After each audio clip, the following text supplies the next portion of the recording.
All right, let us party. Yeah, there we go. How's it going, everybody? Welcome, welcome, welcome. How are you fine nerds doing? Music down on this side a little bit, and let me hit T. I grabbed a stool actually, so I have like a little rest for my keyboard under my desk, so I don't have to like shift around as much, which is nice. Let me say hello to all the nice peoples. Hello, some bloke on the internet. Welcome, welcome, welcome. Hello, Bonnie. Congratulations on your first as well. Hello, nobody. Hello, Meister Miller. Welcome, welcome, welcome. How you doing, Chieftain? How you doing, Narf? How you doing, Iron of the Spoon? And hello, Espork. And hello, Moss. Welcome, everybody. Yeah, I'm going to be doing rats for a while. I'm going to be honest. I have a lot of rats. Not saying that I won't take some breaks, because I've actually been working on some Trench Crusade minis as well.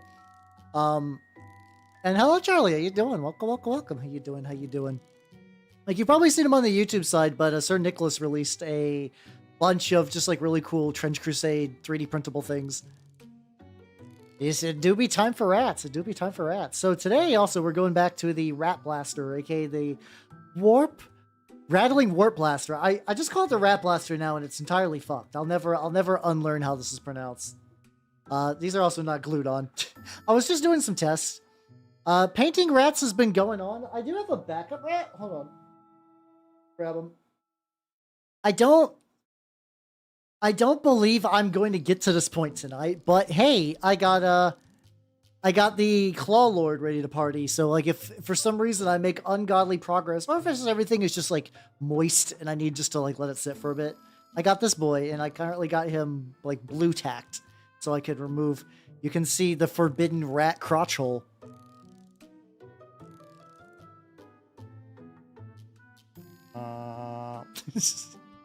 Yeah, it's a big rat riding a small rat. We just set them. Let me set those guys off to the side. Like I said, I don't think that's happening today. And then also I got my little Ewok IY because I gotta. I also really want to paint this mini sometime. It is a Stigmatic Nun for Trench Crusade. I did a bit of a kit bashing because like she's from this Bestiarm set that's about like revelers. And I was like, you know what, a reveler would be really cool? If I gave her a cool helmet and 2 guns, just guns akimbo, dancing for the Lord, ready to kill heretics. It's, yeah, all my bullshit's necessary at all times, 100%. Easily. Oh fuck, I forgot to mute the ads. Or I'll take a sip. Now that's my YouTube channel. I can show the crotch hole if I want. It's fine. Then again, sometimes it's tricky too, because YouTube will just absolutely obliterate somebody's channel for no reason. They'll be like, "Hey, did you do anything? We're gonna ban you now. Sorry. We're gonna ban you, and then if you ask for clarification, we're not gonna tell you why you got banned. But just want you to know that's your fault, and you should feel sorry." But hey, that's why I multi-platform stream it today. It's like if YouTube, if YouTube or Twitch falls, I guess what other options? Instagram and Twitter streaming, which just sounds like the worst. But yeah, hopefully you nerds have been good. I had to miss streaming yesterday for guild reasons. Every now and then, also, how you doing, Joker? Welcome, welcome, welcome. How you doing? How you doing? But yeah, I had to do, so every now and then the guild that I work at, like, sends me to a group of humans for, like, team building exercise things. I think it's just to make sure that they're, like, you can't be so out of touch with the people you're supposed to infiltrate that you gotta get a little bit of practice in. So it's just, like, a whole day of just, like, pointless. I hate that kind of stuff. It's so bad. Exactly, Charlie, you get it. It's like, the problem is, for me personally, it's like, it's just filler. It's just filler all the way through. It's just like, what are you doing? Oh, you're doing like little compliment brainstorms and little team building activities. I didn't eat them, unfortunately. No. Where I did eat though was, I effectively afterwards, like, so like we did this whole thing and it was dumb and bad, but whatever. What you gonna do? And like that was also, oh, Matthew, how you doing? Welcome. Work on the rats again and complain about team building exercises. So I'm trying to, I'm liking the light blue I did here, but I'm going to darken it a bit because I want to be able to have some of the light blue for highlight. I'm just mixing a little bit of like a darker blue in. I'm still kind of going for different shades of blue and turquoise and brown just because I don't know. For some reason, my brain was like, you're going to do this, you're going to do this scheme how? But yeah, so afterwards, I could. That's a fucked up thing. If that was just during work hours, that would have been fine. Just like, yeah, just do my guild diligence and just fuck off and go home. That would be whatever. I could handle that. Then they're like, to celebrate for all your accomplishments, we're gonna send you to a. The best way I could see this is imagine a golf course if it was also a bowling alley. And also a Buffalo Wild Wings. It was just like, it was, I'm not gonna lie, it was surprisingly fun. I suck at golf. I'm not good at golf. But like, there was enough like little normie, like, not normie, I guess, I don't know. Despite my curmudgeonly, like, I don't want to be here, I want to be streaming, which I did, to be fair. But whatever. It wasn't too bad. It was like a barcade, but all the bar games were just golf. Like, you would just do different golf variants. You're just kind of whacking balls into a field with targets. And they're like, I haven't done golf in so long. I've actually never been to a Dave & Buster's. I'm vaguely aware that they're like a Chuck E. Cheese for adults. But besides that, I've never actually been to one.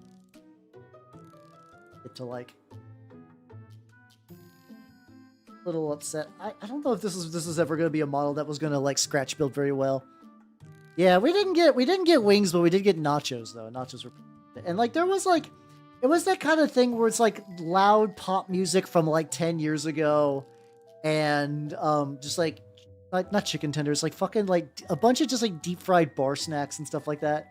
And there was like a weird moment where I kind of hit that like.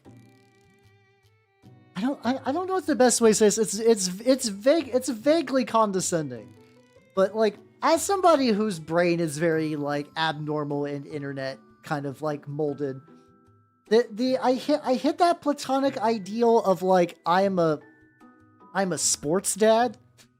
Like I work all day somewhere and then I go with my buds to the sports bar and we just like talk about shit and we sport and like to eat overpriced food, but like it's weird because like a lot of the factors objectively I'm like this is very silly, but there was like a brief moment where like I get it.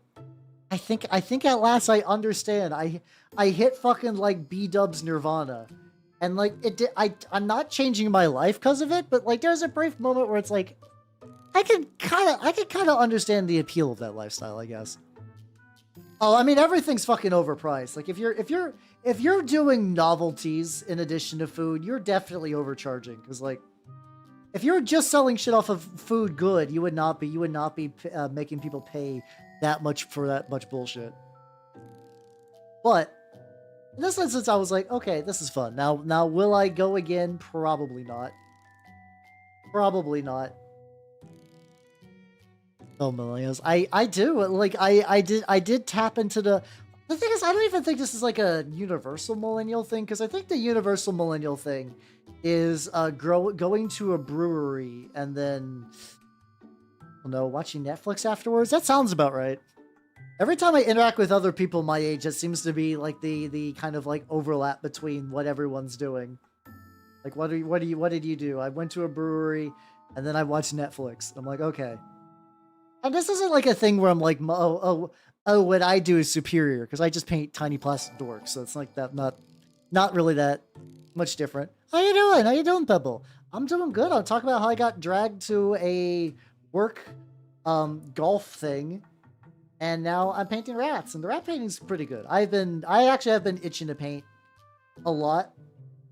So I have been working on Lancer stuff in preparation for the stream on Saturday, which oh yeah, I should show you all the thumbnail for that. Technically there's a YouTube waiting room already, but I haven't done like a Twitter announcement because I was waiting. I wanted to confirm with Jets that she was going to be free because I didn't entirely know she was on vacation, but she was like, oh no, this time was fine anyway, so let's go. But behold, I'm very happy with every element of this, of the thumbnail thing. It turned out very good. Graphic design continues to be my passion. Huffing pain, exactly. Yeah, but like I have an idea for the way I want the session to go. Like I unironically was like, hey, Matthew, you're Randon's biggest stan. I know you got good references to Randon Orb, and I was like, he's like, you got it, bud. I was like, hell yeah, let's go. But yeah. That's gonna be on Saturday. That's gonna be on Saturday, and I'm prepping it a little bit differently from last time. For instance, my idea this time is to do 2 combats, one of them at the beginning probably, and one of them at the end. And I'm trying to look at different ways to do the different encounter building in Lancer is incredibly fun, honestly, because it's so like when you would do encounter building in like 3.5. That's my biggest reference for stuff like that. Lancer Slam a DM. Ooh, fuck yeah. I haven't played a huge amount. I really like Rainmakers. I really like Rainmakers with the Elite template or higher. Because basically what they do is they choose spots on the map where they're like, if you move here, you get hit by a missile. And if you can get that Elite template, you can begin stacking that shit. It's very, very fun. But I'm still baby enough at running Lancer where I'm not going to say I'm particularly, like, I don't think I would be the good one. If you would legitimately want to reach out for someone, if you could, in the Twitch chat, reach out to maybe like Moss or Chief. They know a bit more what's up. I'm definitely working my way up to that point of getting good at Lancer. I have been looking at the Ultra template though, because I've never used it. It's like effectively the way you build an encounter in Lancer is you choose a archetype for your weapon, for your enemy. Sorry, so you'd be like, oh yeah, this guy is like a berserker sort of dude. This one does all the missiles. This one's like a control-y support.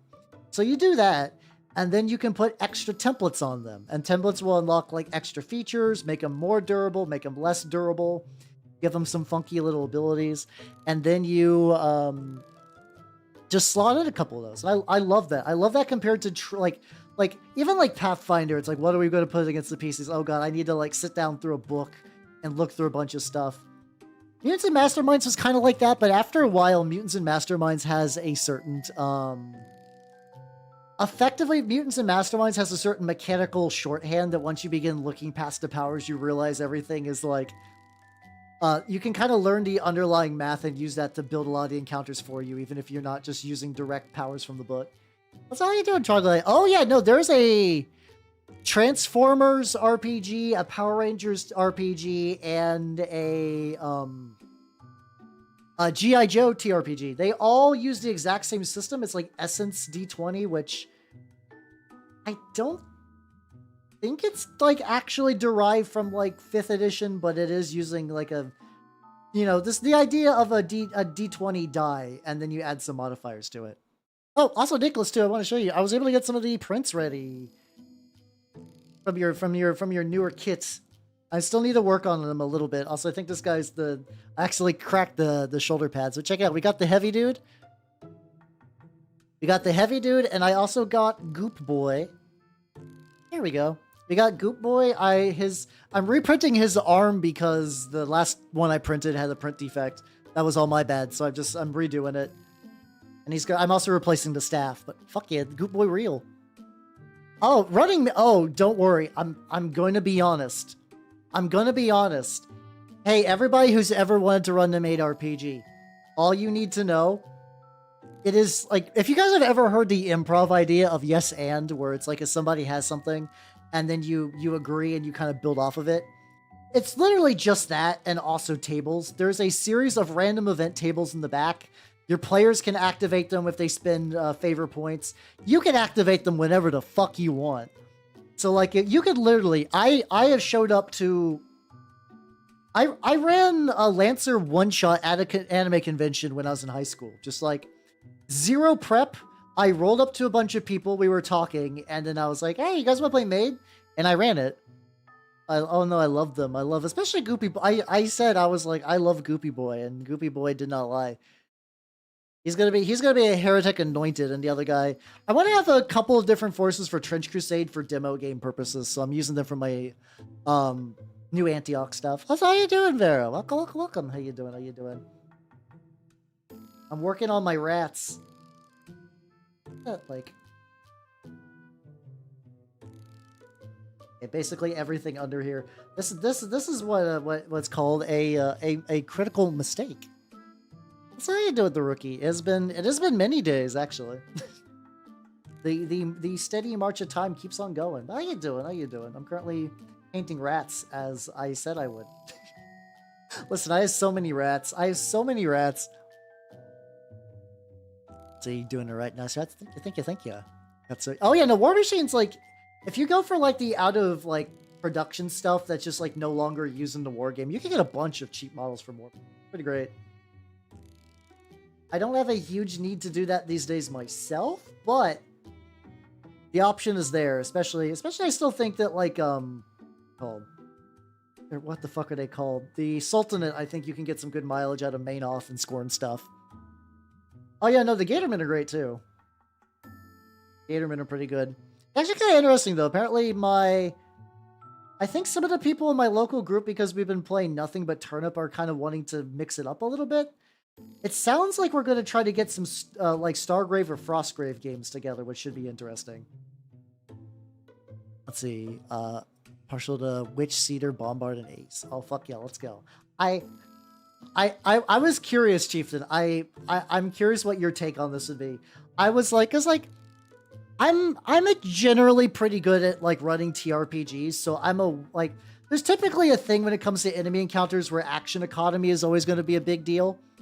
And I was like, well, the Ultra Temple doesn't give you that many actions, but I'm sure it's probably good on somebody. And there were people that were like, have you considered a Ultra Witch? Because you basically just continuously set everybody on fire. And on one hand, I'm like, ooh, that could be neat. But on the other hand, I feel like unless you know how to face that, you're just gonna get your systems overloaded. I don't know if that's a good way to throw everybody into this. I think there's going to be a lot of heat damage in the game I'm going to be running anyway, so I don't think I need to accelerate that. I don't think we need more heat damage going on. So the goal right now is, if you're wondering what I'm trying to do, is like I'm effectively trying to build up the colors because I want to get the bottom done so I can glue it to the base. Paradoxically, OP mech. I mean, OP mechs are pretty rad. I love horror so much though. Also, how about here? Welcome. It is a very weird rat scooter. The funny thing would be like if you had another copy and just put other stuff on there other than like the fucking just like big shooty cannon. Let's put some like ice cream or whatever. Let's see, what do I want to do? I want to do chocolate brown on the bottom. I think I really need to shake this shit up. But yeah, no, I still don't know. I still don't know if I'm going to include an ultra enemy in Saturday session. Maybe. Because like the thing is, like, I do feel like one big dick boss at the end of a run feels good. It feels right, you know. Or do no Owl Space Marines? There has to be at least one. There has to be at least one Owl Space Marine chapter. I would assume, but I guess I could be wrong on that. I could totally be wrong. It's an elemental hero. Daisu. I've played Mutants and Masterminds twice. Maybe I could use veteran then. I could use veteran for something. I have the encounters in mind in my head. It's just exactly the way I configure them or what I'm still like looking at a little bit.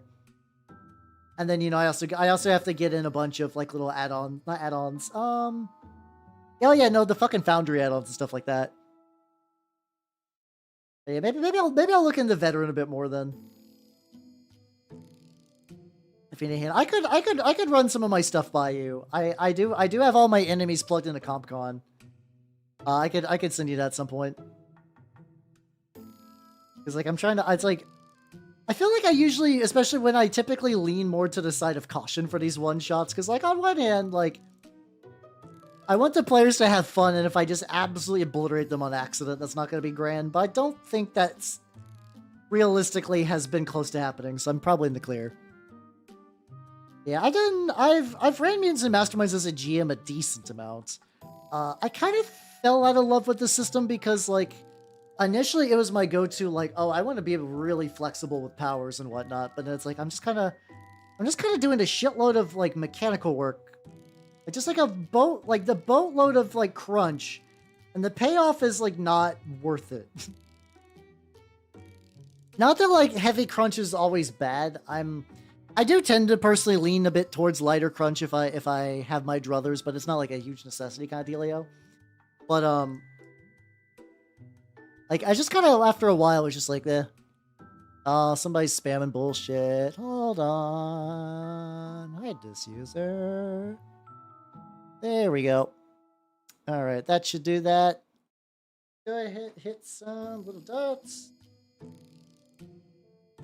There we go. Wild people from the YouTube populace, everyone.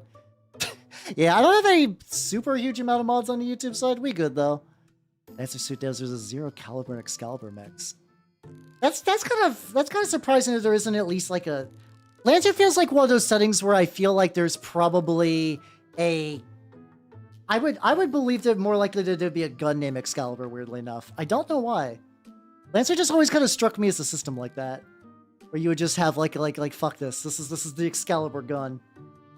Maybe that just might be some like weird X-Men thing kind of rattling around my brain. I'd do this. I'm at that like point in there of like painting the model where it's like, I know a lot needs to be worked on, but I need to figure out exactly what bits I want to hit up. Like I could do the wood. The wood probably wouldn't be a bad idea. Just get another layer on that, stuff like that. Let's see. Let me.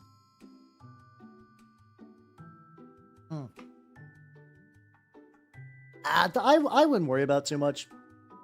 Weirdly enough, like this is kind of a funny thing when I got into VTubing. People are like, "Oh no, Twitch chat's going to be the wild card. Twitch chats, everybody is going to be fucking just like aggravating and strange." And like for the most part, actually things have been pretty calm on Twitch. YouTube is where things get a little shaky, but not too bad. Every now and then you just gotta bonk someone and move on. What am I doing with that? I am looking for my dark brown. That is what I'm looking for. I actually got like all my paints relatively in front of me, but I don't think I quite have it perfect. And horny. The YouTube or the Twitch side? I guess either or. I don't know. Some of you nerds get pretty thirsty. Oh, the Elm. Oh, like the Yu-Gi-Oh. Oh, okay. Oh yeah, I was about to say it a couple times. I've played. The weird thing is, I've actually played Mutants and Masterminds more as a space fantasy game than I have a actual supers game, which maybe is kind of the weird thing for me, because like there's kind of the belief for a while that like you could probably be better off using that for as a generic system. Like not that you could do everything. I would not do a noir crime drama in Mutants and Masterminds. That would be a bizarre choice. That would be just like an absolutely fucking wild choice to do. I'm sure somebody will do that. I'm sure somebody would do that, because every now and then somebody's like, what if I just ran D&D, but like, you know, no magic and like maybe modern day, and it's actually about running a small business, and you're like, what are you doing? Those people exist. I'm sure everybody. I feel like every system probably has the thing where somebody's like, I need to put everything I ever play into this one system. Which is also probably why some people like GURPS. But yeah, I played a like. Effectively, my tabletop group has a kind of like homebrew sci-fi fantasy game that I initially ran Mutants and Masterminds, and I let another player DM it in it as well. So that's kind of weird. Like the honestly, I do think a properly executed Reciteer campaign would fuck super hard. I think Ryutama would be the game you want to do that in, though, because there's like dedicated like a trader class and caravan mechanics and stuff like that. I think that would be the real like I want to capitalism hoe.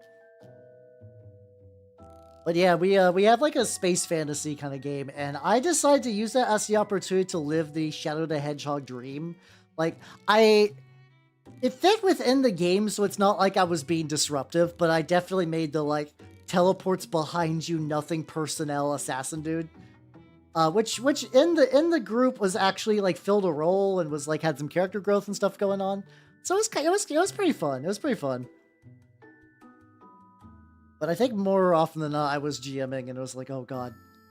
So the whole array of the power array mechanic is kind of a pain in the ass. Effectively, the idea that they tried to do was like, hey, listen, we want to make sure that if like you're the Flash and you put all your points into goes fast, that you're not going to be totally useless at other things.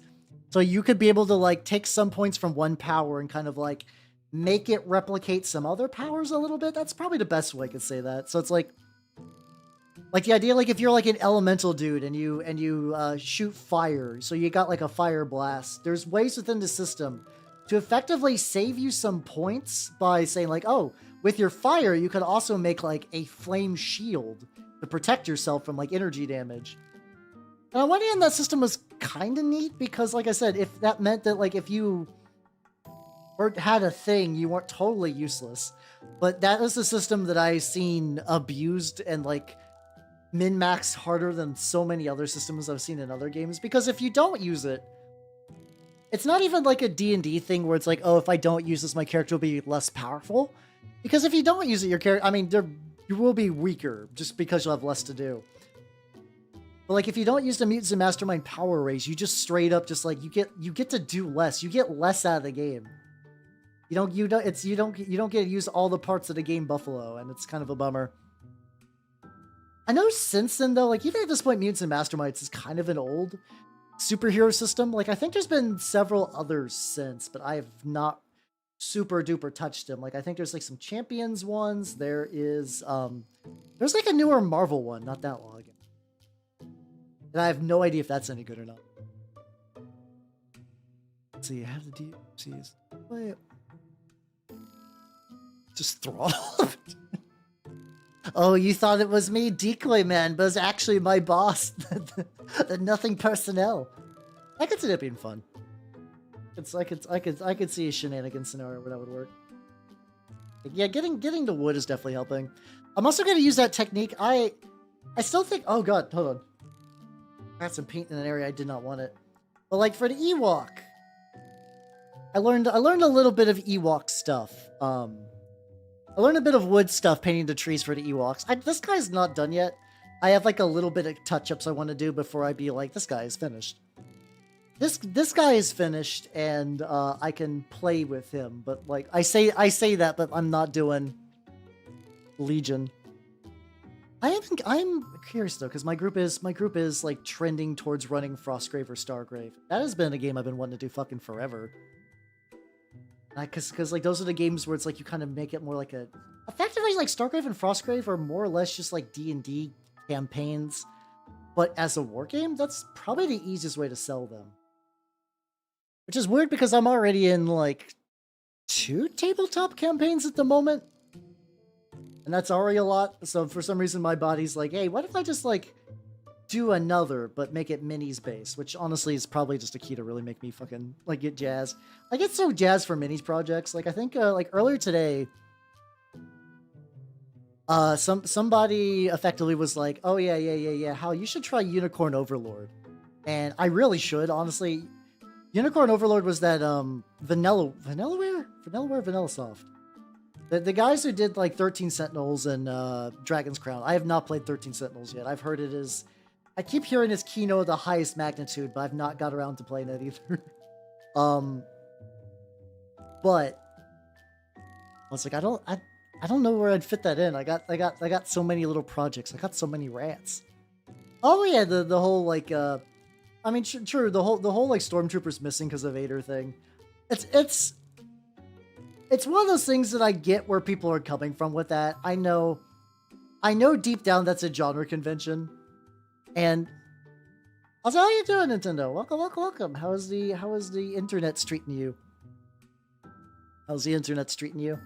But it's just because if Luke Skywalker gets shot early on, it's just not gonna be fun. But unfortunately, because they kept fucking like with that, just trying to make the story. Now the Stormtroopers are just a joke because they've had to do this for so long. How are you doing, Starbuck Viper? Welcome. Yeah, I'm doing so many goddamn rats. I got the Skaventide box, and I am an errant munchkin. Thank you for the follow. Welcome to the workshop. I got like a Hobbit. Oh, I do. I actually do got some Hobbit. Warp Miniatures did a whole bunch of like really good, like kind of cartoony Hobbit and Lord of the Rings minis, and I printed them out, and I was like, it's not happening. Oh yeah, the hero archetype for Yu-Gi-Oh! I've heard is like pretty big. Yu-Gi-Oh! As a Magic player, Yu-Gi-Oh! Archetypes always kind of I find them very bizarre. Not that the idea is bad. The idea of the Yu-Gi-Oh archetypes totally makes sense. It's just their execution is always so strange because like everything is done by the names, and sometimes names just don't work right. Like they just format it weird, or like they just make a card called like Whiz-Pow, and this when you activate Whiz-Pow, search your deck for one like Blue Eyes card, and you're like, oh, because it doesn't have the name Blue Eyes, it's just going to be shitty because then it's going to be harder to find that card. In a Mordor Battle House. Hey, fuck yeah! I also have that. No shit, I have that same box.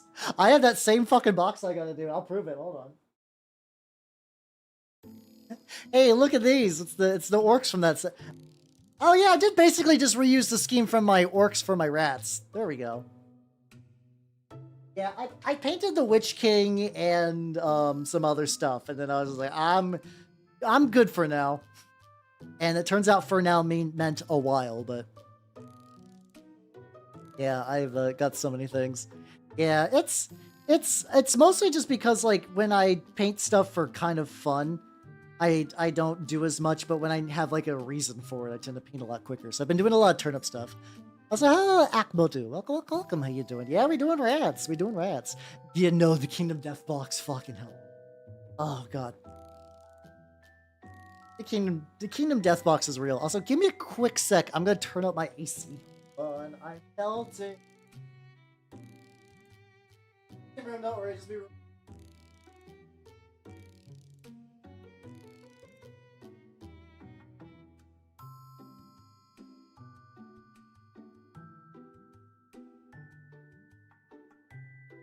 Ooh. Oh, that sounds like a really sweet birthday gift. I feel terrible because that is a huge workload you put on yourself, but that could be pretty. I mean, objectively, that's a sick birthday. I'm also jelly. I want to go to Warhammer World at least once in my life. I'm out of stock. Oh, that does suck. Yeah, especially because Tommy's glues are pretty solid. So, like those are solid glues. I was thinking about picking some up again because my fucking or on Monday I was like, you know what? I want to do some. Also, what skin did? That's a good ass question. What skin did you use, my dude? I definitely need to coat this again. Whatever. I'll work on I'll paint the little wheel connectors and I'll come back to it in a bit. What kind of fucking mutant are you where you just I'm giving you shit because I'm an incredibly slow painter. I'm an incredibly slow painter, so it takes me forever to get stuff done. So like, I mean, if your quote-unquote issue is that you're super fast, you pick good armies for that. You pick great armies to do real fast. So, fuck yeah, let's go. I am immensely jelly. Mind you, like, it's one of those things that, like, I actually don't know how fast I paint off-stream, really. Like, I mostly do mini assembly and printing and stuff off-stream. Wait, Rookie, do you have a fucking Titan? Are you sitting on a Titan right now? So I'm very jelly. One day I'll have a Titan of my own to paint. That's more of like a bucket list thing than any real actual stuff.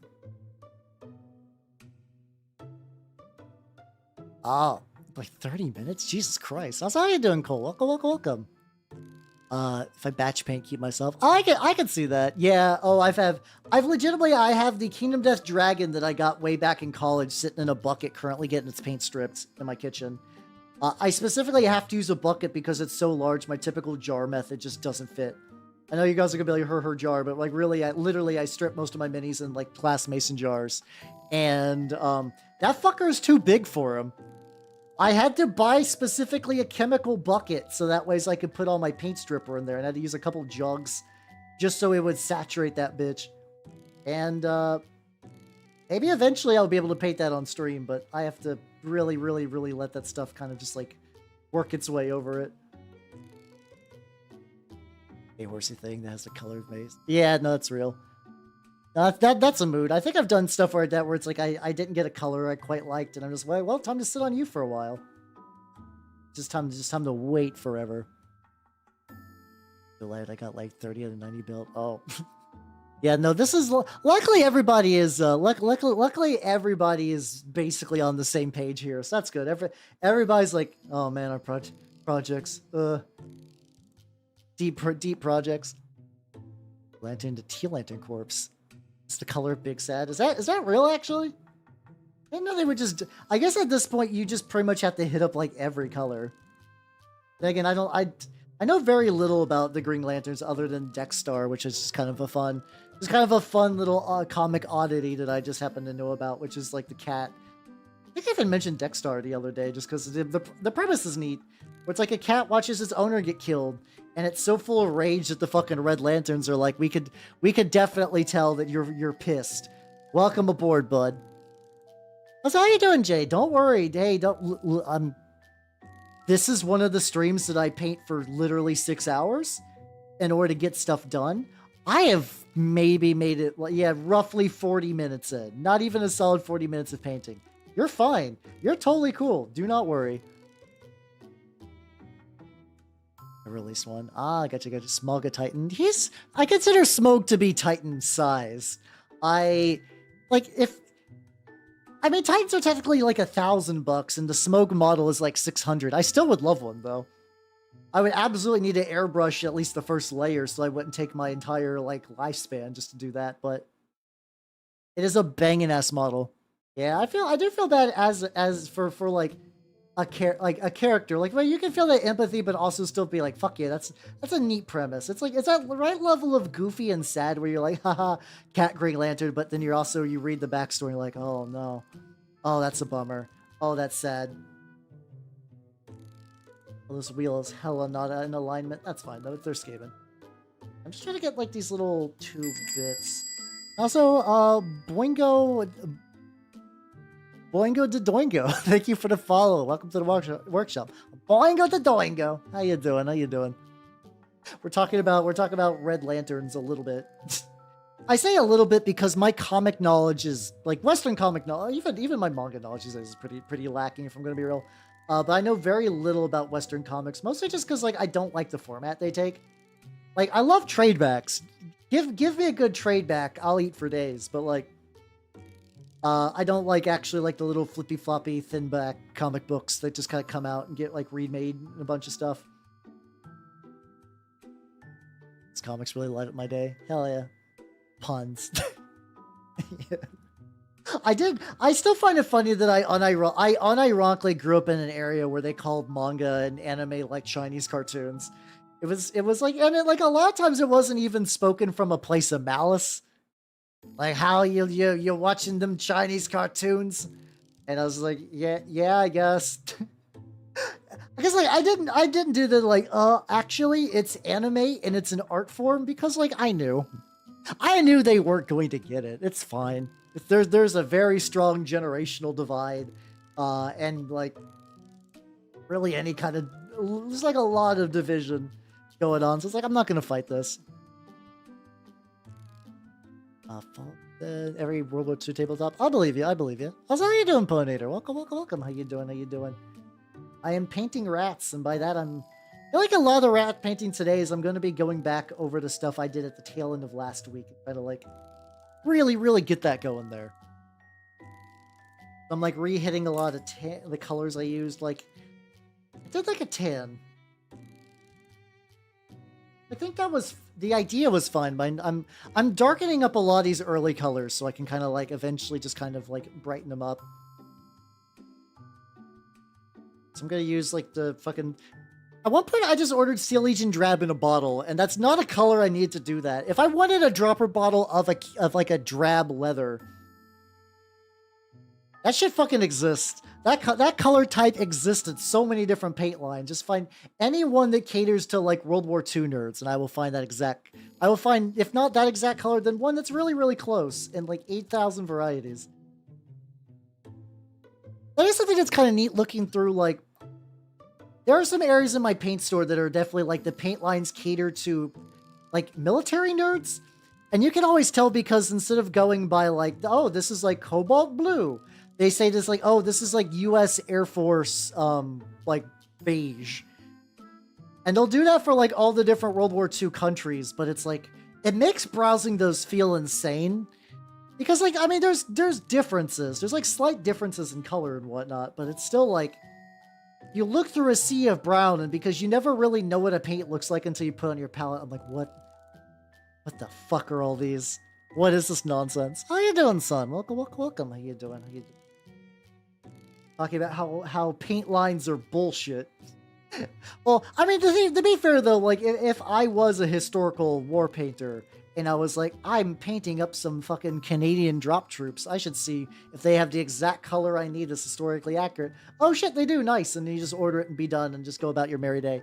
I'm doing good. I am recovering from a mandatory golf trip yesterday. Well, like, team building exercise followed by the Buffalo Wildlings equivalent of a golf course, but like, basically the same deal. Yeah, I mean, even like when Warhammer does like the Mechanicum Standard Gray stuff like that, I feel like the implication is that like you don't like they're just named that because they have a bunch of copyrightable names. Get a little bit on there. At least that's always my takeaway. I almost dunked this tan in directly the wrong color.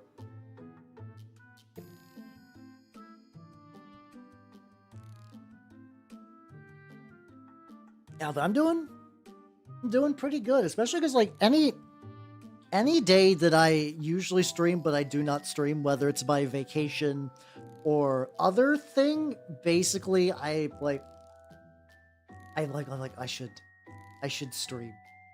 I need to stream, but I'm like I can't. I'm gonna be out too late, and then also I gotta work on Lancer stuff, so it's fine.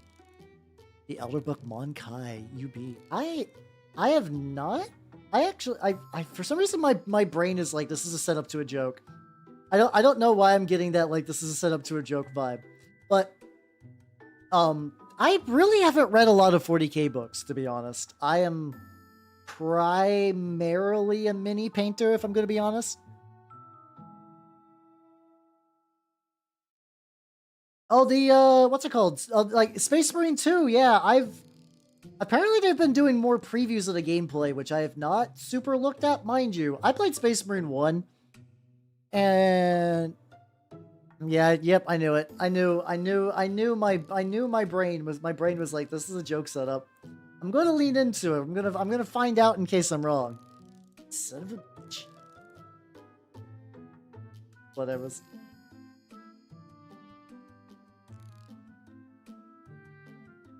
Oh, keep these little tan bits for the fancy black library. That's totally fair. That's totally fair.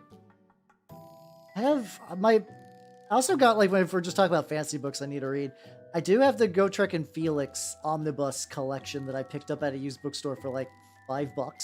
$5 are basically all three like massive volumes. I got so much. I'm aware that like the pun people are a thing, and they're like, when you pun enough, you're like, oh, this isn't just like you being an opportunistic pun person. You're a pun person. And when pun people operate, like, puns happen a lot. Jokes are about. So, like, I know now, or I guess I've always known. You kind of got me started from like day one prepared, so it's not like a big surprise, but still. That's a highly specific emote that works really well for you. Excellent. But you know, I probably will play the Space Marine game when it's released. I don't remember when it's getting released though. I also did find that Baki game I was talking about. I need to. If that's one of those games that I feel like I need to test because I could easily see it not working and then everything explodes. So, Mr. Kling, how you doing? It's me. Attaboy. What the fuck? Oh, just like rat. Oh, like rat painting. I gotcha. I was like, what the fuck you mean by Rattleboy? How about Speed Freaks? I don't know. I like the idea of Speed Freaks, and I played the original alpha for it, and mind you, it was an alpha, so I'm sure a lot of it's changed, but like, I kind of get the feeling that I'm not going to super duper enjoy it. Like, it's just going to be kind of like the same match over and over and over and over and over. I mean, there's probably going to be a lot more of objective swapping, and then like you probably got like a little bit of car customization or something like that probably exists. But the original demo didn't really sell me on the like, ooh, I should definitely pick this game up. That was not really the vibe I got. Yeah, switching to these darker colors are definitely doing what I want. I'll brighten them up before I do kind of any inky stuff like that. Go Ratblaster, go! Now, if they did have Skaven, like Skaven racing game would be great. Like, if they got fucking Bloodborne cart, why can't Warhammer cart be real? I'm actually pretty impressed with the one lady that did the Bloodborne cart, where it's just like, yeah, we're gonna make this meme game real. Like, fuck yeah, let's go. And I think it goes by a different name, so Sony doesn't. I do kind of appreciate that when companies are like, hey, you know, you can't. Listen, you can't use our IP, but like just change the name. It's fine. It's fine. We can't claim ownership of a style, especially because like there is a movie that I do think we should watch for one of the movie nights. There is a movie called Brotherhood of the Wolf that is like, I forget if they've directly said that this is a visual influence on Bloodborne, but it's got a.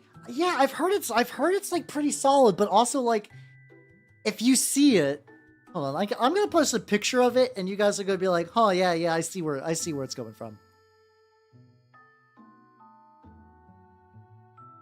So how you doing, Woodham? Welcome. How you doing? I am painting rats today. Well, here are they. I was looking up a movie real quick. Let's see if I can get like a bigger there we go. All right, I'm gonna grab the cover of this movie, and you guys are gonna be like, yeah, no, that's Bloodborne. That's Bloodborne as hell. Gotta lean to the side so I can see. Unfortunately, now that I got this like gigantic big, I'm so sorry you're getting pictures sent and screenshots of me. I do genuinely feel bad. Be like, no, yeah, listen, I give you permission. You can, you have my blessing to also have green hair. You know that thing you need. My permission. No, you're fine though. But yeah, look at this. Look at this. Like, you can see it. You can definitely see that. Like, it's like, this is Bloodborne as fuck. And this came out before Bloodborne, so really Bloodborne is Brotherhood of Wolf as fuck. I'm gonna move the halberd. I'll stick you all right here, where you can just vibe and frolic and whatnot. If they are getting annoying though, just tell them knock it off though. The OG French with subtitles. Ooh. I haven't done actually a whole lot of dub movies in the Discord, weirdly enough. This week we might need one though. So the plan for movie night this week is to watch the magnum opus of the ICP, also known as Big Money Hustlers, which by a cursory glance apparently meets my requirement of being a fantasy movie by having magic and dudes with swords, specifically because there are magic ninjas. Specifically, there are magic ninjas in it, so it 100% qualifies for what I want to do. Let's see. I figure out like how dingy do I want to do their skin? I'm gonna do like 50-50 Griffin Claw. I've been hitting a point recently where I've been very lazy with mixing paint colors, so I am definitely trying to get back on that horse a bit more. So we're gonna do Barbarian Brawn in about equal measure, and I'm gonna use that to re-hit up all the skin. So how you doing, Tag? Welcome.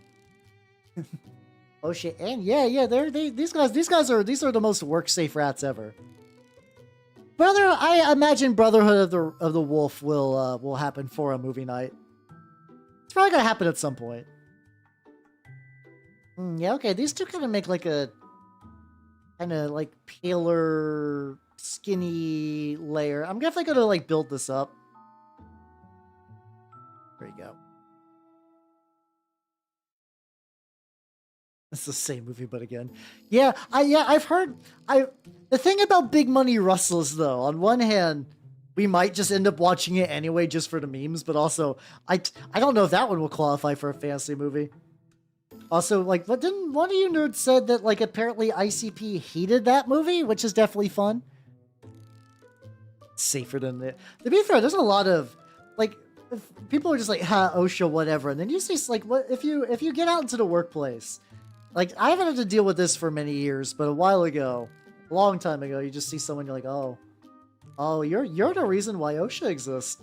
You're the reason. You just kind of live your life just begging for the sweet release of death, but like not even in like the, oh, I'm on Twitter and I'm grumpy kind of sweet release of death.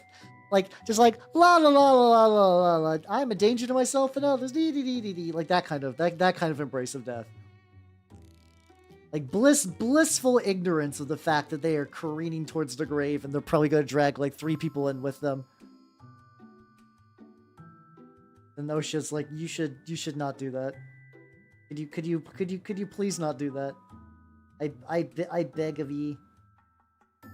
It's imagine the skins. I have to imagine maybe once I start doing some of the other rats, I'm gonna try to airbrush some of the skin stuff. Looks well, F.A.T.A.L is alright. Hell yeah. That's all you, Willie. How you doing? Welcome. See, it's funny because I do paint a lot of chaos stuff and whatnot, but I'm a very stick in the mud lawful kind of person. I'm like, no, please keep everything should be like nice and neat and organized and regular and whatnot. I like me consistency. That's why like VTubing is weirdly kind of nice for that, because you just straight up have like, prior to VTubing, I didn't have a schedule. Now, if like something happened that required me to like write a day down, yeah, I would do that, but otherwise did not have one. And you'd probably be like, oh, that sounds freeing. Like, no, I like having a schedule. I like having the strict days and stuff like that. Other side of the river, everyone's just like, hey! Star-crossed lovers, YouTube and Twitch. Will they ever meet on Hal Island? Yeah, oh, telling someone that you're the reason OSHA exists as an insult is actually really good. That's it. The problem is, though, that like a lot of people would also take that as a compliment. You have to find the right person to really deploy that one. You need to find someone who's just being like somebody who has like some shred of like self-reflection, because then you could actually hit them with that and they'll be like, oh, I was being an asshole. But if somebody's just like an asshole through and through, that will not register. They will not feel sorry. They will not acquiesce. They will not learn the error of their ways. Which, unfortunately, usually it seems to be like if I get into arguments with people, it's usually those kind. It's usually those kind, if I'm going to be honest. The amount of like, I mean, also too, I do most of my arguing on the internet, which also is kind of like a little bit of a weird biasing factor, just because everyone is incredibly agitated and polarized at all times for their niche of choice or whatever. Which usually doesn't like foster debate pretty well. Not that every internet argument needs to be like a whole-on debate, but sometimes it'd be fun just to talk to someone about something and be like, I'll hear your opinion that differs from mine. I'm willing to learn and see a new perspective. And then they're like, you should low tier God yourself. I'm like, oh, okay. I think that's the guy, the lightning dude, I think. Look at me knowing memes, like vaguely, the right approximated memes. And you also get the teeth. Yeah, this skin layer is probably a good idea. Also probably dry brush some of that onto the tails. This is really nice though. Nice in the way that like prior to this I was like, oh god, it's this, like legitimately this is the worst stage. When a model is entirely bare, it's like cool. When the model gets like maybe half of a like the first little bits of a base coat where you're like there's no paint, now it's blue. It's blue, but it's a little splotchy, but it's blue, and you're gonna work your way up. That's fine. It's when you get to the like, oh, it's mostly painted, but there's like a little bit here you gotta get, and a little bit here you gotta get. Oh, and then also maybe you accidentally borked up this area, or like this area needs it. You just didn't notice it earlier. That's the worst fucking shit. But yeah, we're actually. Let's see. Sounds like he blew it. Hey. The thing about the movie night, though, we are actually really, really close to hitting the big 50, almost 50 movies a movie night. And that's one of those things I don't know what I would use to celebrate it. Like, I don't know what the big movie style celebration would be, you know? Yeah, trust the process is very, very real. Which is funny because every now and then I'll see other artists from other fields run into something similar. The guy who's doing my low poly were like, hey, I don't have this is the really, really early bit, so if this looks weird, I swear the pixels will fix this. I'm like, hey, don't worry, I know. Listen, I know. I am aware of the process, so you do not have to worry, friendo. I forget, what are your cavalry models for? I feel like you've definitely told me, but my brain is bad. I wish I could be like, there are VTubers and just like streamers in general could be like, oh yeah, you. I remember like your social security number and like the first stream you came to like 7 years ago and every detail. My brain does not got that. That's how you doing, K-Bappy? Yeah, oh yeah, get your good nap in. It's been incredibly hot where I'm at, so I've been doing that. Like, you know how there's like a difference between like a nap because you're tired and a nap from the heat? Like when the heat makes you sleepy? I've been getting a lot of heat sleeps lately. Just like the only 2 rooms in my house that have AC that's any good are my bedroom and then this room. And sometimes like the bedroom, I just want to like lay down and just kind of relax my back. And like every time. Ooh, big bolt action tournament. Oh, let's go. Hell yeah. That's if I do not get to congratulate you or like wish you best of luck for that before that happens, fuck yeah. Go for it. That's how you doing, Jirelli. Haven't seen you in a long time. See, like, I think I always don't assume that that's coming from like a weird place. I think the idea is supposed to be more like, it's okay. I have not forgotten about you. Welcome back. Like, I think that's the intent for a lot of people. I think that's generally the intent. Does the landing stick all the time? Not really. Yeah, I mean, I'm like, for me, honestly, I'm fully aware that like life gets busy sometimes, or like I'm fully aware sometimes people just don't feel like it. You know, like VTubing is a very specific activity to watch, and I appreciate all you for watching me, but I can understand you're like, Hal, I don't feel like streams for a while. And I'm like, no, I get it, totally understand. Do not fret. But yeah, I could see getting hit with that on the receiving end is kind of awkward. For me personally, all sense of just like shame has died, but like I can imagine feeling a twinge or something if that were to happen to me. I do got empathies in my brains. That's how you doing, Fuber? Life is going good. I'm painting rats, so like rat painting's always good. I think I very rarely, really in general. And also, Jake King, thank you for the follow. Welcome to the workshop. Jake King 99 and hello, Gumbo Worms. Welcome, everybody. Hello, Echo. Hello, Ursagal. Hello, Fox. Hello, Chieftain again. Hello, Zaxel. Hello, Tenchi. Hello, Rasil. Hello, Absurdus Scribbler. And hello, everybody. Welcome. Hey, let me shout you out. Oh, no, don't worry. Listen. I'm fully on board with like background noise is a good thing for streams and stuff like that. Like if you listen to me and then like vibe and like maybe work on some projects, I'm fucking here for that. But hello everybody. If you do not know me, I am Halbernat the Mimic Elf. I'm a miniature painting VTuber of the Nurgle and Skaven variety. How you doing, Miss Colic Smith? How you doing? Welcome. Let me show you some minis I've worked on recently. Yeah, look at the lads. Look at them. What's at work? Fuck yeah, let's go. But yeah, no, I've been told I have like a soothing, calm voice, so it's I find it like I totally get this being like relaxing things to listen to while you do stuff. I get it.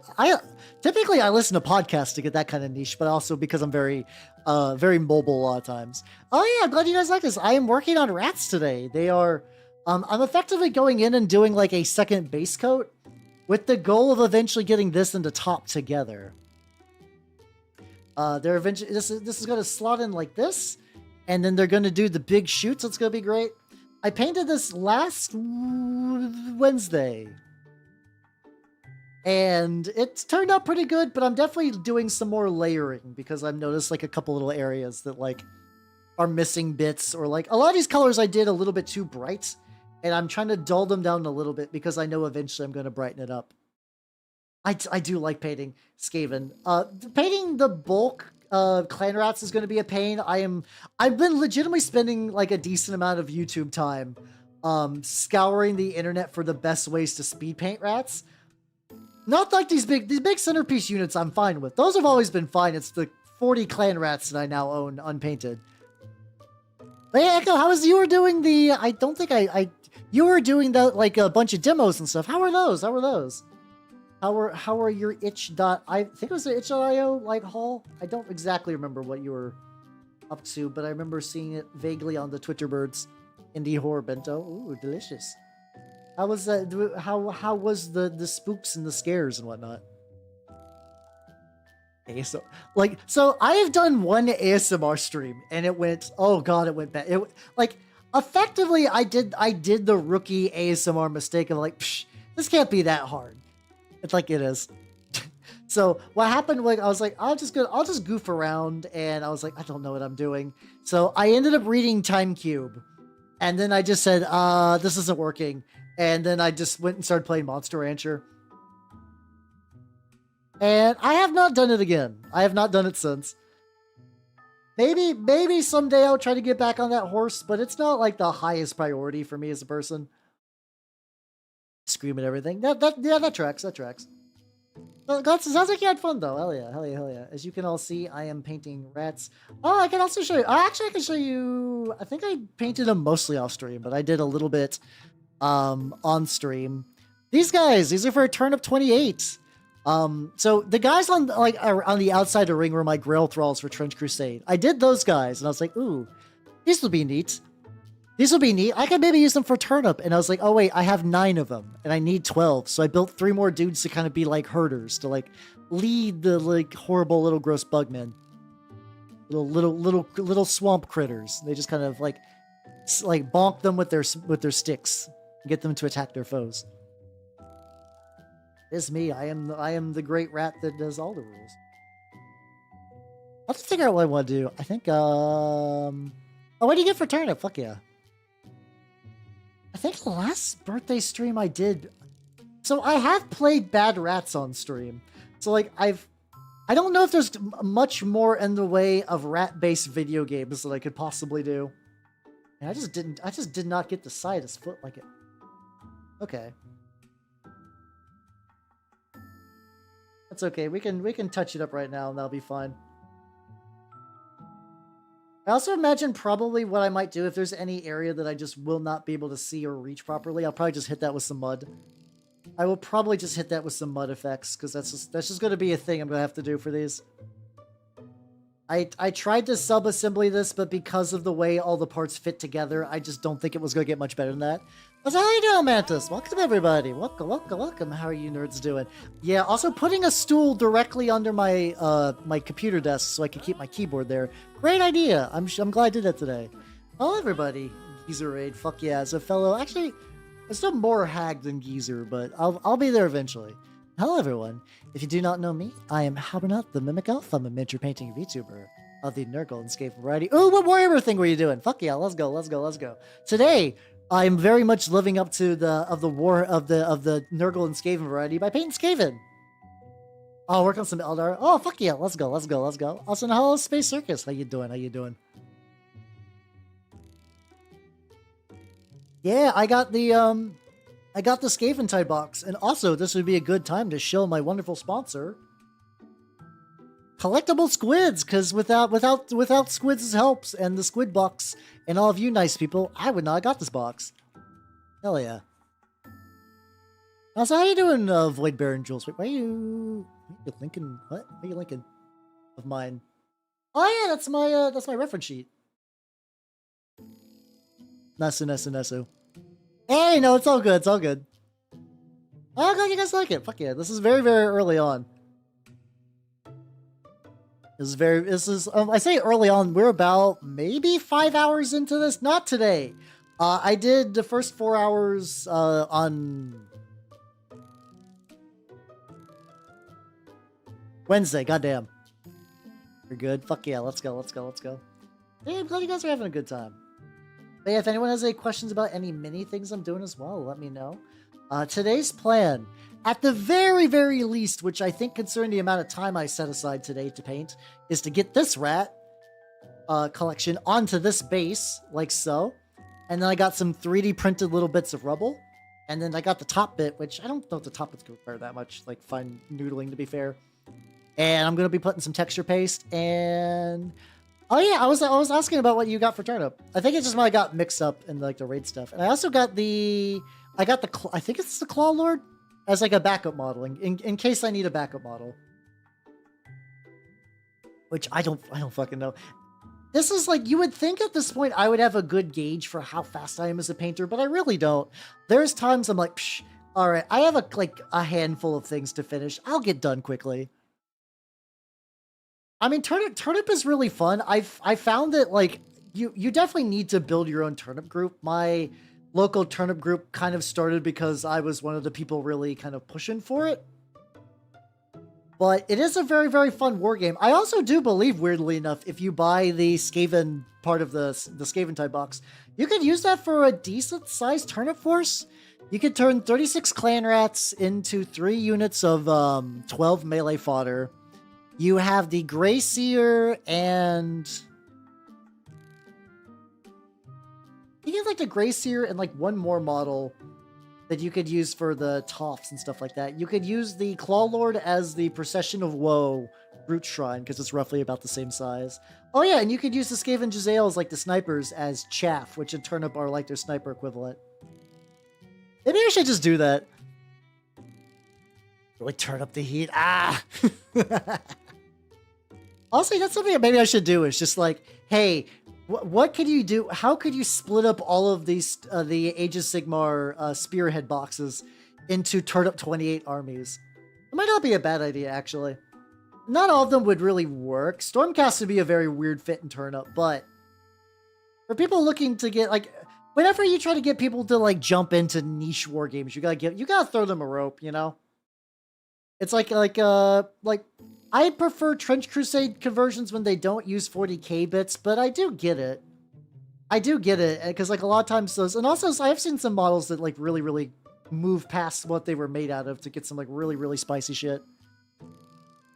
Yeah, you could do, oh yeah, you could do the Caradron for the ants. Or some other one, probably.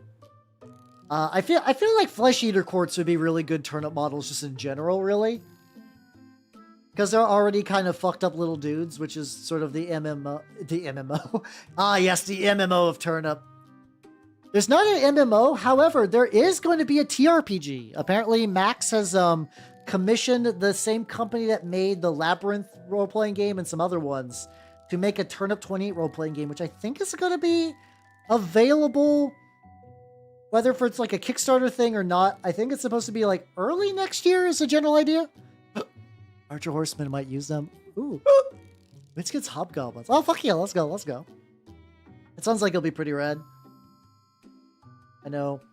Also, speaking about fucking around with like Warhammer bits for war games. So I found some like the Iron Capriotes, the Iron Masks things for Trench Crusade.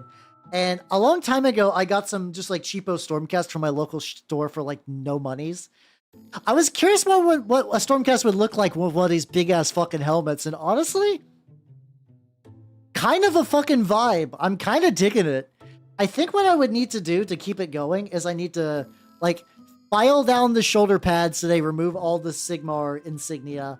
The shield, I think I could clip off and use like a more Trench Crusade-y appropriate shield.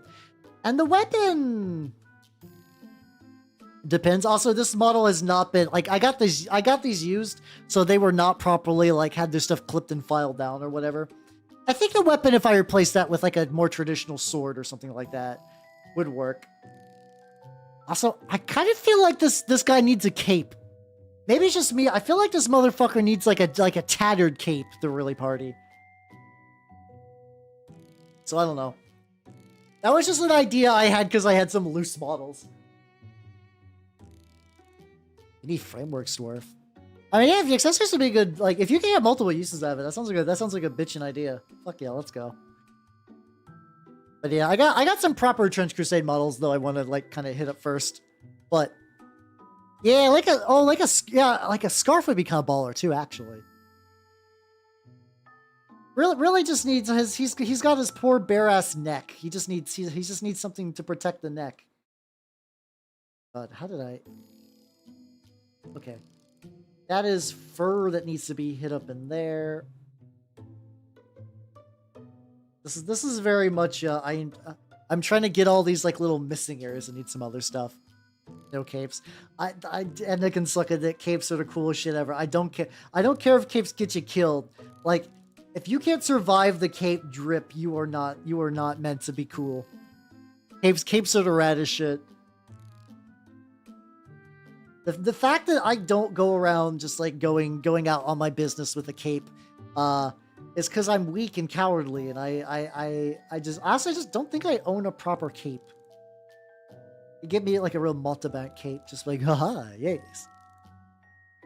Cloaks are good too. I consider them in like the same extended family as capes, so like, I think they're also good choices, to be fair.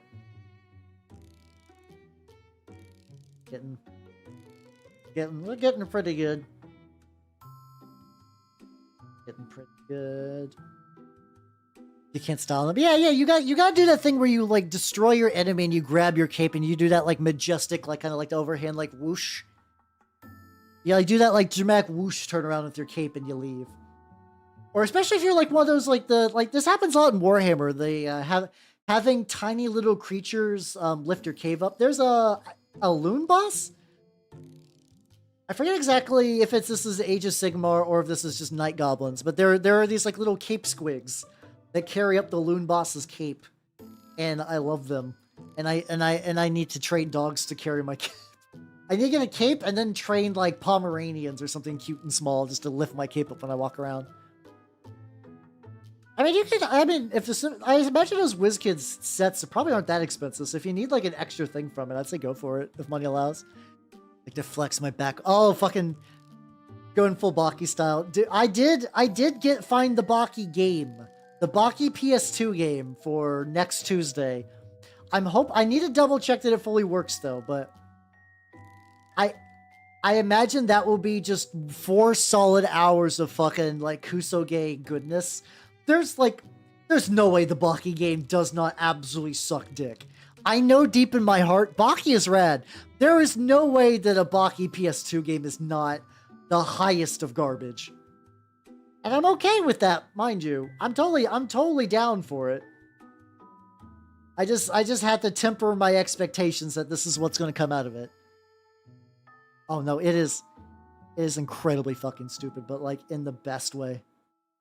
So good. So good, everybody. It keeps coming up. Oh, god damn it. The ads are kicking on. Get a little bit on the feet. I didn't even get that little... That the claws? Yeah, that is. There we go. Baby. Yeah, exactly, Fuber. It is the... Because that's young Baki. And he does... When he starts it, he does have a baby face, even though he's also just like built like a brick shit house. It's very funny. There we go. Yeah, fucking Biscuit Olivia is Biscuit Olivia is so funny because like really, oh there we go, we're off. That's nice. So like the idea of Baki where it's like everybody is your mentor until you fight and then it gets real fucking wild. Yeah, Baki is funny because like basically like more or less every person has like a different variety of ugly bastard face. Especially like Dopo 100% looks like a fucking like NTR man, but he's actually like a family man with a loving wife and will still beat the shit out of you. But usually if he's beating the shit out of you, you probably signed up for it. Like, possums are actually, like, pretty maligned animals. Possums are actually, like, in general, very, very good, nice for and everything. I still think it's Dopo. You were given a lot of time for him to, develop. This is also something I love about Baki. I love when a character suffers an injury, that it persists. I love when, like, this is not a major spoiler, but, like, I'm gonna say this, it's gonna mean nothing, but don't worry. At one point, fucking Dopo gets set on fire. For reasons I won't go into. And And most shows and like manga and anime, you'd be like, oh, he'll be in the hospital, he'll recover, he'll look totally fine. Fucking Dopo is a roast chicken for basically the rest of the series that I've read him. Dopo. I think it's also because Dopo also delivered my first, like, while reading Baki, my first Baki moment, which was the ball retraction. How you doing, Pato? We're talking about ball retraction. We're talking about Baki again, as we are wont to do here on twitch.tv/Halbernaut. But, like, I remember seeing that, and I'm like, this is gonna be...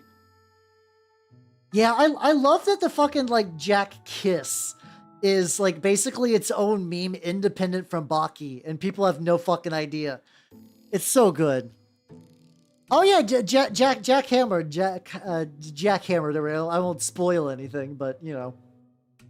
I remember the revelation about his ancestry, and I was like, I guess this shouldn't have been a surprise, but god damn it. Shenanigans. What's that doing, Yui Tao? How you doing? Are you filled with caffeine? Hell yeah. I wish I was filled with caffeine. You should Pano, anybody should read Baki.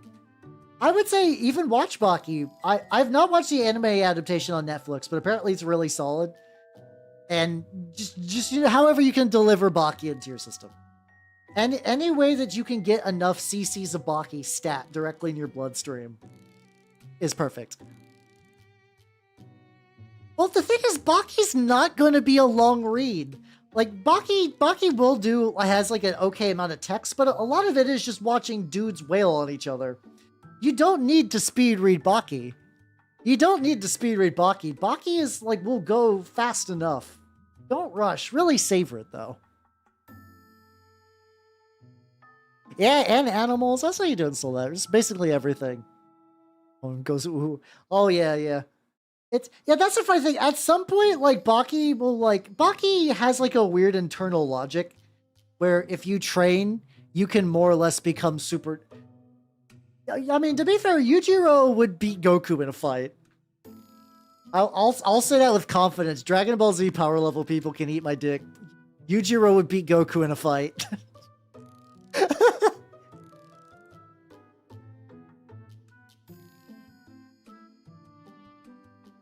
like power of magic. There's a point where Baki effectively has a power, like it's a realistic power, where he imagines his foes so hard that he can effectively fight shadow illusions of them to train.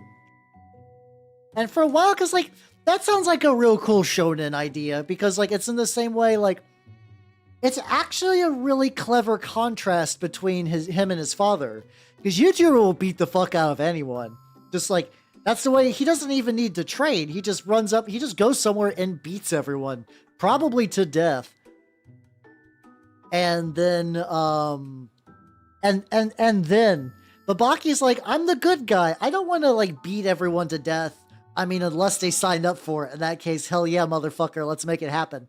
But like, yeah, so you're like, okay, like, oh, he's got like phantom fighting powers. And then he imagines fighting a praying mantis.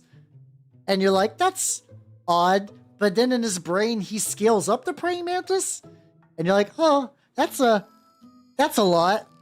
And then also, he imagines so hard that when the praying mantis hits him, he manifests injuries. Because his body is so, like, in tune to his imagination that it begins to hurt in real time. Yeah, Baki regularly kicks his own ass. This is not even exaggeration. Yeah, luckily Baki doesn't really have a power level. Baki effectively has like a hierarchy. That this is once again not even really a spoiler. Baki's main premise for fighting in the series is to kick his dad's ass. Because his dad is like one of the biggest bastards of all time. Yujiro Hanma. And the idea that like he's training to get better, and there's other people that are like, I'm the toughest X in Japan, or I'm the toughest Y in the world, or like I'm a criminal that was locked away in super jail because I'm too deadly. And then like straight up like they fight, and there's never like, oh my god, his ki is off the charts, or like his power level's over 9,000. It's just like violence. It's just goofy violence. Yeah, a caveman shows up, and it feels like the logical conclusion, and not jumping the shark. It's so good. It's so good. Yeah, it's Yujiro's power level is I do what I want and no one can stop me. And Baki's goal is to stop him. That's really about it. God, what is my favorite Baki fight? This is one of those things where my bad memory is kind of really getting to me. I did really like the fight. I don't know if I would say this is my favorite, but if we're just talking about fights I enjoy, I really like younger Baki versus the I'm very bad with his name, so forgive me. The gigantic 13-year-old Yakuza like muscle factory, where they're just like thrashing each other through an arcade and everything. Like, I love that one. It's very, very good. And it's just like straight up, just like they bond over it, but it's also like, Jesus Christ, there's like broken glass inside of everybody. I love him. He's probably one of my, once again, this is because like, I'm bad with names, so I forget them very easily, but I'm like, this is my second favorite character. I feel bad, but it's real. No, Jotaro wishes he was as ripped as fucking, let me see. Let's see if I can, I need to remember his name, because it's going to drive me nuts. Hanayama, there we go. Okay, I need to find a good picture of Hanayama. Like, in the flashback, he's like 13 years old. And in the actual series, he's like 15. And I need to find a good picture to really emphasize just how, like, I'm trying to not find one where he's just straight up in his fucking just like, okay, there we go. This might work. God damn it. I hate it. I hate it when a picture is just like, looks like it's going to be the right size and it's just way too fucking small. Probably so many Hanayama, it's either him like basically naked or him in a suit. And he looks rad in a suit. He looks rad in a suit, don't get me wrong. God, this is surprisingly difficult to find a good picture to really emphasize. Is this gonna work now? Maybe? There we go. Okay, I found... I don't think it's gonna really sell how fucking wild Hanayama is. You're gonna have to read it. How you doing, Billy? I'm looking at Baki. I'm looking at Baki pictures again. Hold on. He's fucking huge. No, listen, Kiryu is a cool dude. Kiryu would fucking die. And hello, Chris. How you doing? Welcome. All right. So, you see the guy drinking, just drinking, and that's a full-grown man. That's a full-grown man. That's a full-grown man, like, to the right of him. This is him when he's, like, 15. What he's doing, his secret technique, is that he grabs your arm so hard that he causes the blood vessels and muscles to erupt. He basically renders your arms useless. He's so rad. Fucking Hanayama is, like... Because he's the most stoic fucking just, like... He's this, like, stoic fucking mountain of a Yakuza. He's a bad dude. But through the power of warrior friendship, becomes, like, a main cast member. And, Baki is a series filled with terrible people that after getting beaten in combat just become, like, a neighborhood guy. It's really great. You might have seen Baki. It's not like an underground series, and I don't think it ever should be. Everyone should watch Baki. It should be available to everybody. Sikorsky on his hands and knees. Oh god, I need to This is kind of what I want to, like, I also really, this is going to be, like, really, really weak. I really like the pickle fights, too. I really think all of the pickle fights are really good. Specifically, I really like Dopo's son versus Pickle. Oh, this is also funny, too. Like, you guys have probably seen that and then everyone bowed picture. That's also from Baki. That's also from Baki. It's specifically from that fight where it's just like, dude knows shit's not gonna go well. Oh god, Daki's so good. It is legitimate. You beat someone, they become your friend. Even if they're like a wanted international terrorist or like a Yakuza that fucking just like murders the shit out of everyone. It's so good. Alright, I need to do something for the belts. The belts need to be a thing I gotta deal with. Yeah, honestly, a lot of memes have come from Baki. Oh yeah, the whip style. Yeah, Katsumi, thank you for the names. The whip style is really, really, really good. Different. Get different brown for the belt. Maybe I'll do...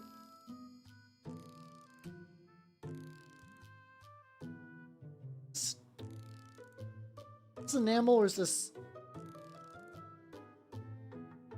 Did I get the chain going? You don't need arms.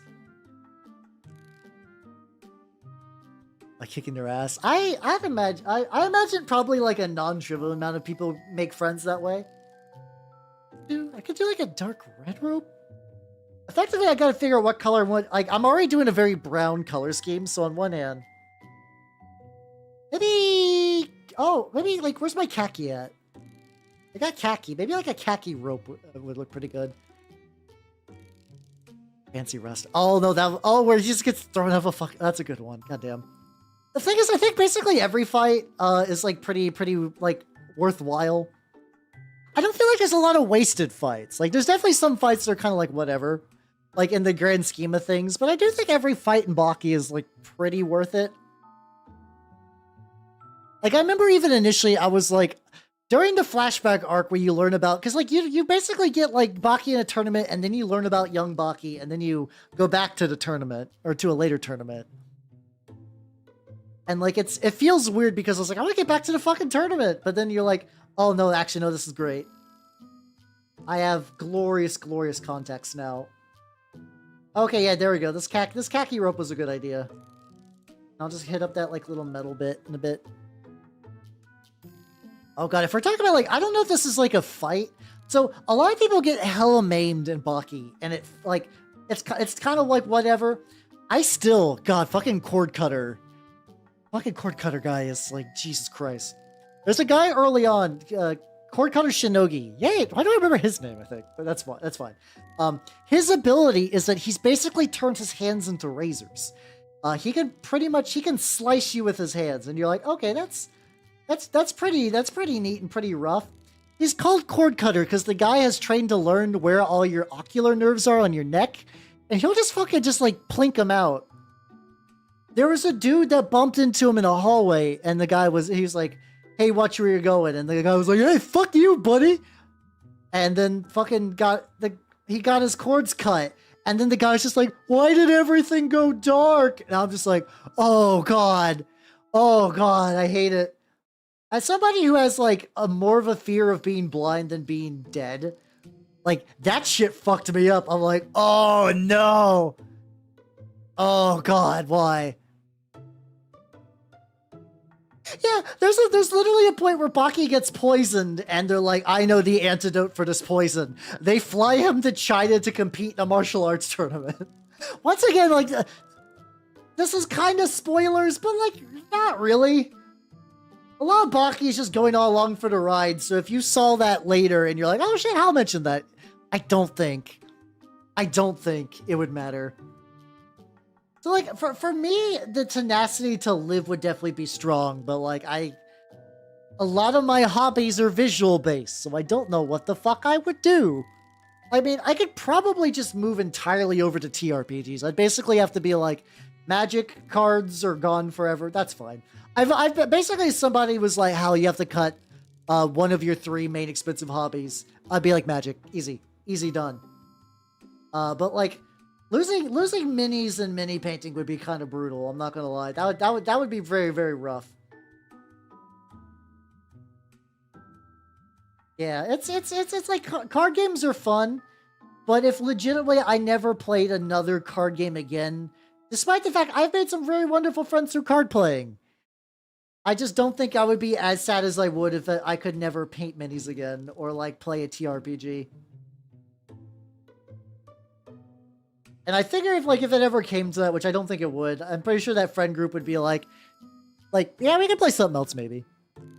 I do hope you find your stick though, because like honestly, losing a part when you're trying to assemble minis fucking blows. It's so fucking rough.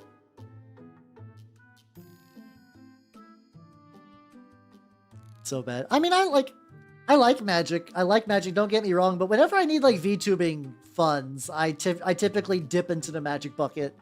Like recently when I got the 3D model stuff, I sold some Magic cards to help pay for that, and I don't feel bad. Most of those were just kind of chaff. I did sell a foil full art ancient tomb though. I did sell that, and that's like one of those things where it's like, that was kind of an expensive card, but like, was it really doing for me at the end of the day? Not a whole lot. It's a good card. It's not like it's like my decks are objectively worse with it gone, but like my quality of life has not deteriorated after selling it. Yeah, not being like, cause like this is like, I know a lot of it like is like I'm painting. I do love to kit bash, you know. I do love to kit bash, but like even if I'm just painting pre-assembled minis, I still consider this is like a very nice creative outlet for me, which is very, very good. I like having that as a thing. Oh, that's like saying losing a tool. Yeah, no, I had like whenever I lose like glue and stuff, I get fucking like not super upset, but just not jazzed. I would say the keywords. I don't know. I like keywords because I feel like whenever I see Yu-Gi-Oh, where cards do similar things but they don't have keywords, like it's just like lines, like you know the whole like, oh shit, this is just a book. And a lot of it's because you could just take those Yu-Gi-Oh keyword, like those Yu-Gi-Oh actions that every card does, and like they've realized that a little bit for stuff like excavate and banish and whatnot. Yeah. Those cards don't come up as much as you would think, and like they're reasonably intuitive once you get used to them. So like dungeons are a self-contained thing. I like dungeons, but I understand why people don't, and honestly, I barely see them when I play Magic. Dungeons very rarely come out. Fucking primes are kind of a dumb mechanic, but once you realize it's just whenever you target something your opponent controls or your opponent, it's pretty intuitive past that point. Like, it doesn't require a lot of extra effort.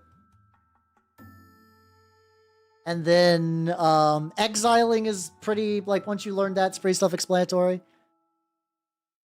The Dunsparce stuff's good. I forgot, like, I'm kind of sad that, like, I could not have given a shit about, what's it called? About Scarlet and Violet, because the fact that Dunsparce is real makes me very happy. I think keywords are a net positive, but I do think if you like Yu-Gi-Oh or Pokemon are it's like Pokemon manages, like there's definitely like power creep and stuff, but I feel like the complexity creep of Pokemon is not too bad because a lot of the Pokemon themselves are pretty straightforward. It's usually the trainer cards where things get a little wordy, and even then those are more or less like one and done deals. I feel like the complexity of those aren't too bad, but if you do go from that to Magic, you're gonna be like, oh god, what does Vigilance do? And that is something that eventually, like, you'll get it. If not that I want to steer anyone to the money sink that is Magic, but if your heart is set on playing Magic, don't let keywords get in your way. Those typically tend to get fixed. Like you'll learn those once you play a couple of games. And a lot of the really weird stuff tends to only show up in eternal formats like EDH or whatever. Technically, if you play like MTG Arena, you really don't have to deal with a lot of the more bizarre legacy mechanics. Which I enjoy the bizarre legacy mechanics, don't get me wrong, but they're very much like a thing belonging to specific formats. Now we're getting the belt and stuff. Hey, there we go. Look at them. They're There's still like little bits I gotta get before I start doing like some of like the highlights and stuff like that. But I think overall this is turning out pretty good. I need to get the red of the eye red, and I gotta get the brown for the fur. This is gonna be the real make it or break it. Can I poke one singular red dot into everybody's eyes? Let's do a brightish. I want a bright red. Let's get this carmine red. How you doing, Steve? Welcome, welcome, welcome. I'm painting rats. Unironically, rat painting real. Rat painting do be real today. It's likely going to be real. For everybody who's like, haha, how barely paints rats, just strap the fuck in, because you're about to see what legitimately year 2020 was when the most rats were painted, and then Power Gap, and then now. Which is a fun thing I can say. Oh, let's take a drink. Yeah, it do be the best time of the day. It's rat o'clock, and you look down at your, like, I need to get like one of those like comedy cartoon wristwatches and just see oh heavens, Betsy, look at the time. It's rats. Oh, I also figured I got this too. I got me another mini for fucking it's radical. I got me another mini for fucking Gaslands. I was just doing some grocery shopping again, and I found recycling truck. And on one end, it's like, it's a recycling truck, but once I strap some guns on this is going to be a real thick boy. This is going to be one of those like really like slow trucks that will murder everything, but does not go kicky fast. 8 days has been made better by how 75. Holy shit, let's fucking go. Hell yeah. I'm rearranging my legs. Okay. Here we go. But yeah, so yes, was that Magic is a hell game and you shouldn't play it. No, I still like Magic. I have fun with Magic. I have fun with Magic despite Magic. I could use Burnt Umber for the fur. I'm gonna try that again. This is the same issue I keep having where I keep using the fairy garden decorations. Oh, you mean like little mushrooms and stuff? Oh, that'd be cool. Fuck yeah. Oh no, that's fair. So realistically, a lot of those kind of mechanics are only used in very specific sets. And really though, like if you see somebody who busts out daybound and nightbound cards, they'll let you know, like if you just ask them like what the fuck do your cards do, they'll let you know. So how you doing, Lego Man? Thank you Jay for the hydrate and stretch. Hold on.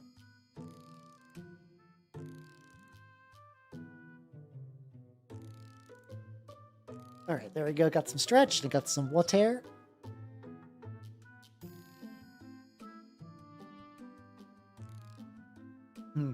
I got some cool terrain stuff cooking actually as well. Oh no, I left that terrain brick in the kitchen. I was just letting it dry in the kitchen because that's just where I have some extra counter space so I could put that down. But so every now and then my mini factory will be like, hey, I don't know exactly the criteria that determines whether you get into these. Yeah, cool. Okay, cool. This is the right fur color. But effectively they're like, hey, you qualified for a free trial of this you qualified for a free trial of this tribe, which is like a subscription service for my manufactory stuff. And there was a terrain one that apparently I got a free subscription for. And it's a bunch of cool market stuff. There's like market stalls for like books and fish, and then a big table and a bunch of just like ruined market stalls that I could use for like scattered terrain. And considering that I did not plan for that, I'm like, oh fuck yeah, hell yeah. How's you doing, Rusted? How you doing? Welcome, welcome, welcome. Hold on. Gonna figure out how much of this shoulder is rat and how much that is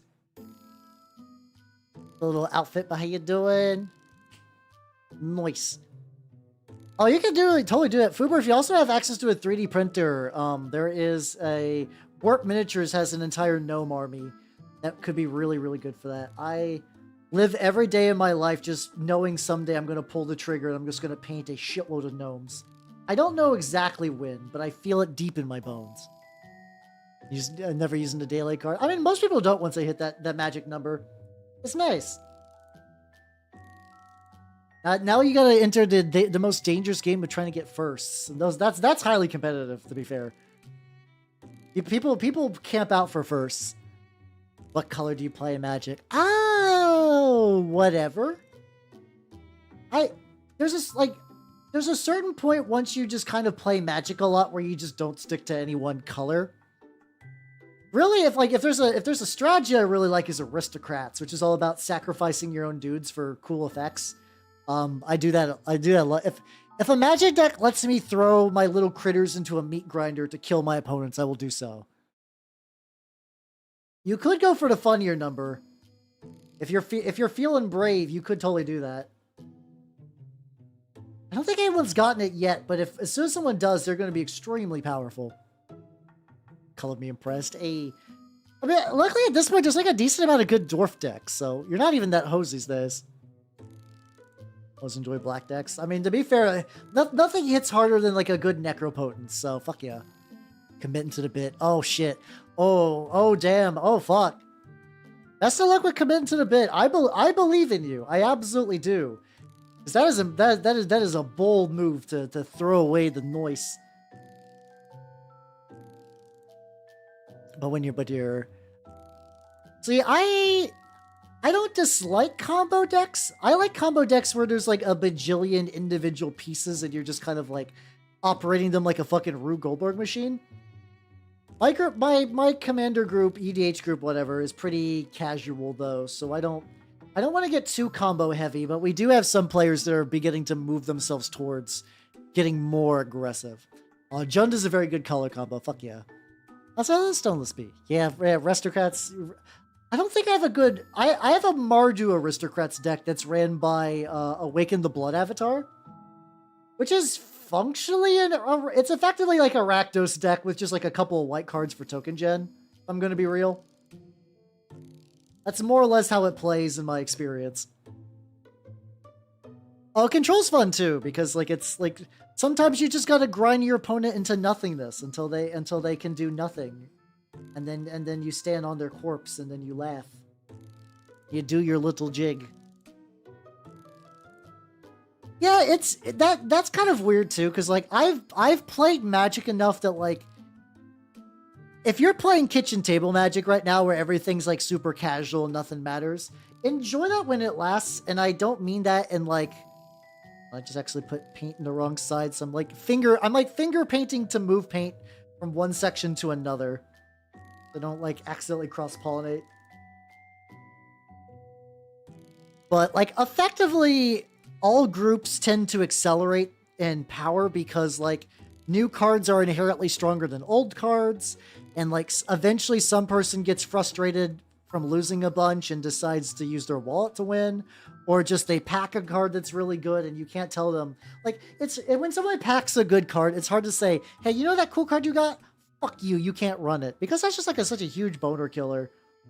Like that's kind of like the dream sold to Magic players, is that like maybe someday you'll pack a big cool card and you could run that. You could stomp all your friends. Competitive Pokemon is the same. Competitive Pokemon seems fucking wild. I think the idea is neat though. Like I mentioned before, I wouldn't mind fucking around competitive Pokemon on Smogon. I would not do that with actual carts though, because that sounds like a hideous waste of time. And I mean that as in like you have to spend so long grinding that like I feel like you would go insane. And broke, because you have to fucking buy all these like older Pokemon games that are already expensive. Because Pokemon games never go down in price, more or less.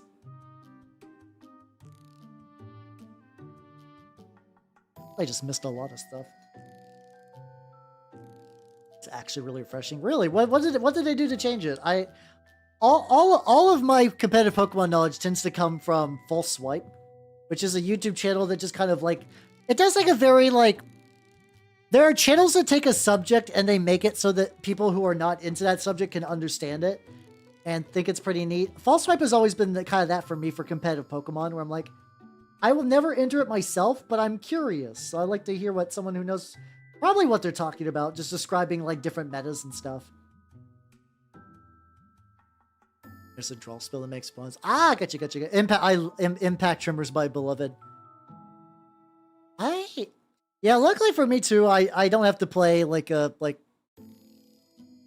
Yeah, Matthew. Like when you're playing with randos, it kind of also gets hard to judge power level stuff as well. I'm very lucky that my local group has like the same people in it. Like occasionally we get like a new person in legendaries. I gotcha. But then Ultra Beast. Listen, I love Ultra Beasts. I don't even think they're particularly competitive outside of a few anyways. I'm mostly joking.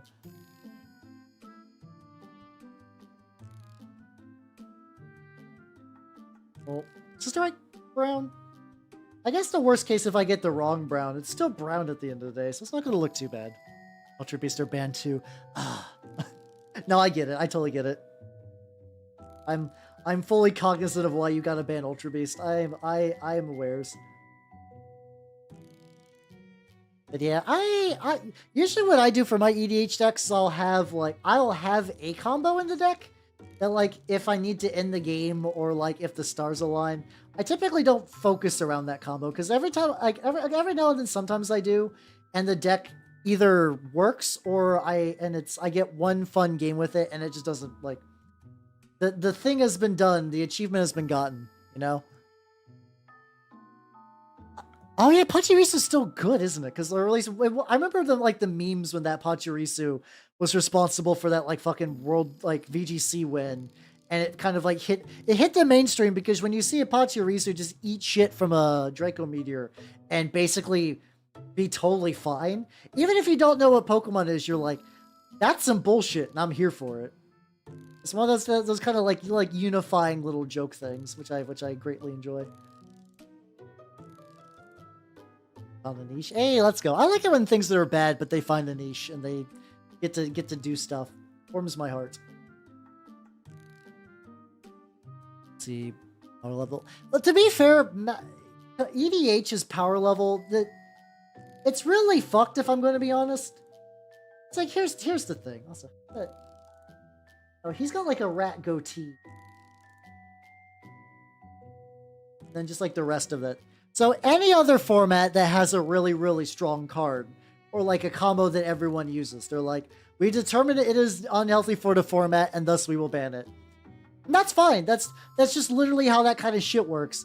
EDH is so paranoid about banning things that they just let this shit just kind of just like fester for a while, and then just make your own power level. Do it yourself, and it's kind of not great. I hope you find your file, because that sounds brutal to lose it. Did you check your pants? Did you check your pockets? I know that's dumb, but like the amount of times I've just accidentally stuck something in my pocket and didn't realize it is like non-trivial, which is the reason I'm bringing it up.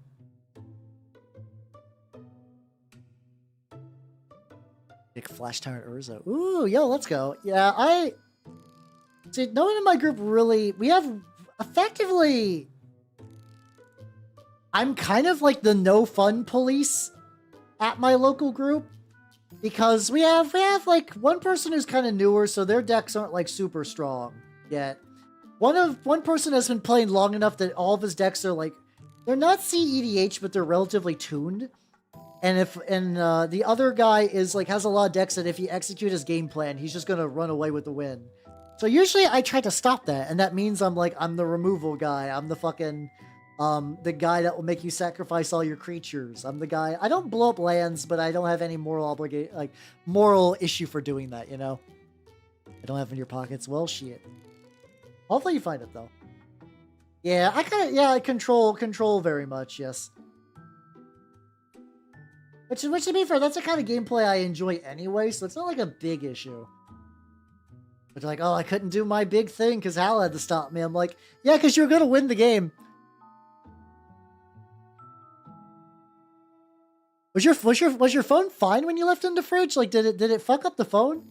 Hopefully it was all fine. Just have like an icy cold phone for no reason. Yeah, I don't know if I'd say we're aggro bent.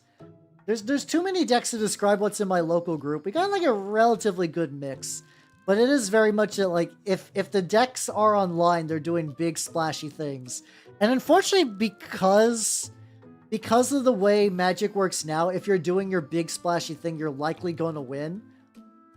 Because everything is just super synergistic and high-powered and whatnot.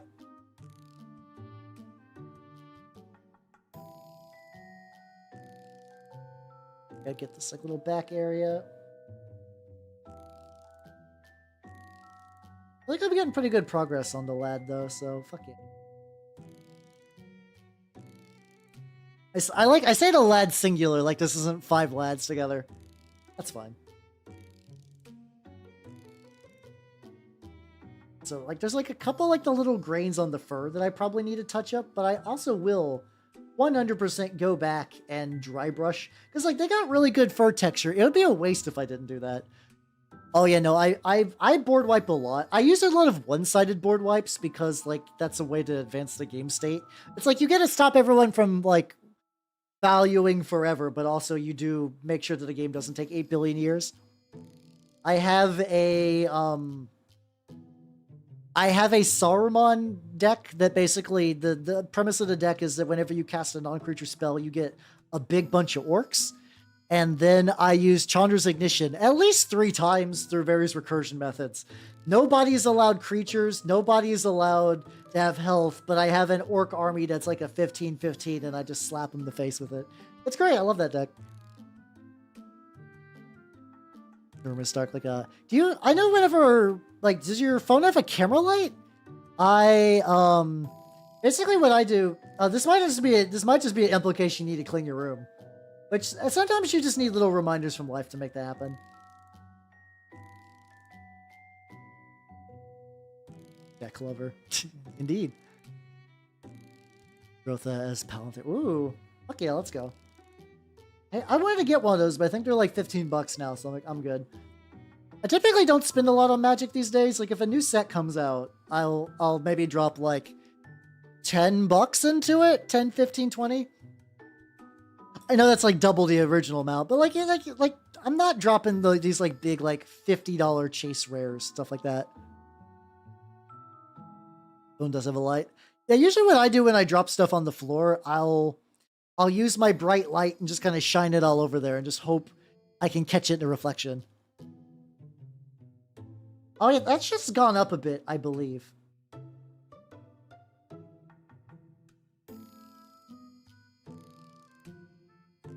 We're trying to...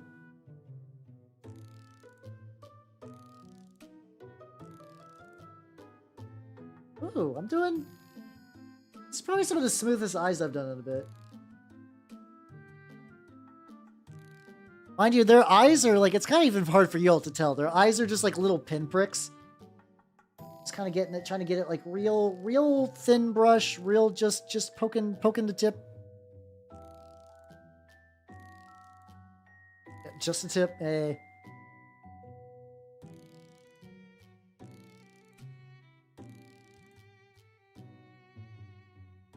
Doing red eyes? I probably should do green because I'd kind of like to do. I'd kind of like to do like, you know, the typical kind of yeah, fun your ball. Is there a physical Balatro? I've not played that game yet. I know I would love it. I know people are like, Hal, you like Slay the Spire. And I like Slay the Spire to the point where I cannot keep Slay the Spire installed on my PC. I already have a procrastination issue. Slay the Spire is dangerous to my brain chemistry. I know Balatro would absolutely fuck my shit up.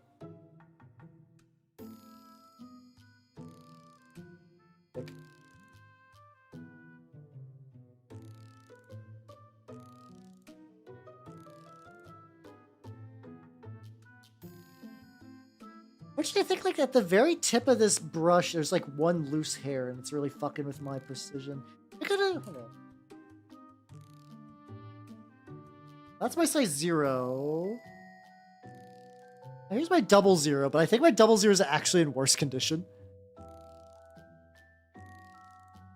Oh yeah, no, I would also like Monster Train. That's not the problem. I don't need Slay the Spire Rex. I appreciate them. I do appreciate them. I do not want to come off as mean. I'm just saying, I know I will like that game, so it would just absolutely ruin me.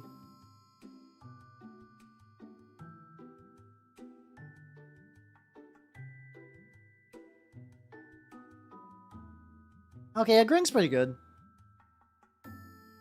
Oh, okay. You're just doing a joke.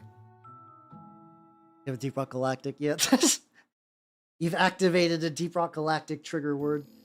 Now everybody was played. I would like to play more of it. I played like a little bit with some people maybe like 3 years ago. It was kind of like early on in VTubing where I was just like, I don't know how I ended up in this VTuber Discord server. Yeah, I'll play Deep Rock Galactic. And I had fun, don't get me wrong. I just didn't super know anyone in there. A lot of those, like, I used to join those a lot more when I was starting out. Like, it'd be like, hey, are you a new VTuber? Join the server and we could, like, talk it out. The problem is nobody, like, those are always kind of awkward because, like, I love talking shop. And a lot of people there were mostly just there for a chance just to shield themselves into, like, the self-promotion channel of those shared servers. Which is fine, don't get me wrong. That's like, do what you gotta do. So I just did not find any joy doing that. I get the seasonal stuff. Is there like a Deep Rock Galactic Battle Pass? See, I love talking shop. I really love it. I don't get to do it very often though. Like every now and then, like I'll get to talk to some other VTubers about like stuff like that. I think it's because a lot of people like consider that like business talk, so they don't want to do that for fun. I think that shit's very, very fun. Hey, I'm okay with it being free. I'm even technically okay with those being paid to a certain degree. Do what you gotta do to get money as a smaller indie dev. It's okay, that's why I'm getting the eyes at this stage, so I can eventually go back with I could go back with the skin color and kind of like fix up that little ring.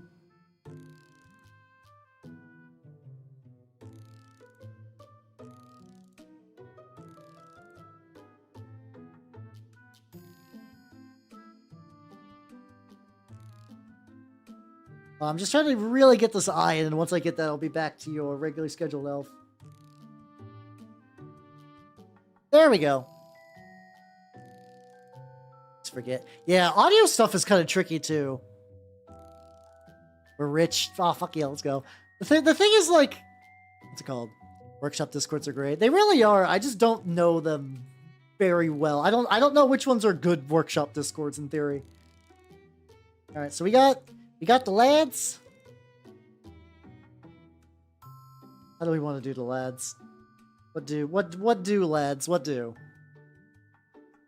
How's LHR? How you doing? Yeah, this I don't know what's up with this song. It just mentions blueberry jam entirely in English, and I'm here for it.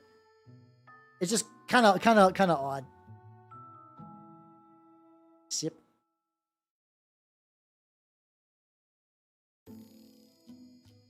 Oh, what? Nande. What do we do? Okay, I think this... Oh yeah, I just need to do another layer of turquoise. I need to do the turquoise again. My little grippers till I find a turquoise. There we go. Yeah, audio settings are always kind of fun too, because I'm gonna be real. There's a bunch of audio setting advice on the internet. All of it is contradictory, and all of it sounds legitimate at the same time. It's very, very, very hard. I feel like there's a... Oh, you guys are just fucking doing Deep Rock Galactic memes, aren't you? You fucks. You fucks. That's fine.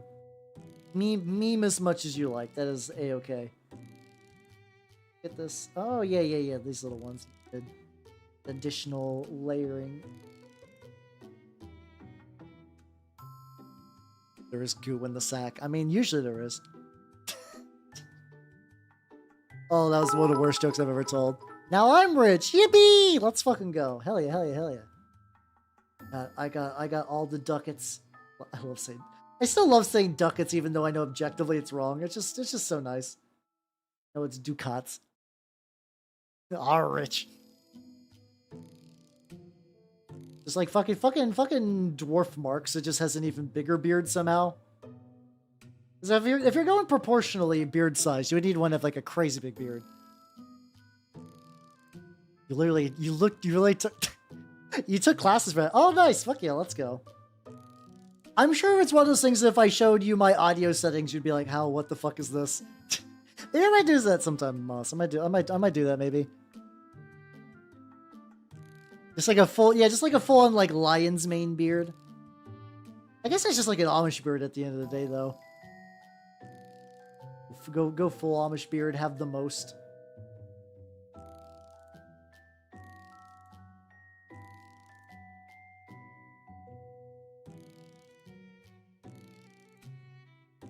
There we go. There we go. There we go. Excellent.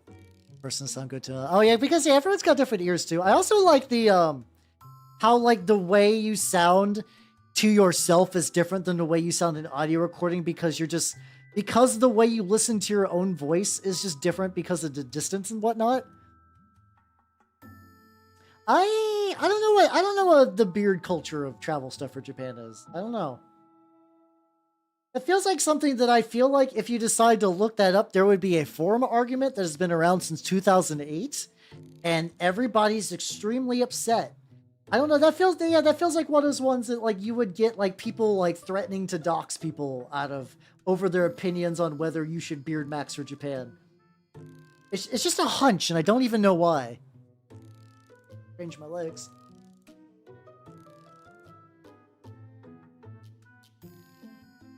Yeah, you do effectively hear your own voice in your head.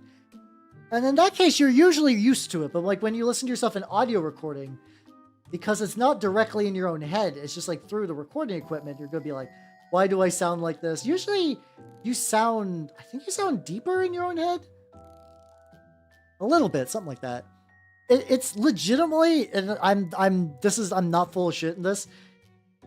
Getting used to the sound of your own voice is a skill. You have to train yourself to do it. Like, you legitimately have to, like, exposure therapy yourself to your own voice. And eventually, like, even if you don't like it, you can grow to the point where you tolerate it. And that's really about all you can really ask for at the end of the day.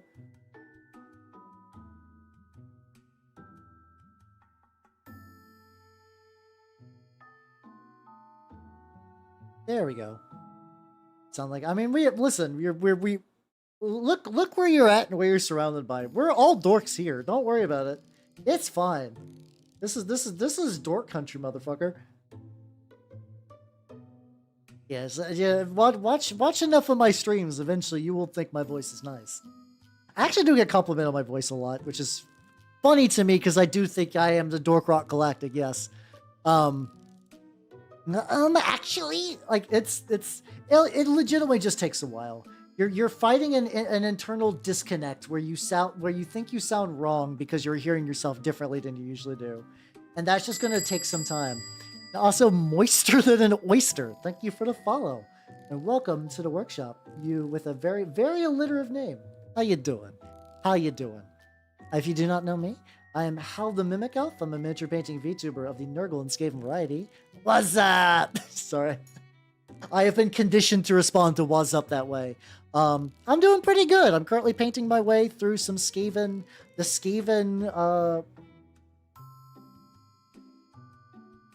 God, Ratling Warpblaster. That name does not stick in my fucking brain. I can remember most other names to a certain extent. Ratling Warpblaster, because I know rattling guns, and I know like various warp guns, but for some reason, Ratling Warpblaster is just like, nah, never. You're never gonna remember this, Hal. You're gonna have to look at your own stream title as you paint. Oh yeah, when you listen to like old you on video too, it's like you also got that like age difference, so you're gonna sound like a double dork to yourself, and that's fine. That's whatever. What color did I use? Like, I think I just did mahogany directly? That sounds that sounds right.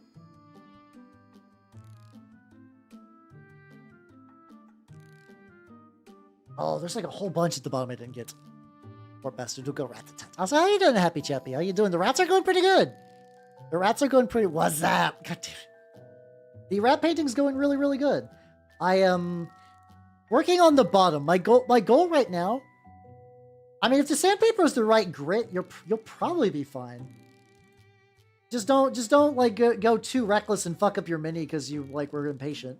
Like if you need to move on to a different mini till you find the file, that'll be worth it in the end. Ooh, fuck yeah! Let's go. Games Workshop owes me a box of Flesh Eater quartz. Someday they'll come in.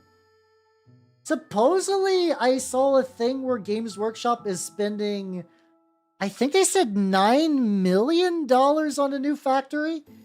And it's like, goddamn, finally? Come on. Because it baffles me that they are the biggest wargame company and they cannot keep stock at all. It's like, what the fuck are you doing? They'll hype up a product for like months and then it'll sell out within 3 seconds because they just do not have the capacity. How you doing, Illusion? How you doing? Welcome, welcome, welcome. I mean, legitimately, the IOU system for Games Workshop is a box of Flesh Eater quartz.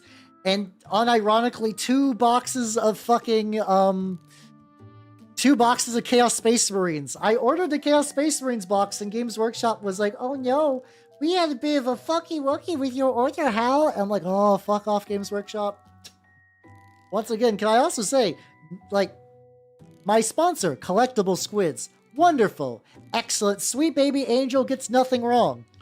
It's usually the Games Workshop party equation where he's like, how I ordered these and they sent me the wrong boxes. And I'm like, fucking Games Workshop, goddamn. How you doing, Edless? Welcome, welcome, welcome. How you doing? How you doing?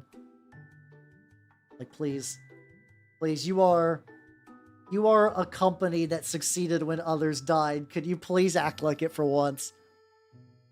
Oh yeah, are you getting one of those like slow build mags where they give you like a couple of minis every month and then by the time you're done, you got like a whole ass force? I really like the ideas of those. I'm not really in the I'm not really in the like the hobby bracket to need them anymore. And I've always found that they're kind of a pain to actually acquire. But I like the idea. No, legitimately, Squid did nothing wrong. This is not even as a meme. Like, Squids is legitimately, I am incredibly blessed to have Squids as a sponsor. He is fucking flawless. Oh, it's just White Dwarf. Oh, okay, gotcha. I mean, White Dwarf is still cool, don't get me wrong. Hopefully they don't take too much longer and they'll send it to you. Would be nice to receive things you orders from James Workshop. That connection. A couple little things. Guy from Reddit. I don't know why I get the idea of just like the guy from Reddit. I imagine just like Igor motherfucker just like trying to slowly stuff one Arminger. Oh, you're doing a mini swap. Honestly, I should, as much as I'm loath to use Reddit, I should probably look into that just for some like clearing out some of my backlog. Right now, I've done a tiny little bit of Reddit posting, but only really just to show off my paint jobs. I'm just like, hey, look, I painted these. Which feels weird because I get the, no shit, I think in terms of just like uploading stuff, Reddit gets the most reaction compared to like Instagram, Twitter, YouTube videos. Like if in terms of just I am posting a picture of a mini, nothing has beat the sheer number of responses and comments. It's not just like likes and views. It's just responses are higher on Reddit by like a significant margin. And it's weird because I'm not used to that.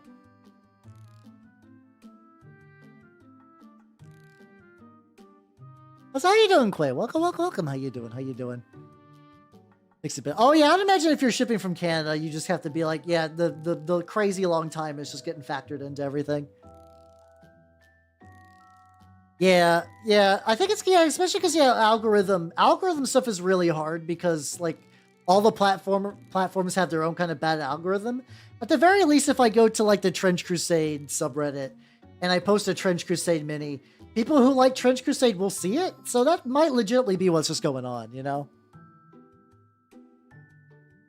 We'll talk about self-sucking. I mean, there's people that I like to do that as well. Not self-sucking. I mean, looking at weird Reddits. I'm sure better than this. You would think. There is a podcast I have been following, honest to God, since like 2016 called the F.A.T.A.L. And they're also like a very similar idea to like, I kind of consider them in the same bucket as like Red Letter Media, where they are sort of like a weird goal of mine. They're a bunch of friends from like the fucking Portal of Evil days that just decide to like join a Team Fortress 2 server because they like to just talk about weird shit they found on the internet, and they just made it into a podcast, and they just read stuff from there. And it turns out Reddit is filled with weird shit that you can talk about. One example being raw meat. There was a guy named like Jonas Vonderplanets, something like that. And the guy's deal was he believed that you should never eat vegetables or drink water. You're allowed to eat raw meat, raw dairy, raw eggs, and that's basically it. And the forum is incredibly funny because it can more or less be summed up as like, I ate fermenting meat and I'm dying. Like, or like, I ate a snake, why am I sick? Well, Happy Choppy, funny you should mention that. Funny... When does it become getting your dick sucked and stopping? It's both all the time. It never stops. There were people that were specifically looking for meat with parasites because this Jonas guy said that parasites were actually healthy. These were also the kind of people that are incredibly strong anti-vaxxers that are like, if I gave myself a tapeworm, would that suck out the COVID vaccine that I was forced to get? And you're like, oh, Jesus Christ. Oh yeah, rotten. It's called high meat, according to these people. They literally let meat ferment, and then they eat it, and they get high. The internet is a magical place. Oh yeah. Oh boy, Cole. Yeah, that guy is a horrible person. And people still listen to him. Yeah. It's great. It's great. Don't you love it? These people, like, vote and have jobs and drive around.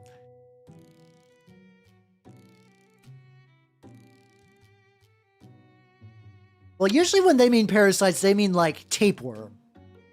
And I'm not up to date with my scientific journals, but I have not heard of one where it's like, maybe you should have tapeworms. Maybe tapeworm's good? Question mark? Some of them get elected. Oh, I hate it. I hate it. I'm not a particularly political person, but I do believe some people should be barred from voting. Not along party lines, but like if you're posting on the fucking raw meat Reddit, you should have your voting taken away. I'm sorry, I can't let you determine the fate of the country if you're getting high on lamb brains. I think that's a very reasonable rule.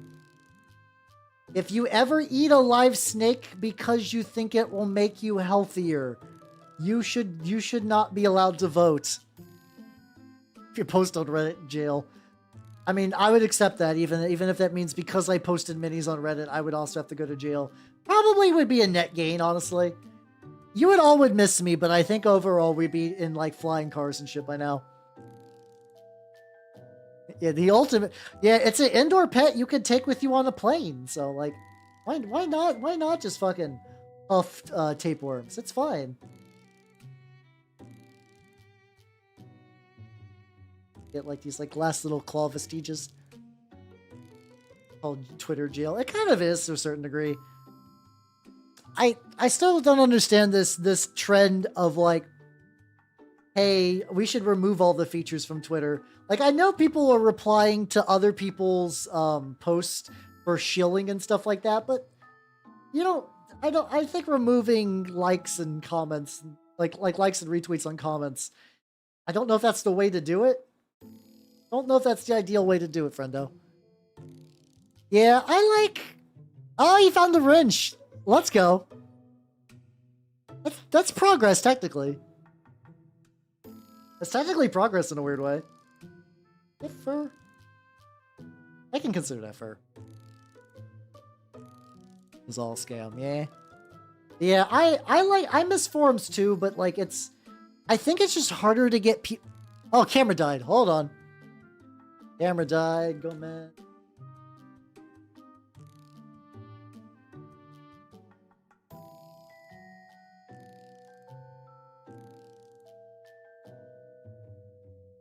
Hey, there we go.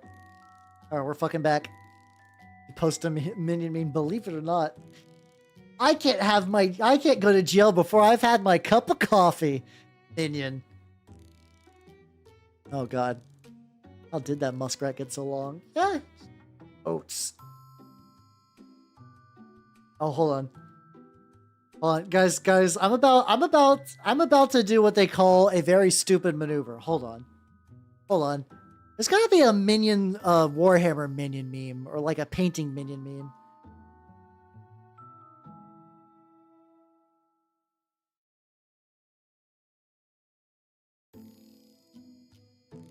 It's just like a minion photoshopped into a fucking Iron Hand.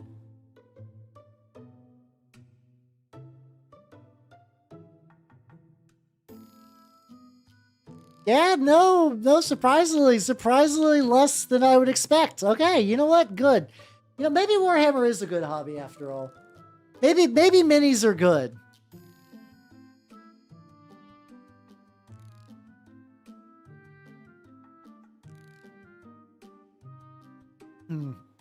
Orcas painted as minions, like an orca whale. That would be great. So what are we doing? What are we doing with the lads? I'm also wondering if I'm entering a part where that like potentially. Oh, there we go.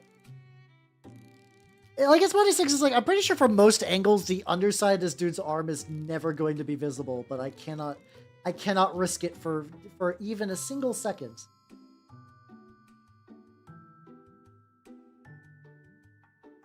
Penetrate into the Warhammer hobby. True. I mean, I've definitely seen like parents get into it, but yeah, I don't know if Warhammer's a good post in jail. I'll have to check out later. Oh no, that's gonna be terrifying.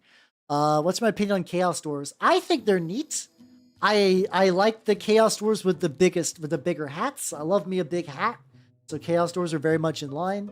I always thought it'd be cool to have a Chaos Dwarf army, but like between costs and time, it's just not particularly feasible. Oh, yeah, no, I've seen whole ass families go to like mini stores and stuff like that.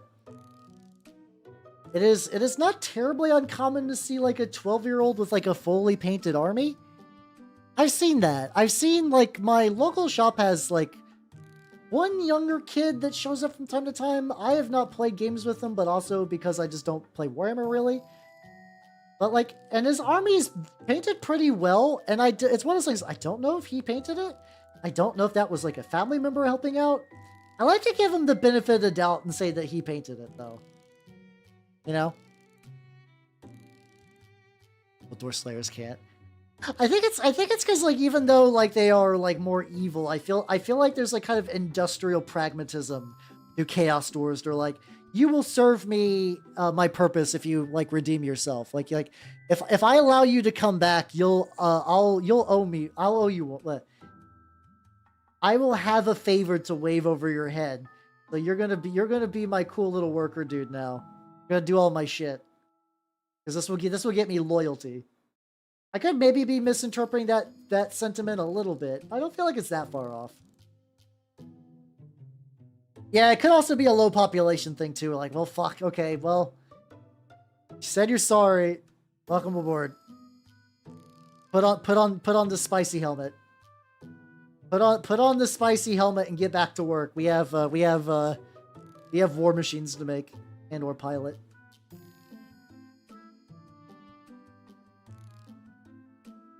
Get the and all that. Oh, it's like. We are making progress. Okay, we're about like 2.5 hours. So, because like I also said, I believe the top part is going to be significantly less annoying than this. I also firmly believe that a lot of like any little hangups will probably be picked up by the washes and stuff. Well, spoilers. I'm going to be grime washing the ever loving fuck out of this because it's a Skaven model. I'm gonna. I think it's maybe. Oh shit! I missed a lot of wood at the top. Hold on. But yeah, I could see it being a population thing. But yeah, no, I think Chaos Dwarves are very neat. I also have a soft spot for them because they were probably my most successful Blood Bowl team. There was a period of time where I played some Blood Bowl, and I had a grand old time when the dice weren't absolutely making me weep. Which I mean, it's one of the things that's technically the fun of Blood Bowl is just getting fucked over by the dice, but. God damn, there's like some days where it's just like, haha, Nuffle, and then there's other days you're like, I Everything is awful. Everything is awful, and I've done nothing. All I've done this game is bumble and die. Is this fun yet? Am I having fun? And like later on, you'll be like, oh, I had a blast. That was just kind of goofy, a little goofy, silly.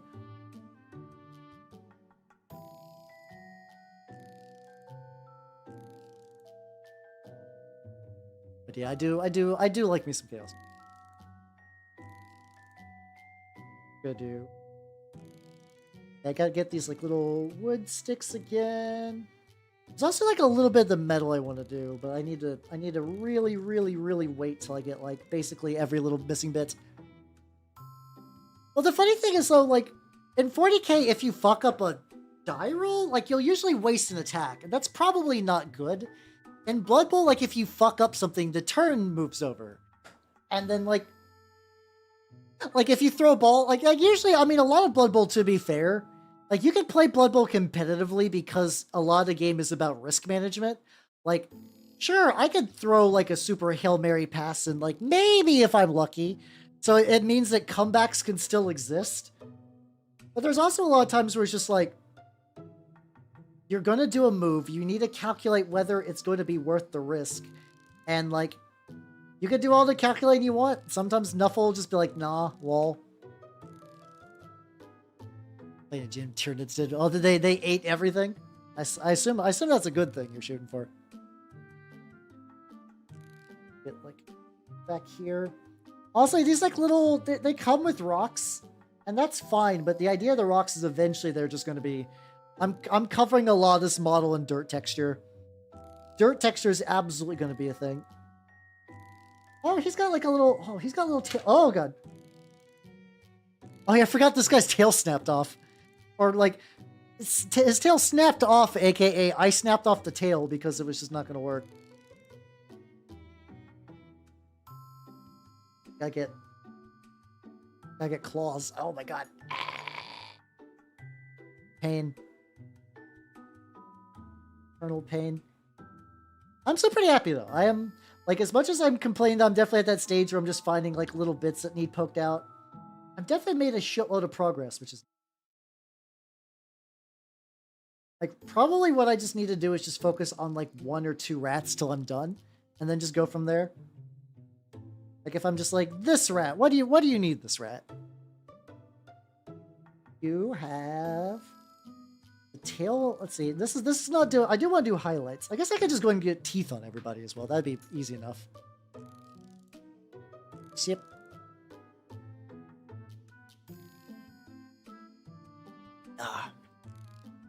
Thinking buff. Oh, this is also something to. Oh shit. Okay, we got an ad break, so I'll do a little bit of shakeage, and I'll get the teeth. I'll get the teeths going. It's got kind of like dirty, off-white, yellow thing. I'm very good at describing colors. I'm a color expert. Let me get a little bit of that on there. See, wait till timer is almost. Hey, there we go. We back. So, I was thinking over my Tyranids again. Oh, thank you for the 100 stretch too. Let me go and do that before I go deep into teeth. Oh, there we go. Ooh. Ooh, that's a spicy stretch. Oh, that's a spicy stretch.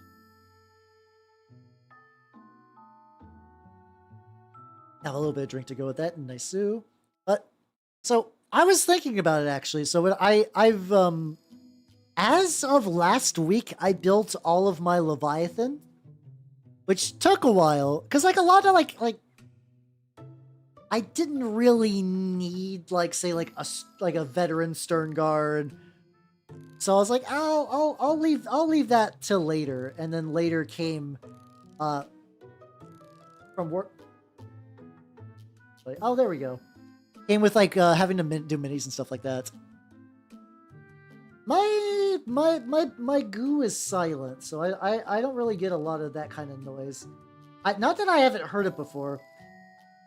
Because I'm the tall friend, I've had people in the past be like, "Hal, you're tall. Crack my back, please." Where it's like, effectively, you give them like a dead drop hug, where you just like hug them from behind and just kind of let them hang, and their back will just be like pop, pop, pop, pop, pop, pop, pop, pop, pop, pop, pop. It happened like a decent amount of my life, so I've heard it, just not my own. I'm going, I feel lucky. Oh yeah, no, this is a... Everybody's got their own horrible medical condition kicking around. Oh, yeah, I don't know. I'm not a big... I don't mind the snapping noises, but they don't do anything for me. Oh, you're the dwarf, you're like, toss me! I'm sorry, what? Toss me! I love that. I'm just, like... We watched Lord of the Rings at the tail end of last year, and honestly, I might want to do it again. You know, I've actually not actually like sat down and fully watched all the Ralph Bakshi Lord of the Rings movies. That might be fun to do, actually. Roughly around the same point I did for the Peter Jackson trilogy. Get the... Oh, his face is kind of not painted too.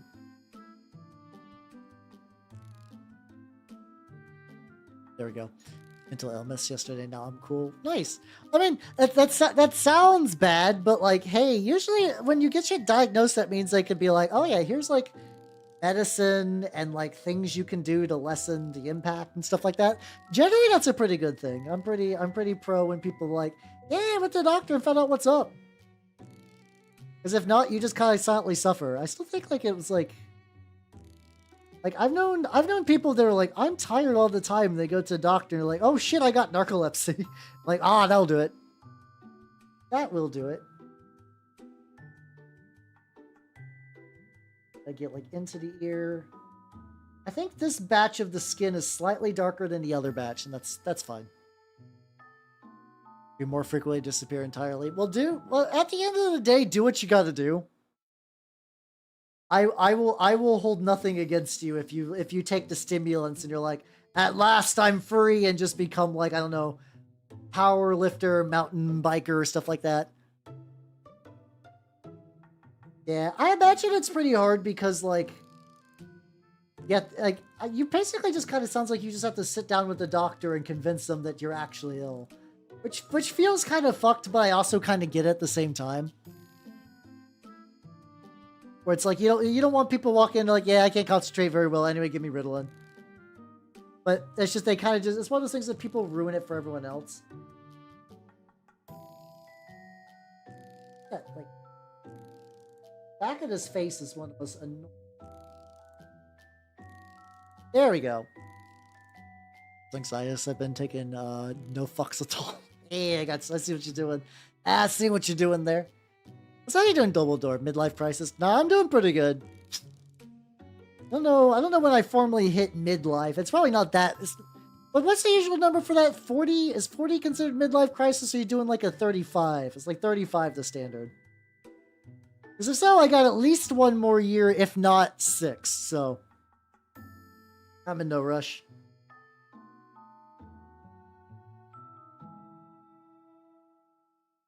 Get the hands.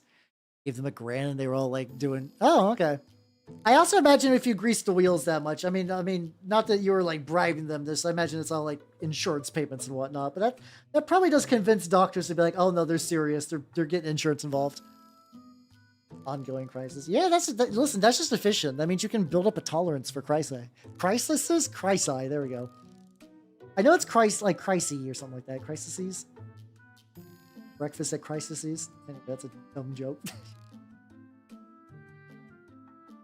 But yeah, take pills, become a neurotypical sex haver. Oh, gross. Imagine that. Yeah, you gotta lube it up sometime. Wait for the rest of a year because, ooh, okay, that's pretty cool though. Here, that would definitely not be the case. That would definitely not be the case in glorious Burgerland, but I'm glad health insurance works in other places. Goddamn. A little bit. There. I also eventually need to go in and hit like 2 places of metal. So I think this guy's got a metal belt buckle and this guy's got a metal belt buckle. I should go ahead and do that real quick.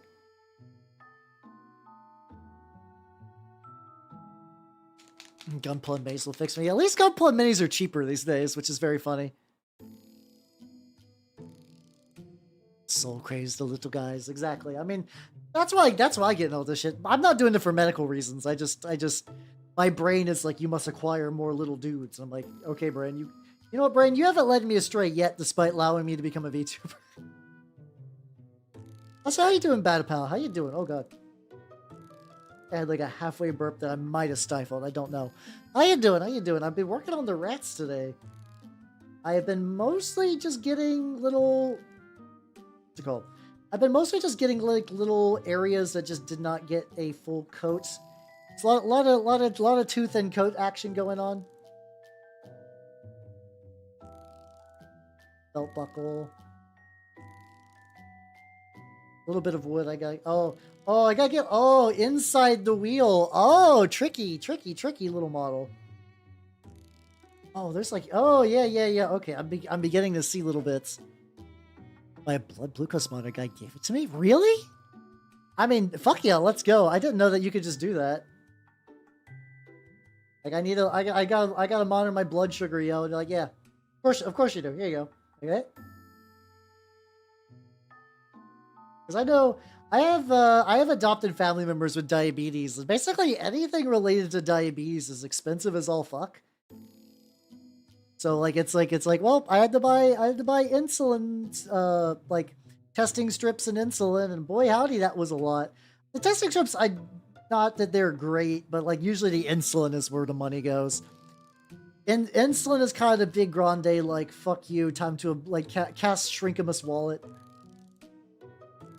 I do not envy anyone that has to deal with diabetes, because like I remember early on they're like, I'm better now. I used to be terrified of needles. Like it was kind of a thing where it's like they didn't believe, like, because I mean they assumed I was like not adopted, so like maybe you have it too, Hal. We should probably test. And I was just like, I didn't want it. I did not want the needles.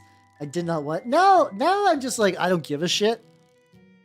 There's like a certain point when you cross the threshold and realize, you know what's going to happen? It's going to hurt. That's it.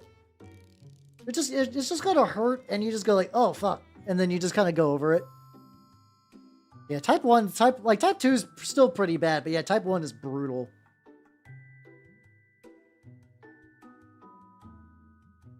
I get like, there we go.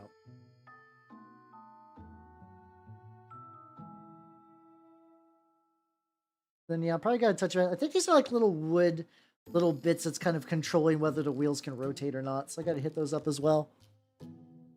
Was able to get me on. Ooh. Okay, well, glad you were able to deal with the needle anxiety, because having needle anxiety and being diabetic is like, Jesus Christ, that's brutal. This as well. This little area would be covered by the cannon. I have not touched the cannon today, really, at all. Great. For allergies, yeah. Yeah, after a while, you just kind of, like, become whatever about it. You're like, this might as well happen. This is not that it's fine, but it's just like, it's whatever. This don't matter, none of this matters kind of thing. But for needles. Yeah, let me get the interior bits, and then, oh boy, I got a lot of wood in the middle. I was about like, how did I miss some of these? But this is just kind of a lot of stuff going on type of model at the moment. Hold on, I gotta... YouTube has been very, very slow on like moving songs. Public pain for your wife not to die. Yeah, I'm not a big fan of that. I'm kind of the belief that I feel like medicine should be like, at the very least, like affordable. Like you should like the idea that like you could go to a hospital and your whole life is over kind of just really fucking blows. It's like not even your life is over because of like, oh, like you're sick. It's like, oh god, how the fuck am I going to afford this? I remember legitimately the last car accident I was in. They were like, hey, would you like, oh, you shit, you got hit in you got T-bone. Would you like to get in the ambulance? I'm like, no. Oh, no. God, no. Which, in hindsight, was probably I was fine, luckily. Probably a bit of a risky move, but I was like, I don't want to pay for a fucking ambulance trip. I don't want to pay for an ambulance trip. That shit's expensive. And I just rode with the tow truck dude, which was free. I had to dump up. Unironically, kinda, yeah, it was kind of like that. See, I'd be okay with paying $100 a year for like ambulance insurance, I guess is the best way to say that. I'd be okay with that. Yeah, I was jostled during my last. Luckily, despite the fact that the other person T-boned me, going 55 miles an hour, I was fine, weirdly enough. I was weirdly fine. Yeah, Uber to urgent care if you're conscious enough, that's probably not a bad idea. If you're bleeding though, don't do that, because if the Uber ride shows up and you're like, I'm bleeding, they're gonna be like, oh no, my seats. Ambulance with electricity, weird. Let's see, it sucks. Genuine ass looks like a total dumb fuck. It just needs paint and stuff. I believe in you. I believe. Never had. You're lucky then. I've only really had one. I've been in 3 car accidents in my life, but only one of them was vehicle on vehicle. Weirdly enough. That's all good, Nintendo. Have yourself a good night and take it easy. I will continue to be painting the rats and all the fun that goes with that. Because one of them, as I had a car swerve into me, I tried to turn the car right so I didn't get hit, and I spun out and I hit a guardrail. Another one was a lady who hit me on a pedestrian-only crossing, but because she had insurance and lawyers and I didn't, insurance ruled on her favor. And the very last one, I was in the middle of a move and I was driving to go from my new house to the old place to pick up stuff. And somebody ran a red light and they T-boned my car at 55 miles an hour. It's that last one. I'm legitimately surprised that like everything was fine. The car was dead. The car died. They bent the axle or cracked the axle. They basically did whatever you can do to an axle that renders it unable to be a car anymore. I was like, it's got like a dent in it. It's probably fine. And they're like, no, the axle's fucked. And I was like, oh, you can fix it, right? And they're like, oh, okay, man. But that one, luckily, like I had to pay for like rental cars and stuff, which sucked. That one was ruled in my favor because the police took statements of like, yeah, they ran a red light. And then my insurance was like, we got a fucking clear case. We got a fucking clear case. Because like, if you're an insurance company and your client hands you back the other person admitted to running a red light 10 miles over the speed limit, like that might as well be like a Willy Wonka gift certificate for free money to the insurance company. So fucking my insurance rep just like, I got the golden ticket. His head is forward facing. I still believe you could fix it. I still believe. Also, I mean, at the end of the day, Turnip is supposed to look a little goofy. So like, if he looks a little goofy, silly, that's not the end of the world. I'm a T-bone. Yeah, that's kind of what I was told too. Yeah. Axolotl questions. I do like axolotls a lot. Like those goofy little amphibians. Yep. I don't even know if you guys can see. Oh, there we go. Like you can kind of see that angle. Trying to get these like last little bits.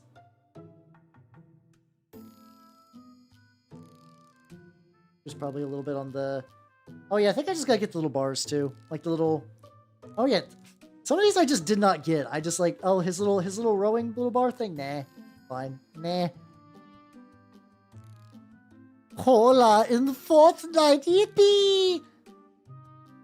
I wonder what's up with that kid, like the little German Fortnite kid. Because that's one of those things too that like, he's just like happy to play Fortnite, and now he's an internet meme. Like, do you think he's like favorite? Like, do you think people are like, it's him, Fortnite kid, or do you think he just gets immediately bullied? I could see that going both ways. I could see that going both ways of people just going like, hey, it's Fortnite kid. Yeah, it's I, Fortnite kid. Or just like immense, like just like every moment, just getting just like everybody dunking his ass into loose dumpsters and going yippee as he just cries softly into it.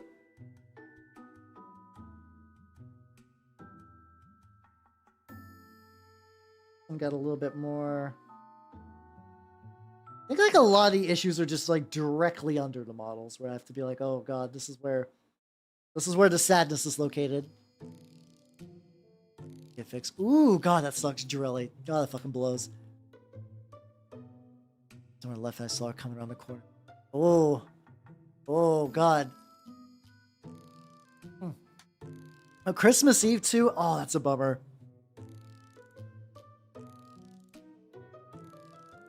Oh god, it's the worst when you see it coming too and you can't stop it and you're like, well, shit's fucked. I still think of that deer that broke its neck on my adopted father's car when we were going to a Thanksgiving party.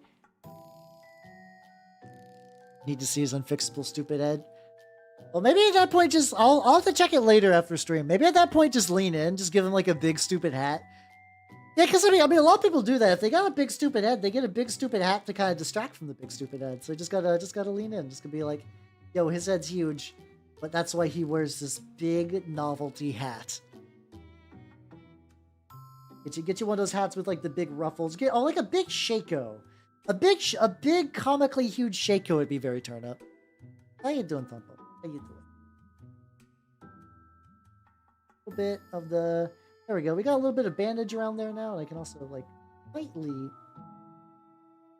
clear that up. Also debating how much, like, highlighting work I want to do on this.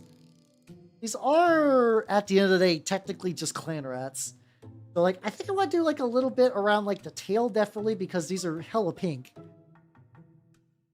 Become the Doug Dimmadome cosplayer. That's an unironic real mood.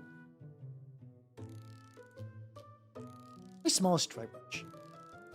Or the deer explode. Yeah, that happens a lot. Deer crave the sweet embrace of the grave, and I don't want to send them there. But the deer have other plans.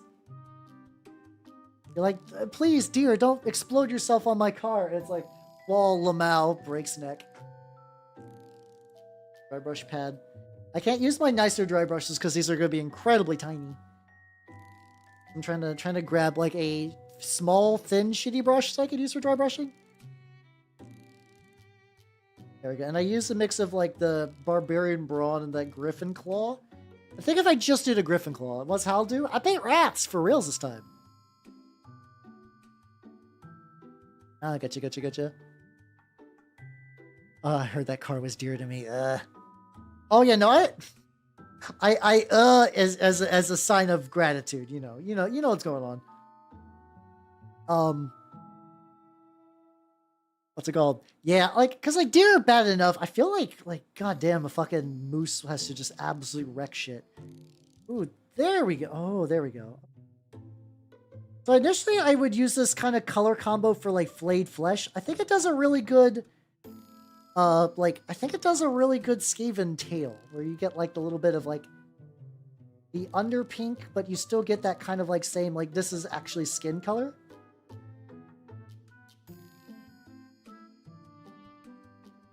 Maybe that's what I gotta do for the wood too. If I just dry brush it with that kind of khaki color that I found out was like a good old wood for the Ewoks. Puns. I'll lose the other arm I clipped. Lean in. Just lean in harder. It'll be fine. Have to break down with the radio. That is fucking ironic. Jesus Christ. Or maybe not. Oh yeah. The moose, because like that's like that. Like I think I've mentioned people don't realize how big a moose is until you like at least look up a video of a moose. Because like for years in the States, I assumed the moose was just like, was it effectively just a big. I guess this gonna work. There's like a little bit where like the tail kind of hits awkwardly with that. Right, we'll worry about that in a little bit. You just assume not deer. You just assume moose are like effectively like kind of like cow or horse size, I guess. Like, what is a moose? Oh, a moose is just like a funky. It's just like a funky cow, but with like big antlers. And you're like, no, it's huge. Can't do it. The dumb thing glues it together. Ah, okay, gotcha. It's all good. So how you doing, Nurk? Welcome. Oh, Pena was in a Skaven clan. What clan would they be in?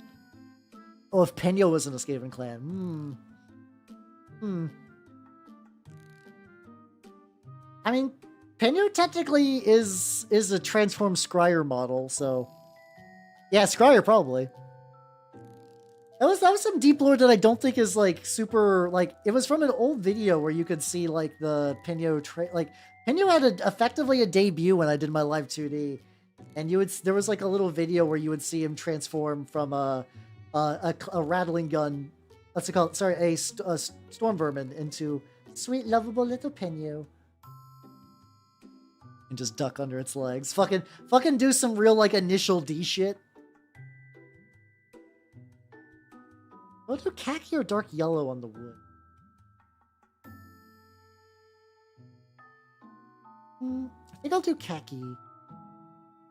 Use the same brush because it's just by chance. Even though it's not one of my nicer dry brushes, it's kind of functionally blue. It's all good. It's all good.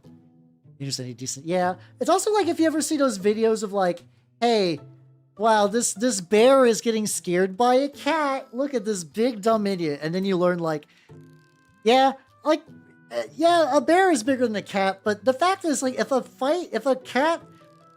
cat will probably die to a bear. But if the cat leaves a lasting injury to the bear, that bear is fucked. So like, be cautious. Fuck it, you know? No reason to risk your shit. How you doing, Fred? Welcome, welcome, welcome. How you doing? How you doing? Yeah, apparently, yeah, dry brushing khaki on fucking, on wood definitely ages it in a way that's very, very nice. This has already got some, like, real beautiful grain kind of built into it, so I'm gonna try to, like, hit it up. Probably even use, like, a lighter, like, even brighter color, because I know the eventual, like, inking I'm gonna do for this is going to dim the ever-loving shit out of this model. That's fine. Yeah, your deer can fuck your shit up. Bad news bears. Hey, God, Jay, I want you to know that I think you're like the patient zero of puns now. Like everybody has been pretty good on puns, but I feel like it's accelerated since your presence. And I'm not saying for you to stop. I just need you to know that you're responsible. That's all.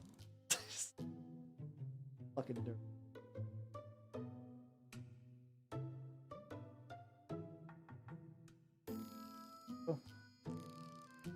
And bear it away to that. See, you're not sorry. It's fine. Okay, sit on that. I don't know if I could even like if dry brushing the wood for like the little like sticks is going to do much. Actually, I have an idea. Hold on. Become unbearable. Yeah. Okay. If I get like inside, I might do like one other layer as well. Fuck. Getting some of these edges is going to be like nigh impossible, and that's aight. That is something. That is like, oh, no, you can't do two bearings. You can't do two similar bear puns. You get one. You get one. It's like this is something that I need to also do as well. I typically paint pretty dark, which is why I use a lot of like dark washes and stuff. But also when you're doing the kind of techniques that I'm doing, they're like, yeah, you should probably like start with a slightly brighter base. And that's going to be the thing that's going to take me a bit to like really nail down is like getting a brighter base. Like I'm probably going to dry brush and even uh-oh. Too thick.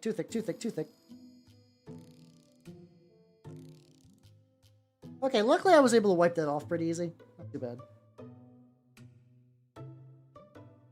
I might use that like khaki, not khaki, like the older yellow, whatever. Let's see what a bear can do for you. I mean, that's just the internet being the internet. Every part of that argument is dumb. Every part of that was really, really silly.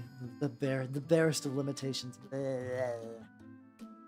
All right, let's go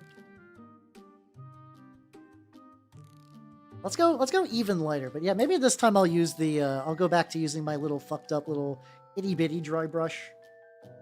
Because I like my Artist Opus dry brush, but it's still like, I don't know if that was the smallest size. I feel like there's probably smaller that I might want to eventually invest into. Maybe not, I don't know.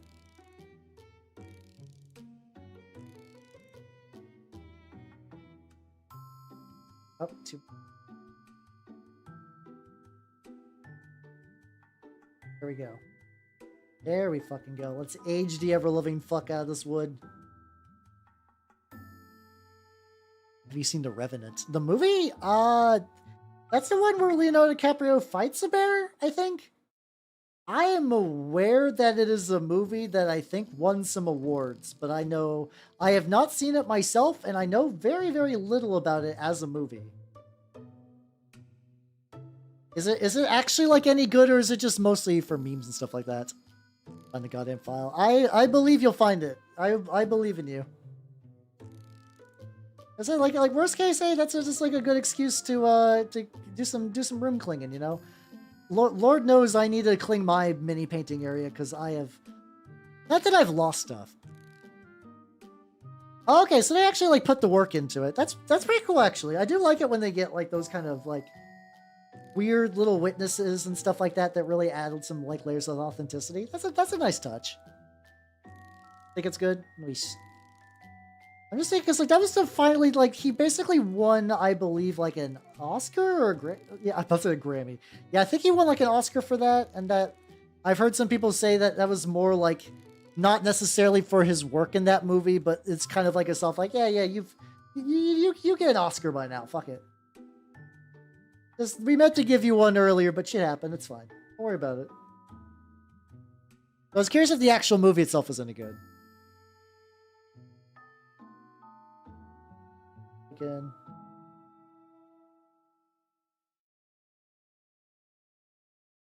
Dry brush there. You got some dry brush on the wood. Do I want to bother dry brushing the outfits?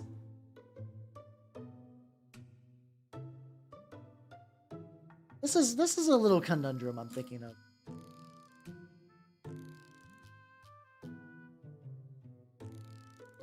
If I hit them, like, if I hit them with that same kind of like yellow, I can kind of like make the fur stick out.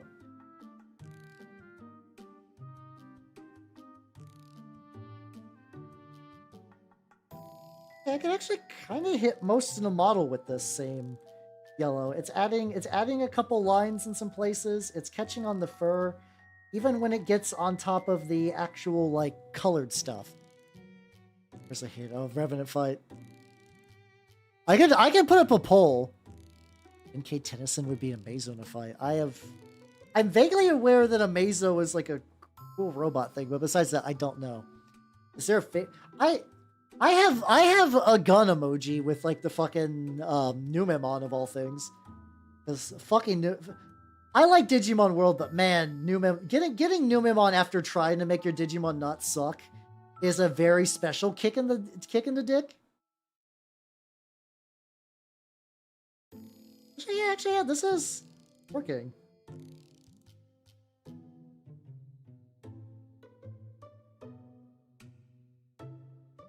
Just if I have to be really careful with my control on this, I have to do a lot of testing. But if I get it right, I can just like basically hit all the clan rats with this kind of like little bit of like a brightening pass, which gets the raised edges a little bit. This is probably like realistically when I'm gonna do the actual when I do the actual clan rats, I'll probably be using some like I've effectively looked at like different variants of like, you know, there's like slap chop, and then there's like also maybe doing just like some enamel stuff, and even the enamels are like maybe do like a zenithal and like a little bit of a dry brush, and I'm like, okay.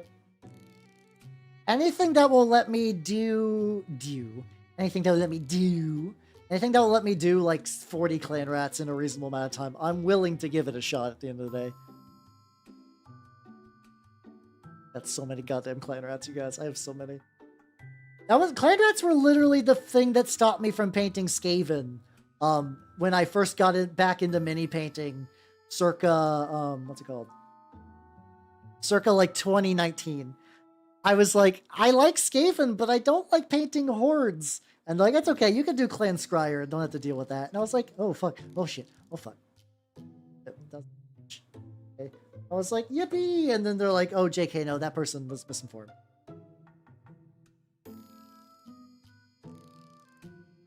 It's little Little bit of a dry brush issue. Luckily that was like on the middle, and I think I can still kind of save it.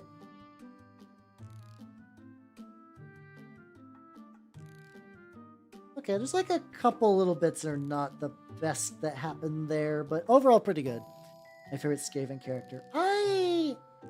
The thing is, because I came into mini painting post Warhammer Fantasy and I haven't played a huge amount of Total War, like, I want to say, like, I mean, Ikit Claw's a fun dude, but like, I don't have a huge amount of lore knowledge on the individual Skaven characters. Like, I generally know them. Like, I know Throt, the Uncling, who's a fun, hungry boy. There's the one, God, what's his fucking name? Not Snicket. There's one of them that I cannot remember his name, but he's like a big like Clan Moors dude. And I remember his superpower was having a parent that gave a fuck about him, or a parental figure in his life, which in Skaven society is so rare that like it kind of gave him a limited sense of empathy, which made him a great commander. I love that shit. Oh yeah, no, I do kind of like the classic like Warhammer Fantasy class archetypes for the TRPG. It's like that also too. You when you do that, yeah, Queek Head Taker. There we go. And I can never remember names. Go men.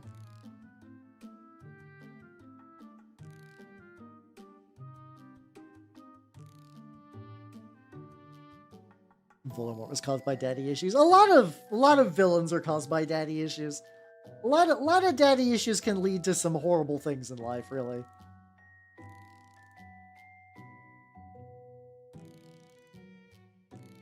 There we go. Like, make sure I get all these like little side bits.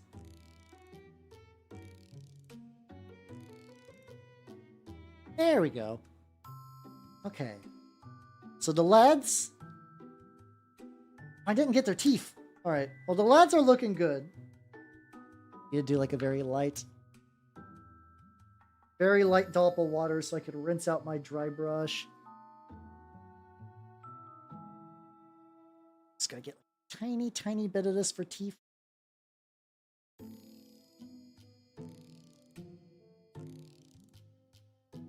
Get a little bit more water in there.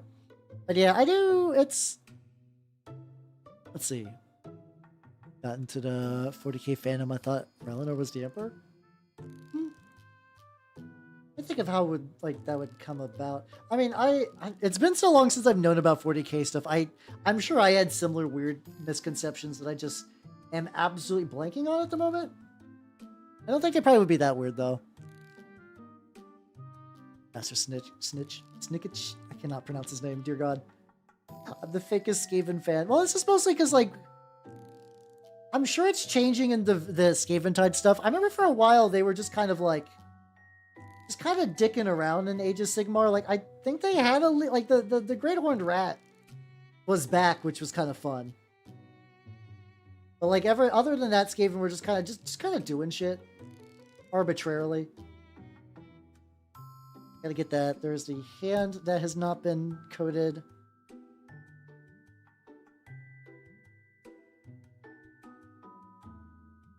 There are a couple of areas where I gotta get that brown. Once again, just some like real under the model bullshit. I don't even think that a lot of this is going to be like visible from it. Like, especially once I lay it down on the base, I think I'll probably be fine for a lot of this, like the more annoying angle.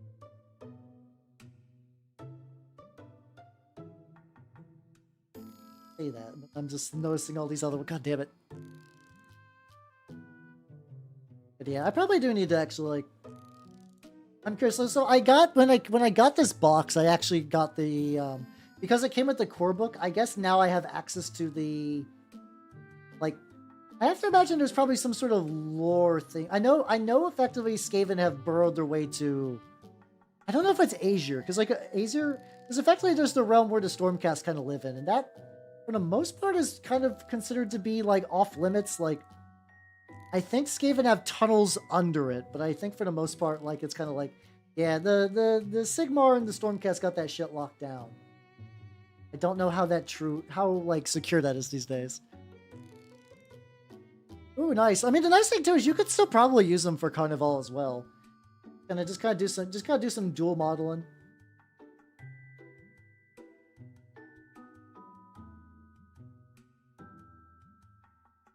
There we go. There.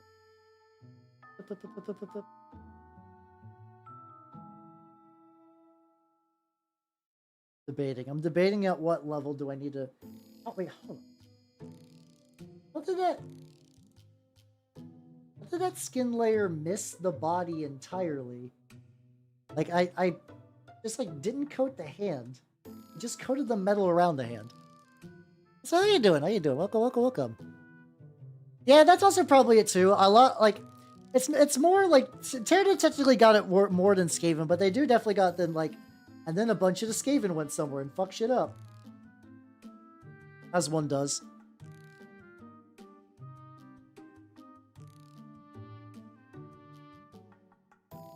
Like, okay, hold on, I have an idea.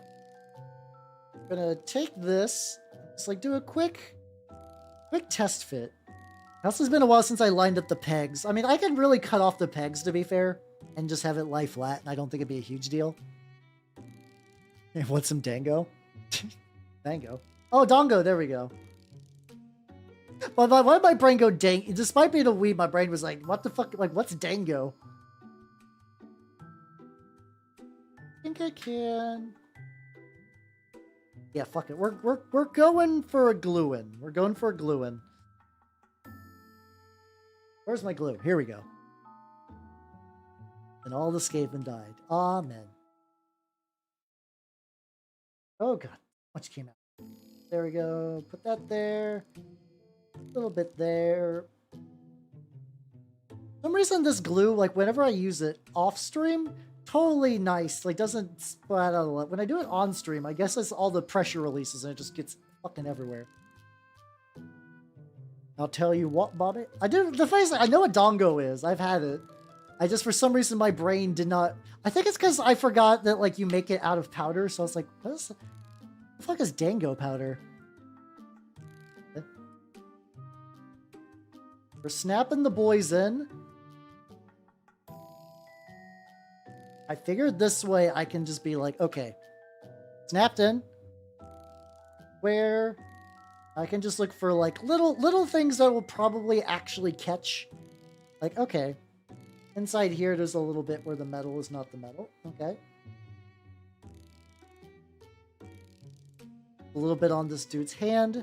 A little bit on the wrappings. Stuff like that, you know. It's Fakos. Dangerous Fako. Dango. Dun, dun, dun. Why did I do that fucking musical sting for that? That I do not understand why.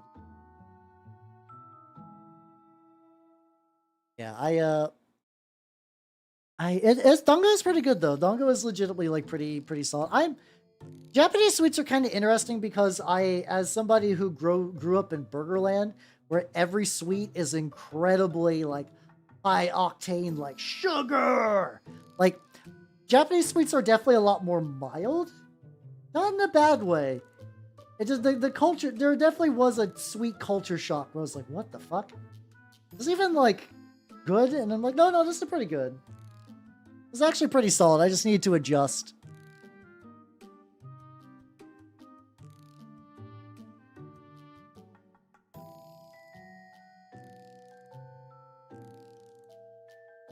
Bit of blue on there. Yeah, yo, bro, want to do some fat rails of dongo? Listen to. I was trying to think of like what to. But my brain was like, you want to do some fat rails of dongo and listen to Weezer? And I was like, Weezer, really? I like Weezer an okay amount. I would not want to imagine Weezer as like a cocaine equivalent to. I'm sure a lot of people smoke weed and listen to Weezer. That feels about right. That feels like a thing that probably happens. White brush going on.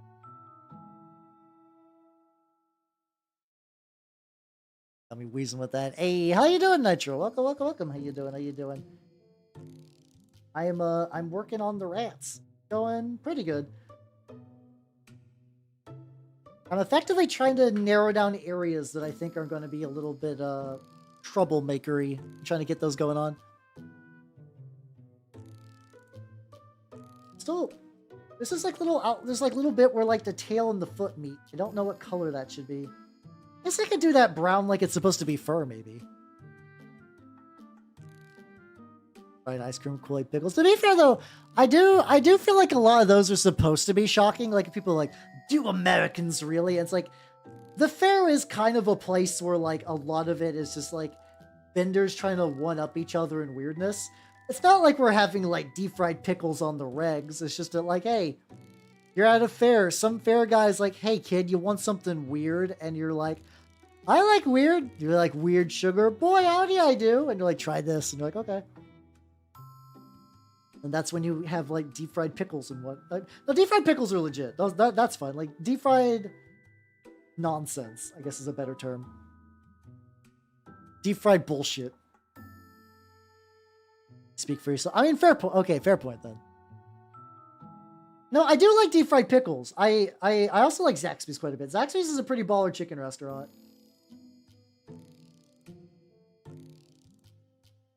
Back there. Little like holes in that outfit, I guess. Right, elephant feet. The funny thing is I didn't imagine elephant feet like the foot of an elephant. I imagined elephant feet like that radioactive like nuclear melt. Oh, do not worry. I am fully aware of deep fried like what's it called? I have had me some deep fried... Oh, I haven't had it myself, unfortunately. I went to a fair and I saw deep fried Pepsi and I could never make my way over to the booth to have it. But I have heard of the deep fried assortment of sodas.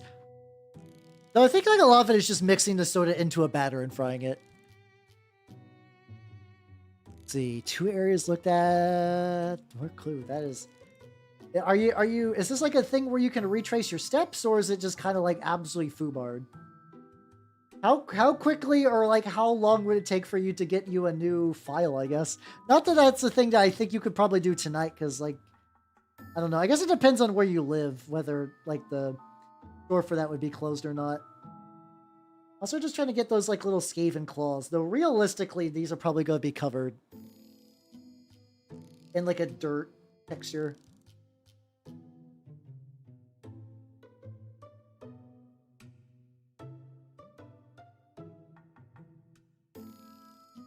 Yeah, we got all that. The lads. The lads? The lads. Lads? Maybe I should have oil washed this, or freaking ground washes. Oh, hold on, a little bit of a brown I missed. I might have jumped a gun a teensy bit. I don't think it'll be too bad. I think it'll be fine. We do it, refuse. Oh, I saw that. No, you must paint. You must. So that you must paint. Look at these glorious rats. Don't they inspire you to paint? Do what you want, nerd. At the end of the day, it's all good. But how you doing? How you doing? A little bit. Get more like the little dry brushy stuff on this like front things.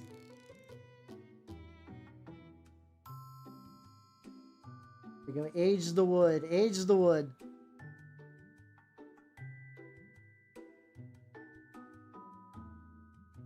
Yep, there we go. The bottom of the barrel for painting motivation. Yeah. I mean, I always paint on this time. So like you tuned in knowing that I was going to be painting mini.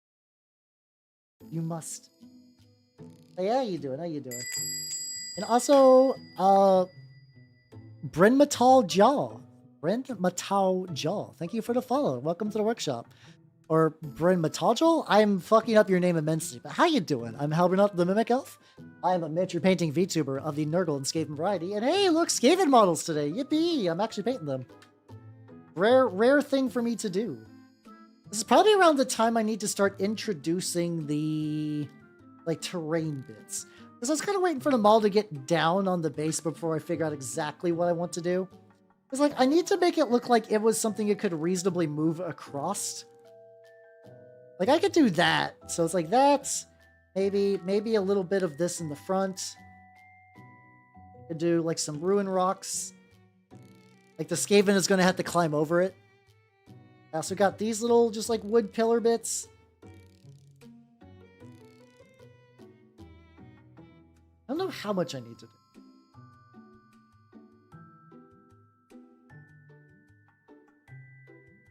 Maybe even put this one like onto, like I could put this one like roughly onto the dirt. Yeah, actually that'd be a good idea.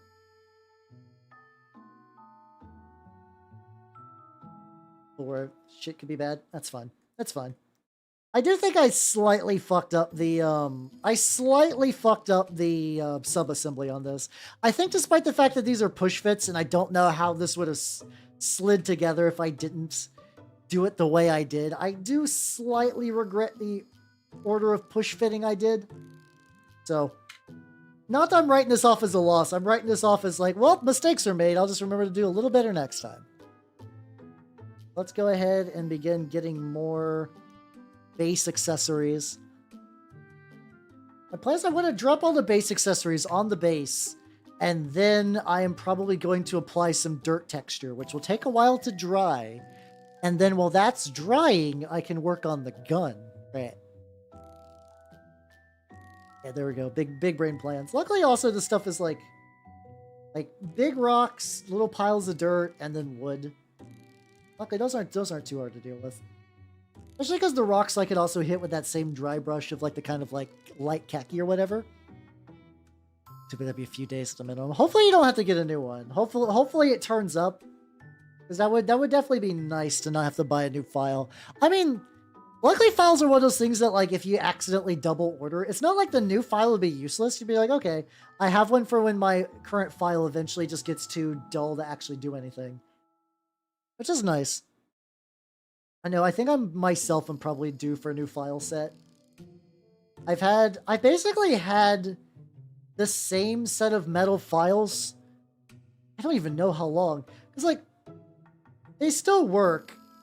No, I did get one of those like flexible files recently too. Like just like a fine grit, like sandpaper, like almost like those files you get for nails, like the long kind of ones that just kind of like effectively have like sandpaper on them.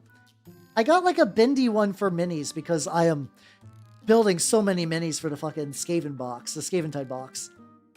And like some of these, like they're actually, this box is really nice in that it has very, very few mold lines. However, it still has them because you can't really just like totally get rid of all of them. I think if you're doing plastic stuff, mold lines are just going to be a thing and you're just going to have to deal with it after a certain point. But these ones are pretty minimal, but the ones that do exist, I want to find like a nice way just to kind of blast them out.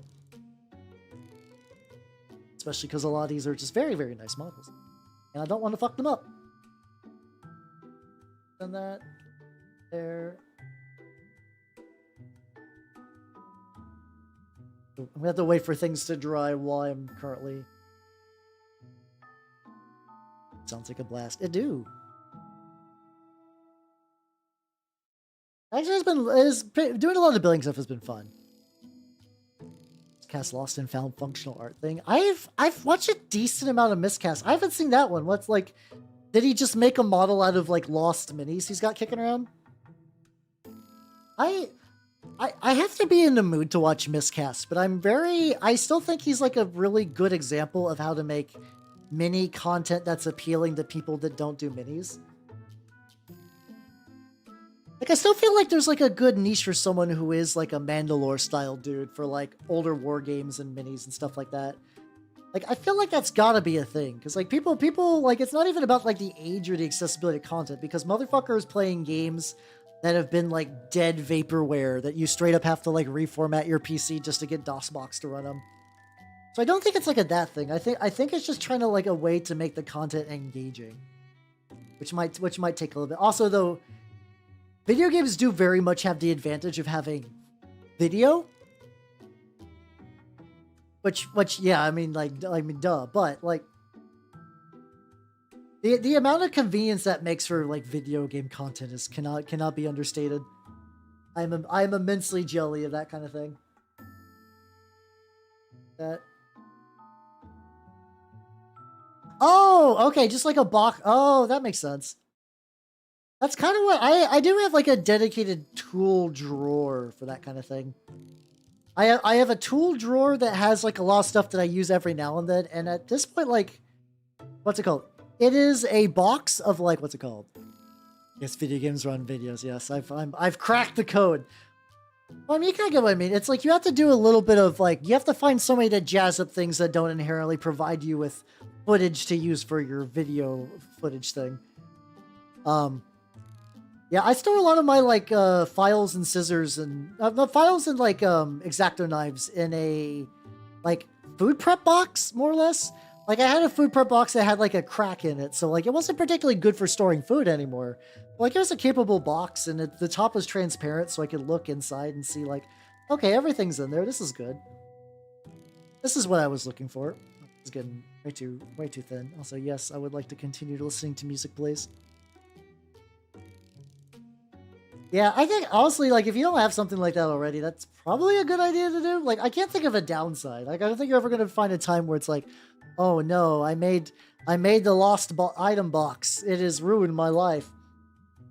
I guess if you lost the lost item box, or maybe in a weird scenario where like, no, that would really be about it. If you lost the box itself, or like if you lost an item on the way to transit to the box and then just forgot to stick it in the box. I think even then those are like kind of edge cases anyway. Get those delicious rocks for the base. Excellent. Fortunately, you can see the print lines. I've been actually looking at this. There's like a new bamboo printer called the Bamboo A1. And I was looking at that because I was like, my Elegoo, my Creality Ender 3 is a pain in the ass. I was like, what are other printers looking like for like my resin one doesn't print at the highest quality, but it's fine enough. But like, I am playing more war games now. More war games means more reasons for me to get war game terrain, because especially Stargrave. I feel like Stargrave would be a real good, like, you can home build Stargrave terrain, which honestly, that might be a fun Saturday stream. I don't know, not this Saturday, no, but like in the future, just be like, yeah, just build some Stargrave terrain, you know, build some like castles and shit. That might be neat. Maybe get me a Proxon too. I don't know how much Proxons go for, but every time I see like a dedicated mini, like terrain channel guy, he busts out the Proxon and they seem so handy. Effectively, Proxons are like for what's it called? You have a box you can use for that purpose? Yeah, you should totally do it then. But like Proxons are a hot wire cutter on a flatbed, kind of the same way that like when people would like you have like a little table saw and you just push the wood through there and it saws it. Proxons are effectively a table saw for foam, and it's really, really nice for getting like really straight angles and other things. It's really, really handy for that. Go let these bad boys. Go let those bad boys do stuff. Alright, how's the lad looking? How are you doing, my dude? You have been... We'll need to do a little bit more with this. The wood definitely needs a touch up. We'll start with the wood. Yeah. Luckily the metals probably will need some love. Overall, they're not too bad though. Overall, not too bad. Let's get the wood. Yeah, effectively a hotwire bandsaw, yeah. They seem really handy though. And like if I want to go like really like not that like terrain shouldn't not be my thing, but like if I want to make terrain like a thing that I do with like a real serious level of commitment, I feel like one of those will just kind of like save me a lot of issues. He's definitely there. He's a lot more open to reach than the clan rats, and also has a bit more like he's got robes and metal, which is like very nice things to paint. Robes and metal are some of the most straightforward bullshit I could do many things for.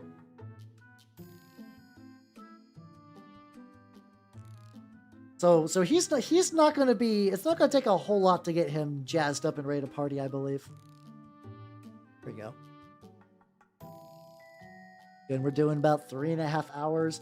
I don't know if I'll get this. I don't think it's going to get done tonight, but I think at the very least, my goal is like pretty close.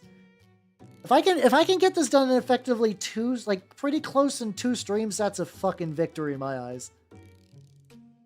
Then what do I want to do for you? Oh yeah, I'm going to just give him khaki ropes as well.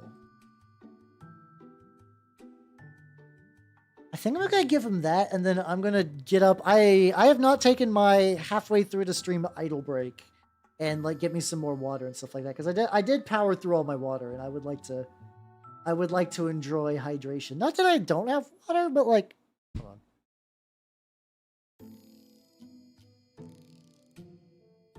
It's definitely getting close to running out. Yeah, okay, yeah, if I get these little ropes with the khaki color, and then I just get get the skin again, and a bunch of other stuff. I like ham. Ham is good. I had a baller ham sandwich the other day, actually. At that like work retreat thing, training seminar bullshit. I did get a free ham sandwich out of it. So you know what?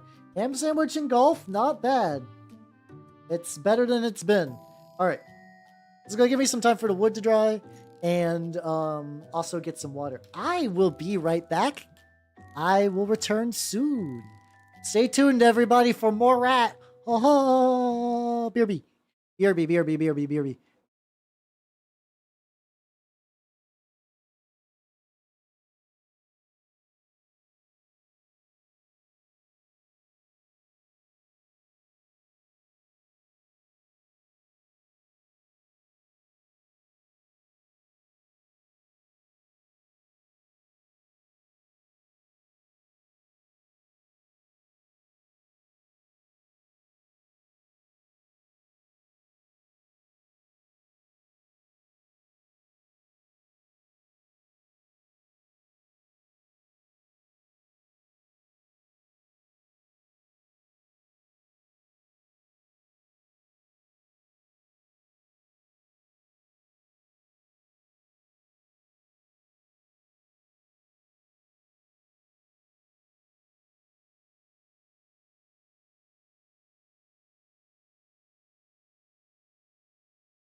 Alright, I'm back, nerds.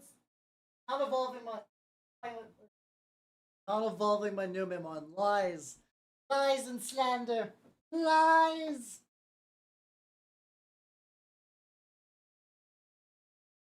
I've returned though.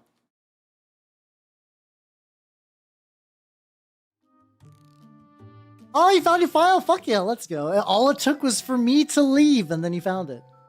Excellent. Welcome back, everybody. Alright, there we go. So let's begin looking at the critters.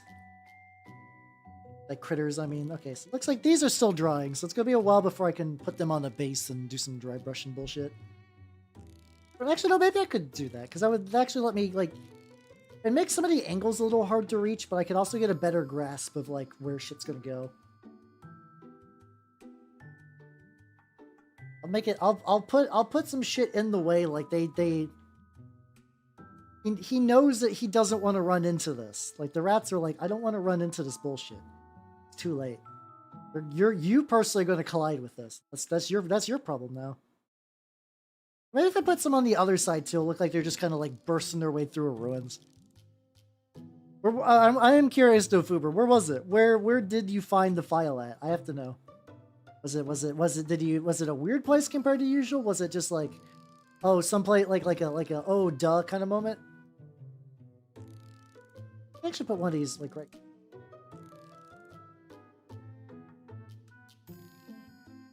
Anything to add a little bit of extra spice to the base. Put this one just kind of back here. I really do like these. Like these are from Zabrak, Zakrabav. Look at name. Hold on. What? My mini factory. Who is this person? Library. It is creator. It is Zabavka. God damn, I could not remember it. Actually, what's this guy doing? This Oh, this month is just skulls. Oh, I probably need to get this. So, for this month on this guy's fucking my mini factory. Hey everybody. Also Panda. Thank you for the subscription. Thank you. How you doing? I'm looking up the guy who made the 3D bits for my base that I'm currently gluing on. Hey. Yeah. Zabavka Workshop is just... Oh, I'm using the wrong keyboard. Fuck. I was like, why am I hitting that keyboard? And I literally put it close by so I don't have to turn around like an idiot. You know, my glove broke. Damn. There we go. But yeah, they got apparently skull... Honestly, I don't know what the fuck is up with this. Usually I have like a couple of like my mainstay 3D print people. And I'm like, these are the ones that I'm really interested in, like enough to be regulars. I'm like, these are my regulars. This will be pretty good. And then every now and then I'll be like, oh, you got something cool. Maybe I'll pick you up for a month or two and be like, oh, I'm no longer interested. Everybody is going out in full fucking force this month of just like all the coolest shit. I'm like, what the fuck? Why? Why are you like this? I only got so much time to print things and so much resin and, you know, painting all the things I print. You're small. Oh, okay. Okay, well, if it was under something, I think that's at least a little, like, not that it was ever unexcusable, but, like, if you're like, oh, yeah, it was under some shit, I'd be like, yeah, no, that tracks. Things just end up under some shit sometimes. I'm sure if I was to lift a couple of things in the floor of my workshop, I would find some long forgotten treasures. What's up, Aragon Shark? How you doing? Welcome. I'm working on the rats. So, the guy on the ground is doing, like, he's doing pretty good. I am currently, like, or the crew. The crew is here. They're relatively I'm currently working on the shooter man. And it's going pretty good. Get all these, like, little areas and whatnot. The contrast entry. Oh yeah, the Plague Marine. There we go. Right, but is that the one? Am I totally remembering that right? I'm remembering that wrong. Please let me know, cause memory. Yay! I remember the thing. Let's go. Unironically, that's a big deal. That's a big deal for me to remember that. So fuck yeah. Well, yeah, best of luck on the contest, and like, don't worry, I'll be painting for like another 2.5 hours if you need the passive motivation boost. Alright, so it's looking pretty good so far, what you posted. Also, Grey Knight 40k, thank you for the follow, and welcome to the workshop. I have a hunch that you like Grey Knights, but I'm not 100% on that. But hello, how you doing? If you do not know me, I am Halbernut the Mimic Elf. I'm a miniature painting VTuber of the Nurgle and Skaven variety. And hey, look, it's actually Skaven models. Lately, I lean more on the Nurgle side of the Nurgle and Skaven variety, but I have been blessed with the glorious box set as the Skaventide set, and it's been pretty baller. The tricky thing with him is he's got like a lot of little metal doodads. Like I get like all up inside there. Yeah, what again? I don't know. It's a hunch. It's a VTuber's hunch that you might like Grey Knights. I don't know. How you doing, nerd? How you doing? I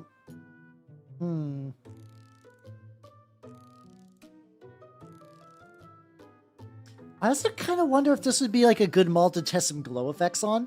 So from what I've seen, the way you want to do glows is like you do like whites inside the middle bits. And then like you eventually take an airbrush and you like spray the color you want to glow on top of that. Which sounds like a thing I kind of want to do. Like if I hit this up with a white, probably at the very end once I make sure everything else around it's doing fine.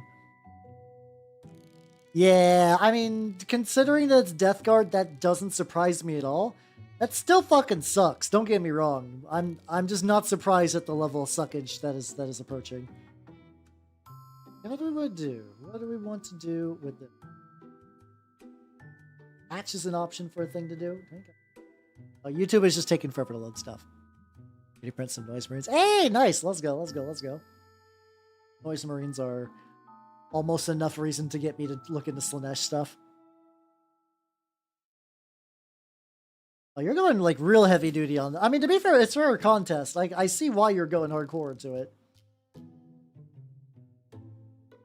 Yeah, otherwise I'm just like a Nurgle lad because I just find the quality of the models and just like the lore bits are really fun. You get a lot of good mutations and whatnot to work with. It's just kind of like all around pretty baller. I do not. I do not at all. But fuck yeah, let's go. But yeah, I do mini painting on the regulars. I also enjoy Turnip 28 quite a bit. I have been honestly, if my group does get into Stargrave, I might be doing a little bit more Stargrave content. That might be a fun thing to do. Do a how to Stargrave and then also work on some Stargrave terrain and then other stuff. You brought me so much. Yeah, like I like most of the Death Guard. I even like the Plague Marines, but goddamn, is painting the Plague Marines a real pain in the ass. It's so rough. Where's my... Oh yeah, no, this one, I basically replace gloves when they start to fall apart, and this one is falling apart. I just don't want to get up and do it. I really just need to have one glove so it keeps paint off of stuff and like, you know, just don't want to like smear bullshit everywhere. Oh yeah, every Plague Marine has like a billion teeth and like 3 tentacles and like a chest mouth, sometimes like 2 or 3 chest mouths and a Nurgling somewhere on there. To be fair, I agree. It looks sick as shit. When you put together a Plague Marine and they're like done, ooh, they look nice. I have maybe 10 finished Plague Marines. I would like to finish more, but like every time I do, I get to the trim and I feel the Holy Ghost try to take me. Well, I'll need to at some point, just because, like, my Death Guard army isn't, like, feature complete, but if I paint those Plague Marines, I basically got all the models I already, like, own. Like, I would need to buy more Death Guard to paint more Death Guard, which is a fun place to be in for mini painting stuff. That paint brought me so much pain. Oh, God. Yeah, no, that's real. I have only painted 2 Primarchs. One of them is Mortarion, which... Mortarion's a lot, but Mortarion for me is objectively one of the most beautiful models in the game, and it's fucking worth it. Finally able to do stuff for those events. Ooh, fuck yeah, let's go, let's go. Hopefully the event goes well for you. Yeah, no, I did. Listen. Poxwalkers are bullshit. For a unit that dies when you look at them, the amount of detail they have is insane. What the fuck? I slap chop them. I slap chop them and use an oil wash because I was like, fuck this. Well, the weird thing about Plague, like, certain Death Guard lists these days barely run Plague Marines. A lot of them will do, like, Death Shroud Terminators and just, like, a bunch of vehicles, so. But I would like to get, because they are cool models, I would like to get them done at some point. Yeah, Typhus does need his backup dancers.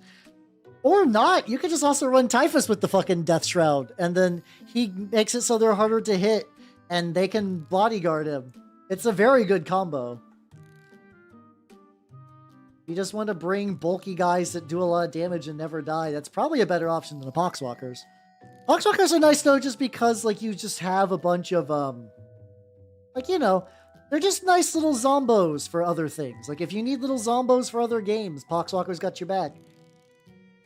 2-day period, hoping you're hoping your luck. I was like, that typo could have been so many things, and I don't know which one I want to assume it is. So I'll just wait for the correction, and it was luck. Excellent. Yeah, no, this is a model I built wrong, and I made so many mistakes. It's because I rushed to build it, because I literally got it the day I started painting it on stream. I was so excited for Skaven. I will not be repeating this mistake for other rats. Other rats will get the time they need, and I will do sub-assemblies if need be. It's present. Oh, God, so you made it worse. You picked a color that's very bright and requires a lot of layers. I am so sorry. I am sorry to hear that. That sounds like they'll look good. That's the funny thing about these kind of mistakes where you overcomplicate something. The end result looks beautiful, but goddamn is the steps to get there agonizing. Well, the model looks fine. That's not the issue. It's just like reaching the stuff and like being able to give certain attention to certain parts of this model is just harder because of the way it was assembled. But like this gun was just kind of going to be a pain in the ass, and I don't know. I legitimately don't entirely know a better way to. It was quick to assemble, but I don't know a better way I could have assembled it, which would have given me access to more stuff. Layer. God damn it, Jay. Layer? I hardly know her. I don't know what that last sound I made was, but like it felt right. It felt right. I didn't purposely make it. It just escaped my body out of its own volition. Like I was exercising a ghost. The ghost of I'll tell you what passed. Oh. But yeah, no, I think I'm sitting somewhere in the ballpark of like 10 unpainted Plague Marines that really need to get painted one of these days. I'm sure one of these days they very much will. But today is not that day, and I don't know when that day will be here. That might be something, too, if I do... So, Stargrave, if I do end up playing Stargrave, like, my group is pretty much like, we want to play a Grave game, which is Stargrave and Frostgrave, aka these, like, campaign-based, like, treasure-gathering war games that are really cool. I feel like after a certain point, though, like, I don't know, Hazard Stripes, if you freehand to everyone, you're insane. If you're using modeling tape, I feel like if you could get a rhythm with that, you would probably be fine, I think. Oh, we're getting all up on the mechanical gooch tonight, boys. Yeah, I mean, the yellow would still suck, but yellow has come a long way in terms of paints. So, like, I actually think you could do, like, a Pro Acryl Titanium White and then do some Iron Fist contrast, and you basically have like a pretty baller yellow. I feel like that's a doable baller yellow, like a bright fucking baller yellow. I want to talk about it's like I can see bits of the chair that do not have paint on them. Can I reach them? Maybe. At least I can reach them a bit. It's working. It's working. I also think I need to jazz up his chair. Let's see. Think of him. Maybe I want to ask you a question. What do be the question, yo? I don't know. I feel like I have some Uriel yellow. I know. If Headless is still in chat, his Space Marines are Lamenters. Also, that reminds me, I gotta build that fucking tank. Gotta build that fucking repulsor tank. It's like, I know it'd be quick enough to finish building that tank if I didn't decide to magnetize it, but I know if I don't magnetize that tank, one day I'm going to be like, oh, I wish I magnetized this tank. I chose every wrong option for every weapon. Every wrong option. See, I think it would be fun to do a chaos, to build my own chaos god. However, I cannot answer that question. And that sounds dumb, but hear out my reasoning. There is in the original Realms of Chaos book, I think it's the second one, the one that has the big expose on Nurgle in it. Maybe it's the first one. There is a chart that you can roll to roll up your own chaos god. And in terms of like what the daemons look like, what gifts does your god give? What are their aspects? It's a minor one. It's a minor chaos god. Still really cool though. Still very, very, very cool. I think that'd be fun to do. One of these days I would love to make that into a stream and then find some way to like do the demons of that chaos god. So yeah, I would like to make one. I do not have anything set in stone specifically for that reason. I would let R and Jesus help me design a chaos god as chaos intended. Yeah, Lost in the Dam. There we go. That's the name I was thinking. I was like, I know there's like two famous, like kind of like titles for that, and I remember Slaves to Darkness, Lost in the Dam. I was blanking on that super hard. Thank you for that. Yeah, they're both great books. I definitely, I mean, I'm biased to like Lost in the Dam more because it's got the Nurgle focus, but still, they're both really, really good books. I want to do for these fucking wires. Kind of like the idea of doing like red wires. I mean, this part needs to be metal. I can also do green wire. Oh, actually, green wire. I do the metal bits there.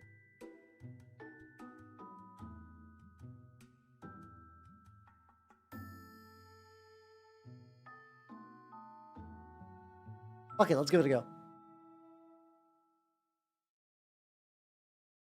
Quest for Lost in the Dead. I only own digital versions of both, and I would like. It's not like a white whale kind of thing, but like it's kind of like I would like that. I think in my shelf it would be cool to have one. And unfortunately, it's like buy an old copy, which not that I'm down on like I'm against buying old copies of shit. I do that shit all the time, but finding an old copy is kind of tricky. And then they have those reprints at Warhammer World, which are apparently fine enough quality, but also because they're only at Warhammer World, or they were made to order very limitedly. I do want to go to Warhammer World one of these days, though. I feel like even the people that no longer like Warhammer but went to Warhammer World still have nothing but good things to say about it. It's kind of got that like Disney World thing where you're like, I think Disney sucks and they ruined everything, which is true. But people are like, but I went to Disney World when I was 5 and I had a great time, and I went to Disney World last year and I still had a great time. I have not read Storm of Iron, no. I have not really... I've read TRPGs and I've read like codices, but I have not really read like a book for 40k stuff. I have not, no.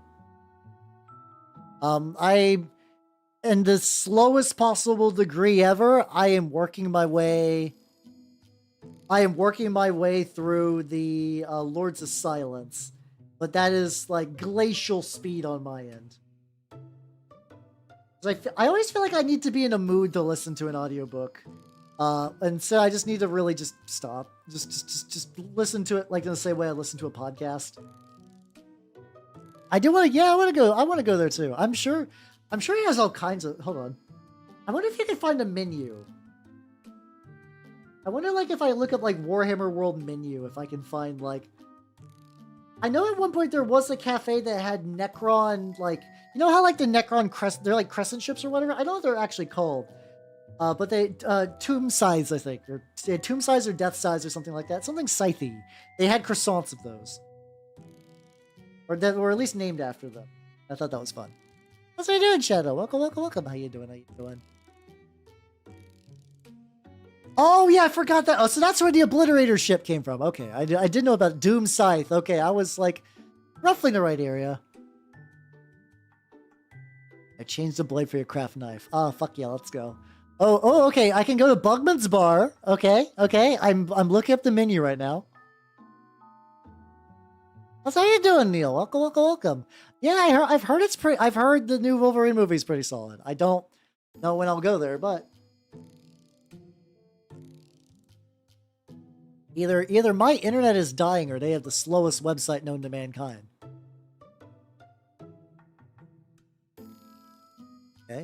Okay. I'm pulling up the menu.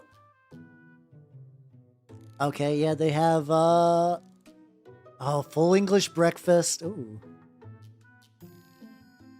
Era of the Beast burgers. Okay, hold on. I don't know if this is gonna like show well. Hold on. I'm gonna at least get the drinks. We'll get the drinks. Assume that they have food. It'd be like a weird, awkward menu capture, but it's not like I didn't plan this out. I did not plan this out. No.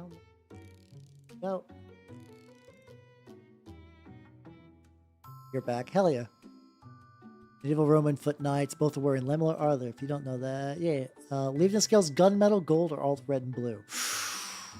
If you're having trouble building and painting the knights, alternating colors is going to be rough. I think gold Lemular would look nice personally, but I would need to see it with the rest of the model. But I would say go for that. Alternating colors is going to make you crave the release of the grave, so don't worry. Don't go that far. Hey, look at it. It's Bugman's. There we go. See what they got. They got Stormforged breakfasts. A Lincolnshire sausage. I know it's funny because this is just like regular old British stuff, but it's like, wow, as an American, this is still fancy. There we go. We can get see, then we get the grilled tomato and the black pudding. Anyway, let's look at the booze. Oh, everybody, Bugman's is a Pepsi company. Interesting. I can check it real quick.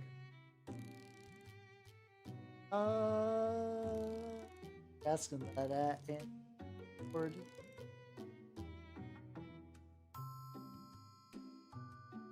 I'm not seeing that. Wait, did I get Ball Coke too? Hold on, I wasn't paying attention. Huh. That's guys. See this man?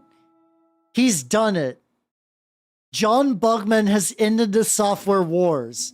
He has produced software neutrality. Brothers and sisters, fathers and sons, mothers and daughters, fathers and sons and mothers and daughters and relatives and cousins and shit.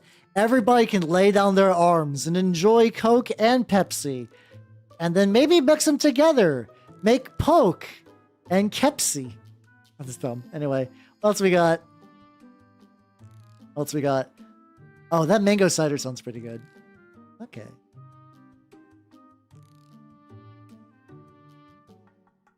Yeah, it seems pretty nice. There we go. Let's hide that away. Anyway. No Coca-Cola going. Oh, let's go to me book.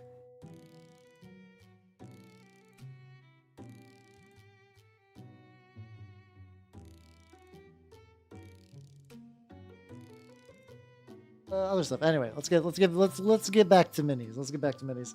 No more fucking delicious meals. All right, so you are going back to that. Hold on. Reason being is that these little bits are done and dried and glued. So I want to go ahead and do a little bit of dry brushing while I'm still thinking about it. So let's go ahead and do that same style of dry brushing I did. Same color combos for the wood. I could have maybe got a little bit more. Where's my khaki at? What's happening in my brain right now? There we go. But yeah, someday I feel like I do need to take a really not just Bugman's or like Warhammer World. I feel like I want to go on like a big grand journey of like, hey, there's like all these other mini production companies and like creators and stuff there. I don't really think I got enough clout to be or even know a whole lot of them. Like I know people from like podcast and shit, but like in a way that I'm aware of who they are. It'd be cool maybe if I tie that to like a salute or something like that. So I could be like, yo, I've watched you on various shows. I consider myself a fan. I don't know why I phrase that. I could just say I'm a fan of your stuff. I don't know. I consider myself to be a fan. It's not like I like you or anything. But Baka, like I kind of did that on accident. I don't know what the fuck was going on there. Getting that kind of like worn wood, which is good.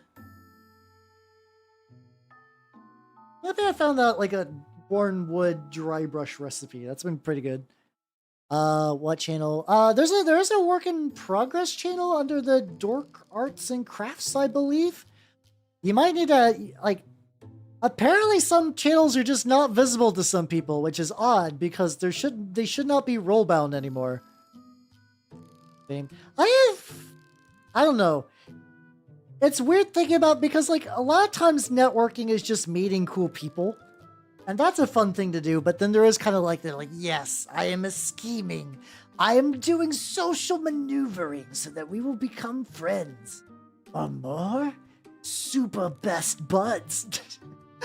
I could have went for like a lover's joke, but I went for super best buds instead because I think that's way more fun.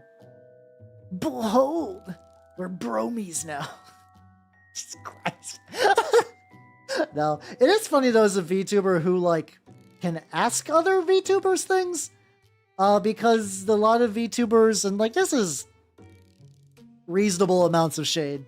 A lot of VTubers are the kind of people that need to like spend an entire day hyping themselves to set a doctor's appointment because talking to doctor's scary. It's like I have to try to brush this shit and then put it back on. I'm friend zone this hypothetical argument. Well, it's because like there's already like people that are like any VTuber that interacts with another VTuber is trying to fuck them, and I don't like that. It's also because like I have a lot of friends in the VTuber space that are like women, and I don't want that to get around. Like I don't think it would because I keep my like Coomer power level very contained, so I don't think anyone has to worry about me being weird. But like some people still think that kind of thing. I'm like I don't like that. Oh god. I launched the fucking like top of the glue into my lap at high speed. For melee horse guys instead of missile. I mean, are they going to be melee whelps or melee bastards? Because melee bastards are super fucking rad. Oh my god, they're so. Yeah, I mean, I still have ideas of wanting to do a Lancer West Marches game, so that could potentially be cool. I've mentioned it more or less to everyone in the collab already. It's like, hey, this is the thing I might do in the future, and if you'd be down, then you'd be more than free. And they seem pretty jazzed. But yeah, also for people who do not know, there'll be Lancer on grabbed the wrong thing. On Saturday. Look at this wonderful. I'm still very happy. You got the Leaf Bud, you got the Sakimi, this is the best, like, luckily a lot of VTubers here have short hair or are orb, so that was pretty fine. Oh goddamn, Tsukimi has very great hair, but it's like that kind of like windy hair that makes photoshopping nigh impossible. Yeah. Maple is a swallowtail. We have like a pretty good balanced party, something like that. Hey, Lando. Oh yeah, I mean, like I'm usually open to like answer TRPG questions and stuff. I'd be okay with that. The Spur has 3 horses. Okay, I mean, like if you're doing bastards, then again, the nice thing about Turnip is I basically every bastard model I make 4. So if I want to just run it as whelps, I totally can, which is nice. Oh yeah, he did turn as the cat man. I don't know a whole lot about Lando Catman. I don't think range bastards are worth it. Range attacks have diminishing returns the smaller amount of bodies you have. Whelps are good for missiles because the thing about whelps and Turnip with missiles is that you can shoot the missile and then ollie the fuck out with their runaway ability, then somebody tries to charge your whelp, they get shot with missiles again, and you can basically just stack a lot of easy panic tokens that way. That's pretty baller, but bastards really don't benefit from any gun profile like they do, like a pure melee profile. Because they already get 4 attacks each, and having them hit on 4-ups is really, really good for just shrekking anything. I mean, if they look rad, I mean, that's also one of those things too. If they look rad, fucking go for it. Like at the end of the day, cool model will trump everything. But that's just kind of like the couple of games I played. That's just like my mechanical opinion more than anything else. How are you doing, Elcat? How you doing? How you doing? Damaging its vehicles in 3rd. Oh yeah. Is it? Did they? I know nothing about bolt action, but I was curious, like maybe once it gets closer to release, I might see what it would take to get into that. Because I think it'd be fun to maybe have like one historical World War II army. Because there's like the nice thing about historical war games is once you get like an army for one, you basically got an army for like 50 billion other war games, and a lot of historical rule sets are pretty good from what I understand. That could be neat. I just totally forgot to paint a section of this in the back. I can fix that. Also probably hit this up with dirt texture anyway, so that wouldn't be like the worst. Hey, there we go. Yeah, that's true. I mean, even like Trench Crusade's more World War I, but like honestly, the tech in Trench Crusade is purposely all over the place. They're like, oh yeah, you can have like all kinds of crazy weapons as long as they're kind of like roughly around that era. It's just that World War I stuff is just way more aesthetic, really. Okay, so we got this on. I do want to go back to this guy. However, I need to do a step that's going to take a fuckload of time, so we're going to do it now. Dirt! Yeah, let's go.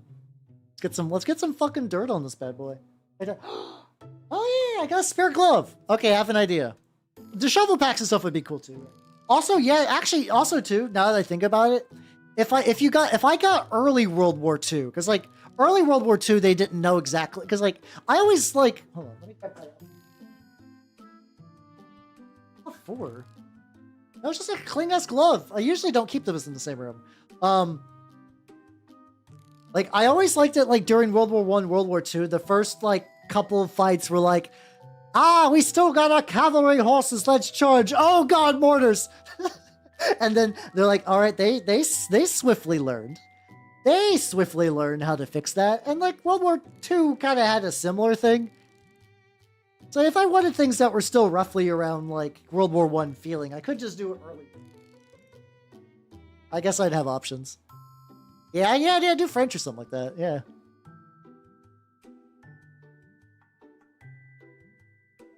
Oh yeah, bows seem like they could be really aggravating for posing stuff. I'm gonna take the delightful dirt crust, and I'm going to... This is a step where I need to, like, layer it a lot. I'm gonna... Even though I painted this as a color, it's likely not going to remain that color on here. The BA French. Ooh, that could be cool. The thing is, I have a lot of... So, I already have a decent amount of stuff for, World, like, Trench Crusade, actually. Like, I didn't do it... I showed it a bit earlier, but, like, also, hello, Tropa! Welcome, everybody! You came as I'm applying the pudding. And by that, I mean dirt paste. How's it going, everybody? Welcome, welcome, welcome. Here's another crafty elf that's come here. How you guys doing? If people do not know me, I am Halbernot the Mimic Elf. I'm a miniature painting VTuber of the Nurgle and Skaven variety. Oh, can I fuck up a shoutout? Come here. Fuck, hold on. MAS 36. Oh, God. I assume that's a gun thing. I know nothing about guns. I'm so sorry. Oh, the bolt action rifle. Oh, there we go. I have a couple of one with some... I think, unfortunately, the only easy to get, like, 3D printable World War II gun I have access to are Lee Enfields, which are cool. They look neat, but, like, I don't have anything hyper-specific besides that. But I'm doing some... So, let me introduce myself. Hello, everyone. If you do not know me, I'm Halbernot the Mimic Elf, miniature painting VTuber of the Nurgle and Skaven variety. Today, I'll be working on some Skaven, actually, which is kind of cool, and was rare until I got the new box, and now I am full up on rats for the foreseeable future, so that'll just be a thing. And yeah, we're talking about like Trench Crusade, which is a World War One-ish war game. Was there? Oh, okay. Ah, gotcha. See, I find military history nerd stuff very neat, but I know nothing myself. Oh yeah, I got little. Do I got a guy with a 3D printed Lee Enfield? Maybe. Let's see. Yeah, I do a lot of my like alternate war game stuff 3D printed these days. There we go. Also, I forgot to shout out a tired salaryman C. Welcome. How you doing? There we go. Yeah, so we got this. I need to pay him. You know, just like a kind of like spooky kind of like very ornate guard with like a fucking Lee Enfield. Cause that's Trench Crusade, baby. What is that? M1 Garand. Ooh, let's go. Know a bit. Just a bit. I feel like if it comes for like military stuff and like anything to do with like fabric or like fashion, I feel like you probably like would know about the same thing that if someone's like, "Hey, Hal, tell me about this hyper specific TRPG." I'd be like, "Yeah, I got you. I got your back." It's nice. It's nice to be honestly, it's nice to be specialized in fun stuff. And then also, too, a lot of my viewers are big. These are the people that know the military history nerd shit. I just know my funny little toy soldiers.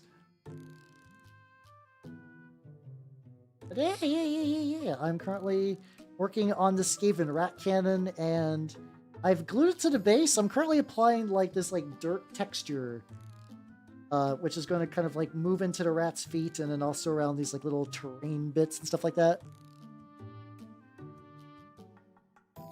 Stuff like that, pain in the ass. Aren't we all funny toy soldiers? I mean, technically, yeah. I guess it just depends on what kind of war we're in, which is where the real question comes from. But yeah, I'm applying it at this stage because this stuff takes like forever to dry because it's effectively like wall filler, PVA glue, and whatever proprietary blend Vallejo put in their stuff, which is fine.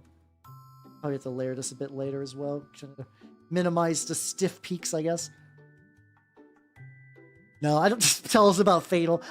The thing is, F.A.T.A.L is like pretty blasé. Like when it comes to like bad war games, I feel like everybody knows about F.A.T.A.L. Even like the most just like I only watch Critical Role and I've never actually played a TRPG.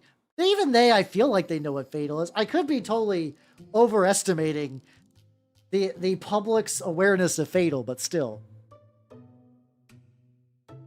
Like real claim the World War II was a cavalry charge at a German unit eating lunch and only losing. Wow. I kind of love that. Like you just catch someone with their pants down and it's still lose 30% of your dudes. Like, goddamn. See, I feel like that's the kind of shit I would want to do if I was getting into historicals. Like I want to play like real weird oddball, like partisan forces or just like weird militias. Like, yeah, fucking like maybe some like fun freedom fighter, like resistance dudes. No real organized army shit, just fucking weirdos doing their best. I've never seen Critical Role either. The idea of watching other people play TRPG makes me feel ill. I agree. And that's why on Saturday you should all watch me run Lancer. I'm playing, I'm goofing, don't worry about it. I'm goofing. I totally understand. Wait. You're saying John Furfinity himself passed? He's yiffing up in heaven. I guess we're kind of at that point where a lot of these people that did kind of make these like real, like I've never been up to Furfinity just because like furry stuff has always just kind of been there. Like I'm just like, not my thing. I don't get intensely angry about it, but I also have usually my experience with the annoying furries has been from a distance where I could just see other people interact with them in amusing ways. I've tried to watch How Many RPGs? A lot. You got Demon. You got Beast of Primordial, which is wrong and should not exist. You have, and there's also Old World Darkness and New World of Darkness, which effectively doubles the game lines, more or less. Like, some of them are kind of similar, but usually between old and new, there's, like, pretty substantive, like, pretty big changes going on in terms of thematics and stuff like that. Like, not even like the gameplay changes, which everyone kind of would expect. Yeah, something like that sounds like fun. Like, as like, maybe it's just the hipster in me that's just like, yeah, I'm gonna play this game, this historical war game. What are you doing? Oh, I'm playing the Brits like everyone else. Whoopee. No, if you play the Brits in historical war games, that's fine. I'm just saying that I have a brain poison that doesn't want me to do that. There's also Deviant, which sounds really cool, which, despite the name, is actually less deviant than Beast the Primordial Heyo. Effectively, it's been like the old school kind of Kamen Rider where you get kidnapped by an evil organization and they sort of turn you into a monster against your will. 3 days will be a Saturday. No. Only when you feel frigged or scared, please remember only happy day. Something. I forget exactly how that goes, but I still like that quite a bit. Yeah. F.A.T.A.L has anal circumference. I've rolled 2 F.A.T.A.L characters. One of them actually, I've done 2 drunk F.A.T.A.L character creation streams. I don't know if I'll do another. Maybe I just make that like a reoccurring event because people seem to like those. The first time I won the F.A.T.A.L lottery in one way, and I got a 27-year-old tanned nymphomaniac tomboy. With no mental defects or horrible psychosis or just being like a real asshole. She was nice. That was cool. Someday, Matthew, someday. The other time I rolled an ogre and through sheer luck managed to roll. Nympho is considered a defect in the game, but like considering that the other stuff is like horrible, like morally reprehensible kind of bad, I consider that a victory. But yeah, my second F.A.T.A.L character had the biggest anal circumference you could in the system, which I believe was like 30-something inches wide. I need to pull up the sheet. But that motherfucker had an anus that would not quit.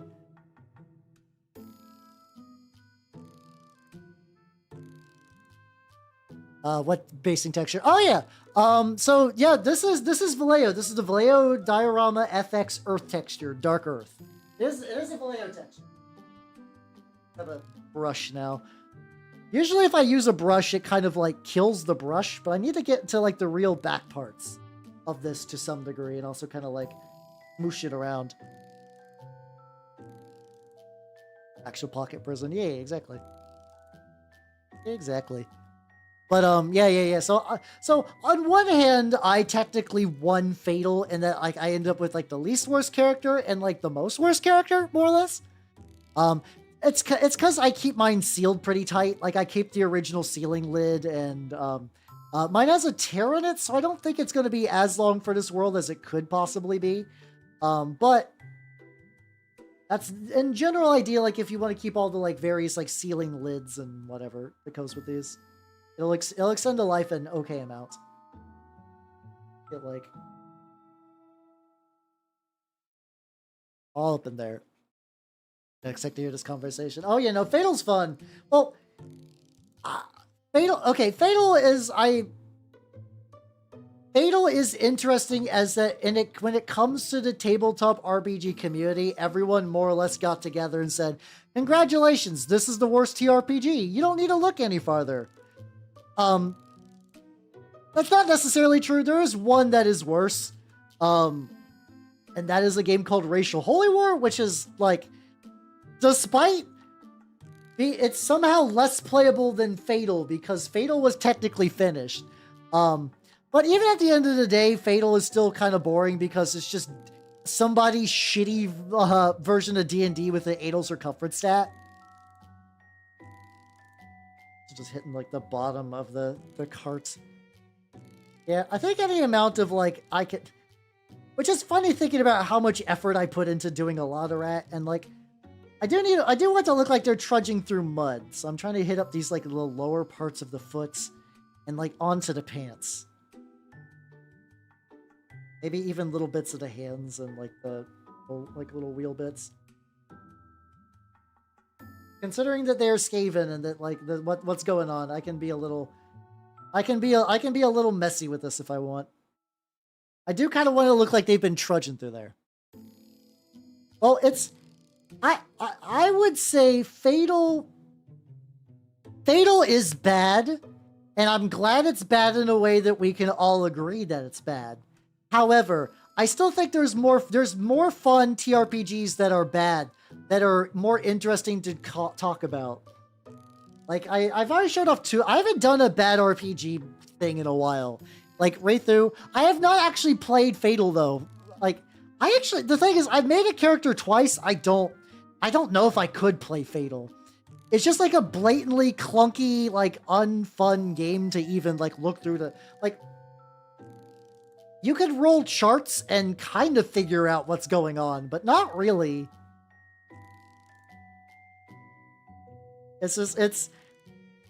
I think maybe at some point in my life, I need to run it just for the sake of saying I ran it.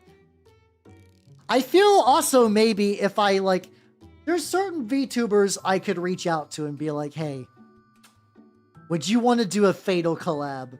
And they would say yes. There are some people that would say yes. Now, do I want to inflict that? I don't remember what the tomboys was. The ogre's anal circumference was effectively max at what, like 36 inches? I want to say like 32 or 36. I feel like 30s is sort of the key word on how big his asshole was. Mechanically, the answer was the most. Inches wise, it was around that side. I'm gonna make sure, I gotta play, there we go. I actually tried to reboot the sci-fi game. Oh, I didn't even hear about that one, to be fair. I did not hear about that one. I'm sure that one's also bad. It's also, like, we live in a weird society, too, now, where, like, having the worst something also isn't that big of an achievement. So, like, here's the thing. Any shithead could write F.A.T.A.L 2 at any time. And kind of, it's like the fucking, like, Asylum movies version of F.A.T.A.L could exist. Whenever, really. Oh, God. Like, that doesn't even matter. Like, if somebody actually sitting down to make the worst RPG is just kind of trivial. Because, like, they'll do it in a way that it's going to be purposeful, which is going to ruin the magic. Or they're going to do it in a way that is just going to be just, like, offensive in a boring way. Where it's just like, I'm fairly certain the guy who claimed to be Gygax and space the racisming probably just made a bad game that's just full of racist bullshit. And that's not even that interesting, because you have to deal with those people on Twitter anyway. So it's like, there's no joy in that level of awful. How you doing, Notwell? How you doing? I'm working on rats, actually. Working on rats, and I was doing texture bullshit. Let me put the texture paint on. I have to let this dry. I'm very happy with how this turned out. It looks... I'm probably also going to use a gloss varnish after I do, like, the Goons Grime or whatever the fuck. We are doing rants. Yeah, we're talking... F.A.T.A.L. When you roll a F.A.T.A.L character, you roll... For people who are not aware, F.A.T.A.L's primary, like, meme characteristic, like, the reason why people still talk about it is because the author thought it was important to have anal circumference as a stat. The reason why is because he's a huge piece of shit and just assumes things will be put in your butt against your will, basically on the regular, and you need to make sure that your ass won't break and you'll hemorrhage blood and die. But it's still fucking bizarre. It's still fucking bizarre. To put that in your game at any point for any reason. Like, yeah. They made one unironically killing cloned children. Yeah, I mean, that's also a thing with like Lamentations is kind of in a weird spot where, like, they're trying to be like grindcore edgy for edgy's sake kind of people. Like, this isn't like... It's supposed to be kind of like splatter horror, kind of by way of, like, OSR, more or less. So, like, them trying to be, like, edgy, like, That, like, I don't think their edginess is coming from a place of malice. I think a lot of their edginess is coming from the place of like, yeah, we just made like the most brutal fucking game ever. What's it called? Murder Children. Because like otherwise Lamentations is like, it's just effectively just like, it's OSR with a revamped rule system that kind of works a little better than like older stuff. I don't know. I think OSR stuff is neat, but getting into the autism quagmire, that is what version of OSR systems is superior, is enough to take years off of anyone's life. And I don't feel like anyone involved in that argument is A, going to have fun with it, and B, is going to walk away with a satisfying answer that they didn't walk into the argument with already. Yeah, and there's just like a couple of cool adventures. Like I know a lot of them are just brutal for the sake of being brutal. An edgy weeb tabletop RPG. Sci-fi vampires. That feels right. I don't know which is coming to mind for that, but they'll probably come up at some point. Yeah, I mean, there are some dumb Lamentations adventures. There was one that was based on, like, the idea was neat. The idea of, like, what if Willy Wonka and the Chocolate Factory was a dungeon, like a hyper lethal dungeon crawl? And I was like, oh, okay. That's kind of neat. And I remember reading through it, and it was just, what if this thing from Willy Wonka, but edgy? What if somebody got the thing that makes you into a blueberry, but then all the Oompa Loompas fuck you to death? That's real, by the way. I didn't make that up.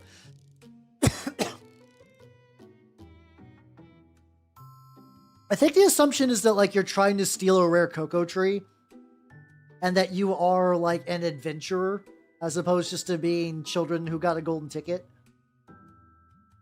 Or two Trump squabblings. Oh yeah, no, a lot of World of Darkness deep lore is just like petty squabblings, which is kind of the point. But yeah, I'm some cool, really cool stuff does come out of Lamentations. A crappy DeviantArt cover. You know how, like, I'm not trying to be mean, but it's kind of like that one thing. Like, do you know how little that narrows things down? There's so many edgy games with DeviantArt covers. I'm sure. Oh, fuck, Wraithu. Oh, Wraithu. You're talking about Wraithu. Oh, yeah. Okay. Yeah, they are kind of like sci-fi vampires. They are very vampire-y. My brain just doesn't associate them with sci-fi because they just fuck around the woods most of the time, to be honest. Yeah, but like, I really like Patrick Stewart's work. Not Star Trek, Sir Patrick Stewart. The guy that does Veins of the Earth and Deep Carbon Observatory. I know Veins was written as a Lamentations, kind of a Lamentations product where it's like, you can use this in other systems. Lamentations cool too. I'm a big fan of all of his stuff. I basically got most of the things he's written. Like, I got Fire to Velvet Horizon, like Demon Bone Sarcophagus. I like them. I like his adventures. I like the way his brain works. Unfortunately, I feel like if I wanted to run them as adventures, I would need to find a very specific kind of person. I feel like it would take a very specific kind of person to really vibe with a Patrick Stewart game. I would love that. Like, it's like, I don't know what's the best way to phrase it. Like, the dude has an interesting way of writing and thinking about dungeon design, stuff like that. Yeah, I think Veins is, like, besides my favorite work of his, is also probably the one that's the most, like, this was written to be cohesive enough to be a game, and not just, like, what the fuck does this, or just, like, a weird, like, book. Which, to be fair, as somebody who runs I feel like it'd be safe to say I run a decent amount of TRPGs for different groups compared to a lot of people. I still spend most of my interaction with TRPG books reading them for pleasure, because I cannot guarantee that a game will happen. Yeah, I also am lucky enough to have a rare copy, a physical copy of Veins, which sucks because apparently it's just no longer going to be in print because of, like, Zach S reasons, which it sounds like a lot of things that are cool have been falling apart because of Zach S reasons, so eh. A edible napalm? Wait, did he fuck up Dongo? What happened? How did like I thought you just kind of mush it a bunch. What is it? What did he do? What did he do? Oh yeah. I mean, there's a non-trivial amount of people that are like the Technocracy did nothing wrong. And it kind of depends on like, to be fair, a lot of Old World of Darkness is written in that very like hippy dippy kind of like, back in the day we were free, man. Back in the day, like the great Native Americans, when we were all one tribe and we all had one magic. And then the Technocracy fucked it up, which now when like somebody says that kind of stuff as a modern audience, you immediately groan reflexively. But like it makes sense to make them antagonists for like from a bunch of people who were like reading like stuff like Sandman on the regs. It makes a lot of sense. It's also delicious. Oh, okay, that tracks. That tracks. Like losing volumes of skin have never felt so good. You know, I burned my tongue. What? No way. I get a necrotic bomb. I mean, considering this guy definitely fucking nailed that bomb. Yeah, where am I going with this?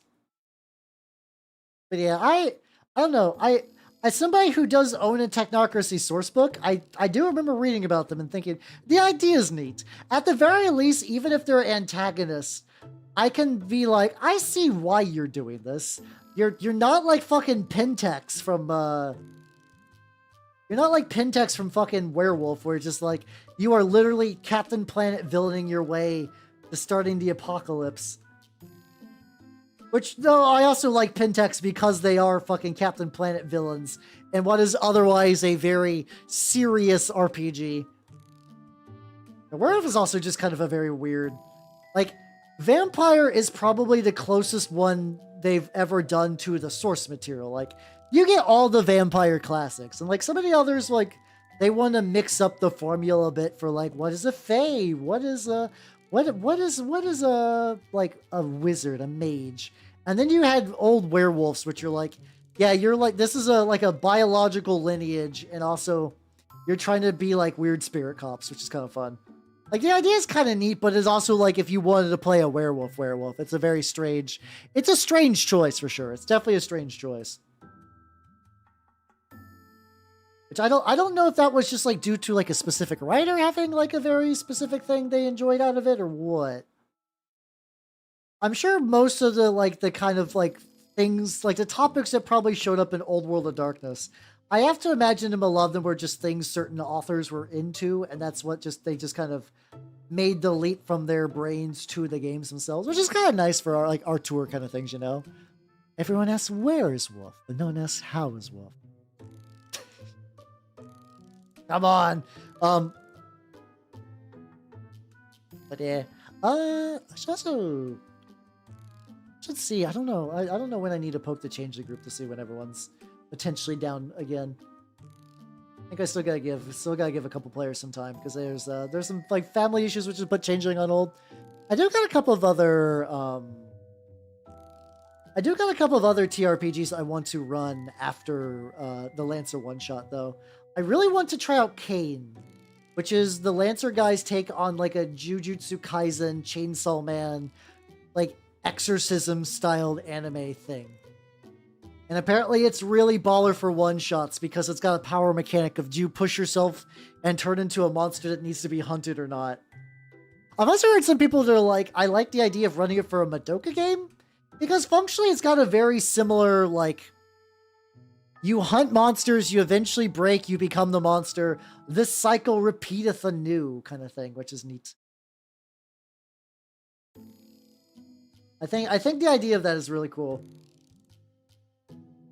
And then also, I need to actually look at the system, but like, I am really curious about the Shin Megami Tensei TRPG.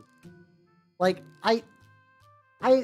from what I've heard, the system is fine, but the idea that you could just be like a Jack Frost in that game and fuse is bananas. The fact that they have a game where being a Jack Frost is just like a thing you can do. Fellers, I have to imagine that like you could, for the consensus, if you have a company like Pentex that are making a bunch of like villainous shit, it does boost the public's belief that like, oh yeah, every now and then companies that do mad science shit make mad science. And that just kind of turns eventually into regular science, and it just kind of keeps it going. Take over to dad jokes. Oh, it won't be the same. You can't farm out dad jokes. You can't farm out dad jokes. I mean, you can, but I just still need to watch Hunter to Parenting. I think it's just like one of those things. Is like it's funny for somebody who runs as many tabletop streams as I do. I don't also really consume a lot of that content myself. But I do need to look at to see what other people are doing to see if there's like any ways I could jazz mine up. Like it's like, are there some like production values or just like the way they organize information, or even the way they structure sessions for something that's more meant to be like. I think I do my one-shots very well for a very one-shotty thing. Rumdrix is a few hoes. Ah, get out, get out. Yeah, exactly that kind of thing. It's like, from what I've heard, it has a system very similar to Blades in the Dark, and ooh, I do like me some Blades in the Dark. I do like me some Blades in the Dark. Blades in the Dark is a system I enjoy a lot.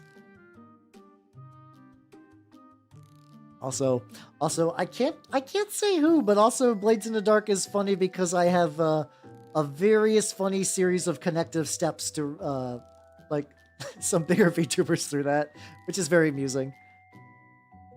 Mage Ascension is a fascinating setting to read into, legitimately, because like I said, it does really like, especially it goes real like 90s esoteric magic stuff. When the kind of nerds that were into that sort of thing were the ones that were writing books. So like you do get a cool, it's like in the same way that like a similar kind of person created Unknown Armies of like doing like fucking like sympathetic magic and like perception turns into reality and like the kind of like an existential fear of being alone in the universe. They're like, hey, there's nothing out there but us, which is like, that's an interesting kind of terrifying thing. Like, if you knew 100% for certain that aliens were not real, that like humans were alone on this planet. I mean, you know, you got fun boys like me kicking around the sidelines, but that's like not a general publicly known thing.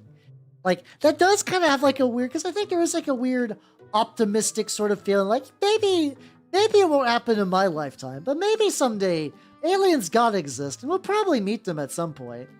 But Unknown Armies is a setting that postulates that like, no, this is it. It's just humans. It's just humans. It's always been humans. Every so often, the world resets, and it resets just to humans. I've been described as having proto-robo autism. I'm sorry. That sounds brutal. Like, I love Proto-Robo, but people like Purdy because he's like a mean autist, I guess is the best way to say that. Yeah. Yeah, it's a bummer of a thought, but it does kind of tie into that, like, it's a good way to do a galaxy in a perception equals reality sort of thing, where it's like, there's nobody else besides us. So it's really about, like, our desires and shapes to really bend the world and change how things are. Like, for Unknown Armies, even though that fills me with... I mean, Unknown Armies is ostensibly a horror game as well, even though that's a game where, like, I showed it off before on stream during, like, a how-to Unknown Armies dealio. It is very much like a... Like, you can still do goofy shit and, like, small time, like, yeah, we know magic, see, yeah, kind of, like, adventures. But also, you can get to some real heady shit if you feel like it. Yeah. The funny thing, Unknown Armies doesn't really have a god either. It does have that kind of consensus reality where, like, humans kind of develop, like, a certain group of people that are, like, archetypes of the true human experience.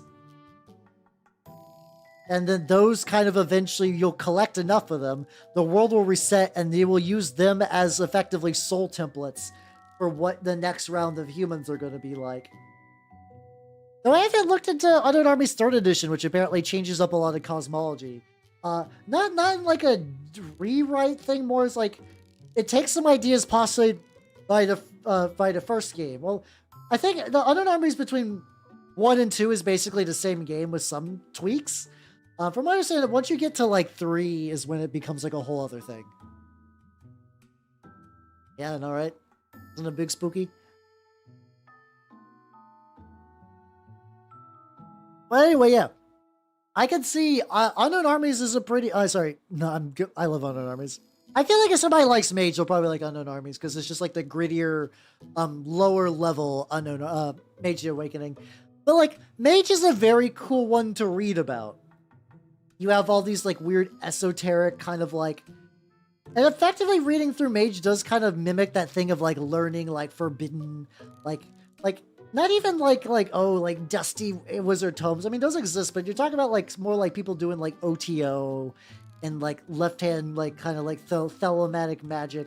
But like, instead of people using Thelema to like fuck real good, like it's like legitimately like real.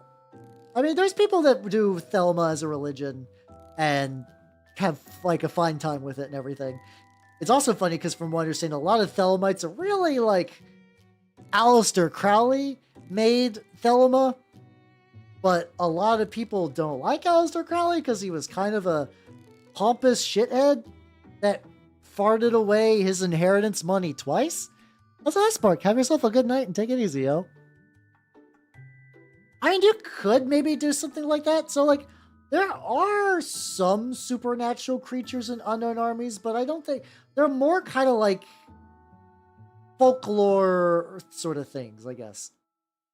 I don't know. Maybe like rumor kind of stuff, or like Bigfoot is a rumor in Unknown Armies because people just think about Bigfoot a lot. So how you doing, Blue Dragon? How you doing? Test Smalls for a new clan, Pestilence Smalls. Oh, I don't remember the name either, but I know what you're talking about. I don't know. I feel like if we were spoiled on a lot of potential Skaven reworked models like ages ago. Like some of them I don't even think we've seen. Like supposedly there's going to be like a new Vermin Lord in the works and some other shit. Like I remember hearing a bunch of that stuff that has not fully manifested yet. But like I really don't know if Pestilence is getting... I wish it would. Listen, the fucking Plague Monks are awful sculpts. They're not good. They have they're in that weird middle point where like, hey, are they doing more reveals on Saturday? Nice. Oh, that'd be cool then. That's how you doing, Battlerek. Welcome. We're working on rats. But yeah. Where am I going with this? I mean, that's actually not that far off from like, if you wanted to rework that as an Unknown Armies rumor, it would say that like some say that in a small podunk town in rural Kentucky, if you go to a Wendy's at 12:30 at night after it like would normally close down. I guess now Wendy's are 24 hours. It's like, oh, hold on, we got ad break and I'll go back to this. I want anyone to miss my fucking nonsense rumor bullshit.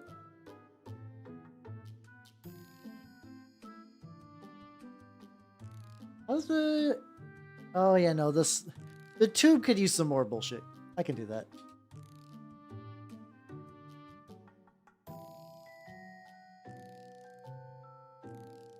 Ah, there we go. I'm glad you like the Ratling gun. Yeah, the top part I'm still working on. The bottom part is, like, I got the rats and I got a healthy level of dirt. I want it to look like these fuckers are trudging. They're trudging their way through the dirt. But yeah, the idea for, like, an Unknown Armies Bigfoot thing is, like, if you go to a certain Wendy's in rural Kentucky, and bring it some cold fries, it will lend you $20 and also tell you the exact date your father will die. Like that's a kind of rumor for Unknown Armies that you could test.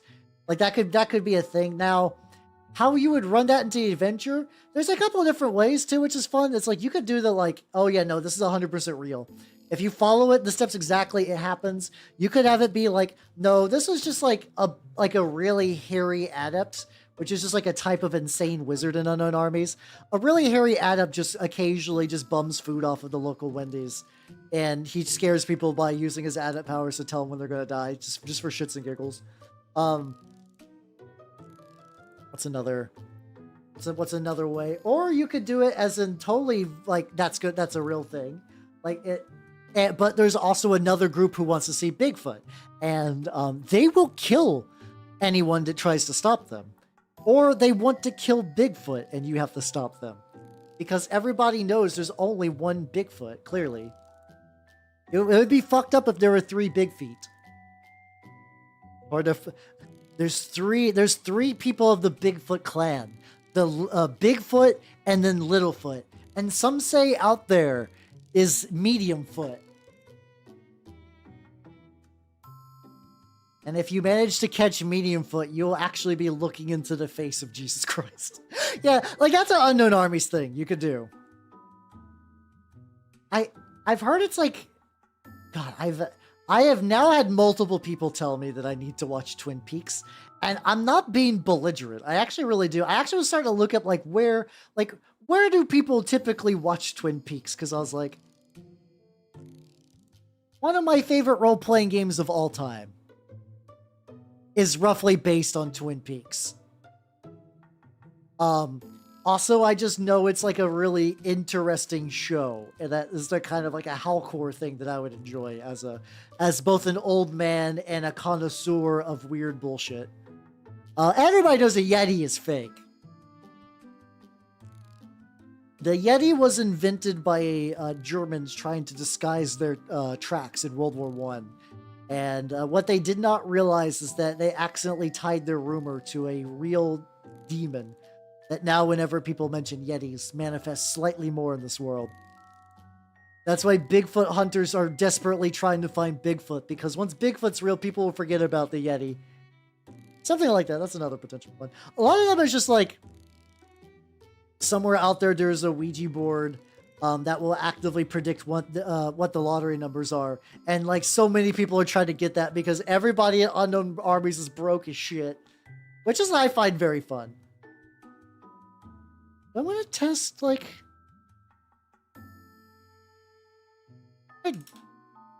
What blues do I get?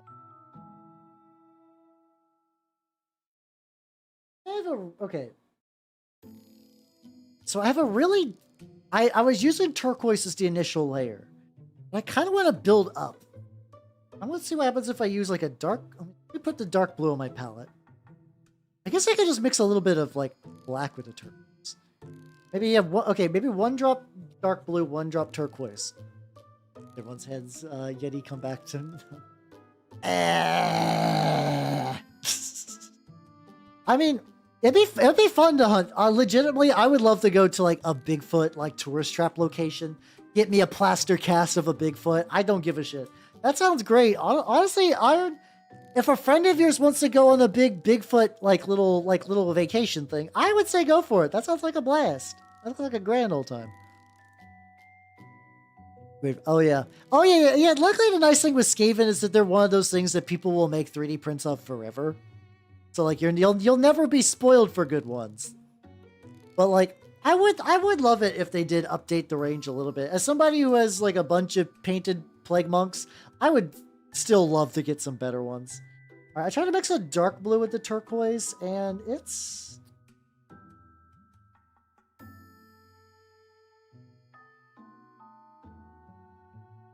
Nah, it doesn't really hit the same.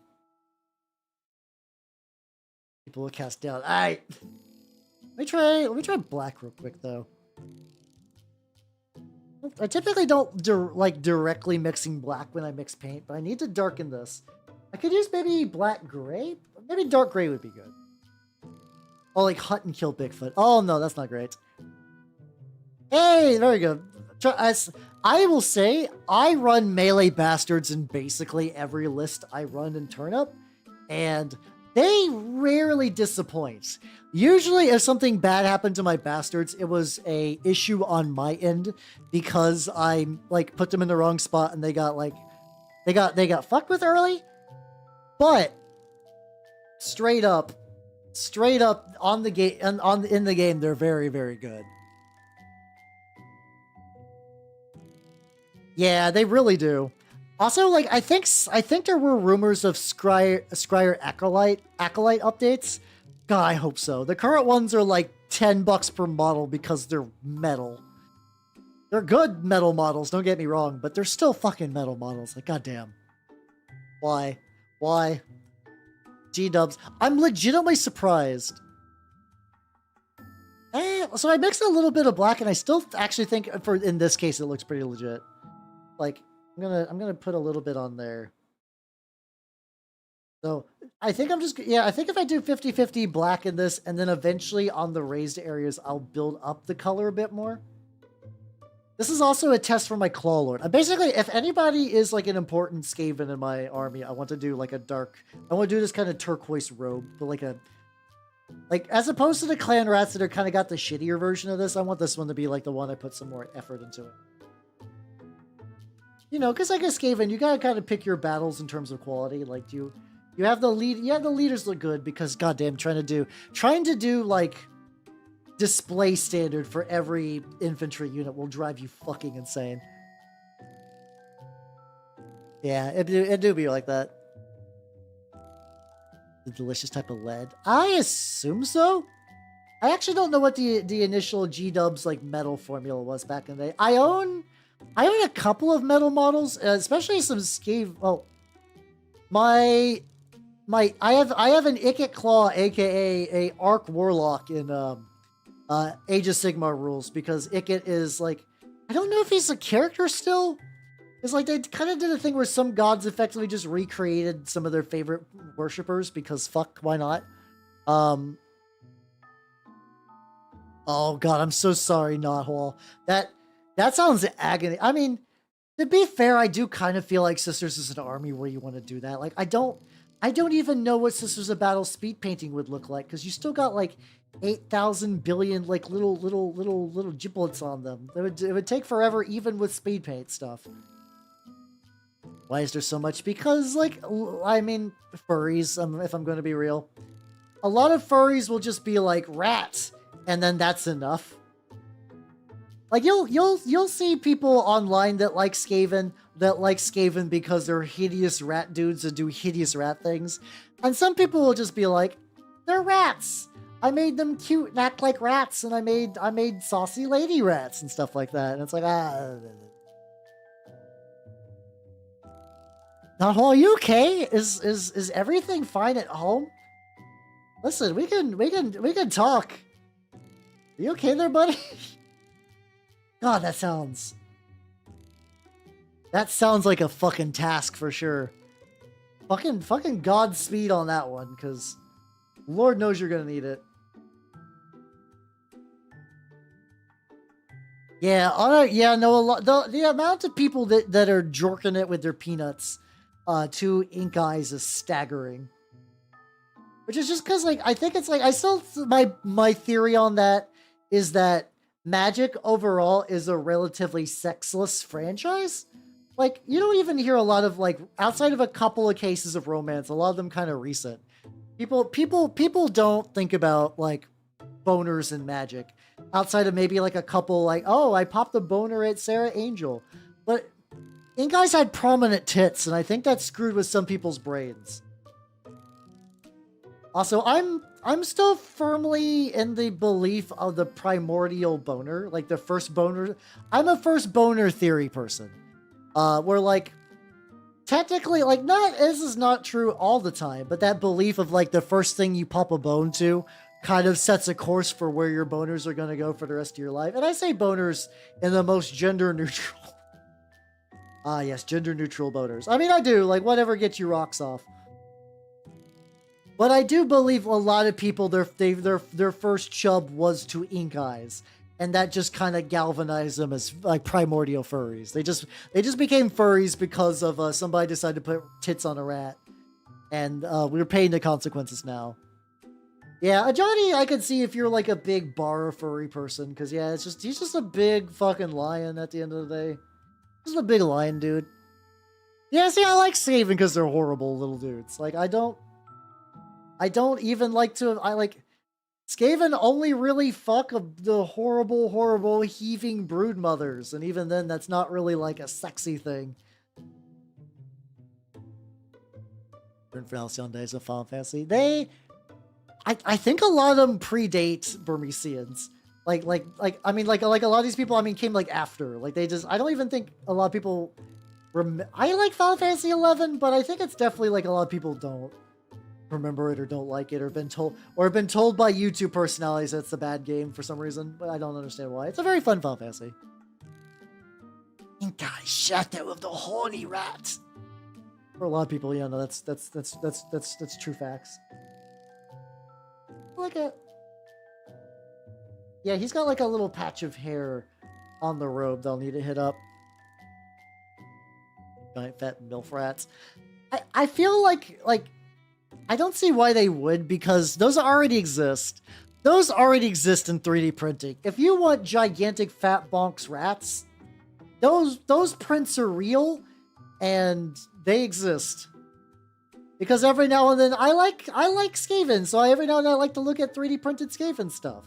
Like, you know, you got the one-page rules rats, which are more like good guy Redwall rats, which aren't my thing, but like people like the idea of a Redwall rat army. That could be neat. And then yeah, I've seen some other ones that are like, oh, maybe they're like cyber rats, or they're like maybe extra plaguey or whatever. And then some people are like, we're gonna give those rats bonks. That's how you doing, Werewolfcast. How you doing? I mean, I like Penyo. Penyo's great, but Penyo's just he's just kind of a rat. I mean, I painted a lot of rats with brown fur, so he's not that far off already. But how you doing? How you doing? Currently working on this. I do like those those cyber rats. Those are really, really good.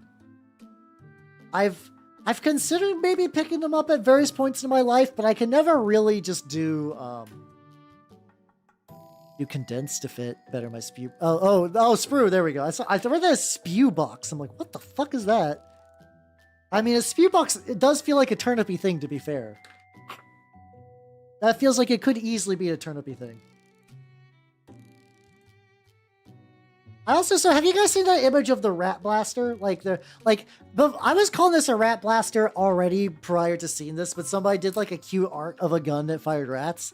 I was like, what if I can find I think I have some STLs of tiny little rats where I cut them, shrink them to the right size, cut them in half, and then prime them, paint them white, and kind of do a glow effect to make them look like they're radioactive, like warpstone. Oh, K-Mappy, it's all fucked up. How you doing, though? How you doing? I got, these guys are looking pretty good. And then also, I'm working on the gun now, as one does. But good morning. Good morning. I don't know why I'm saying it like that. Good morning. It's like borderline sarcastic. I don't know why, but whatever. Yeah, it's the same image, based off of his, but he made it real. I was able to catch the tail end of that. Because usually Uwu streams during my streams, so I never get to watch his shit. I was like, oh, I'm home early. I'm not streaming this night. Oh shit, rat cannon, let's go. It's a sign. Also want this rat, this pipe. I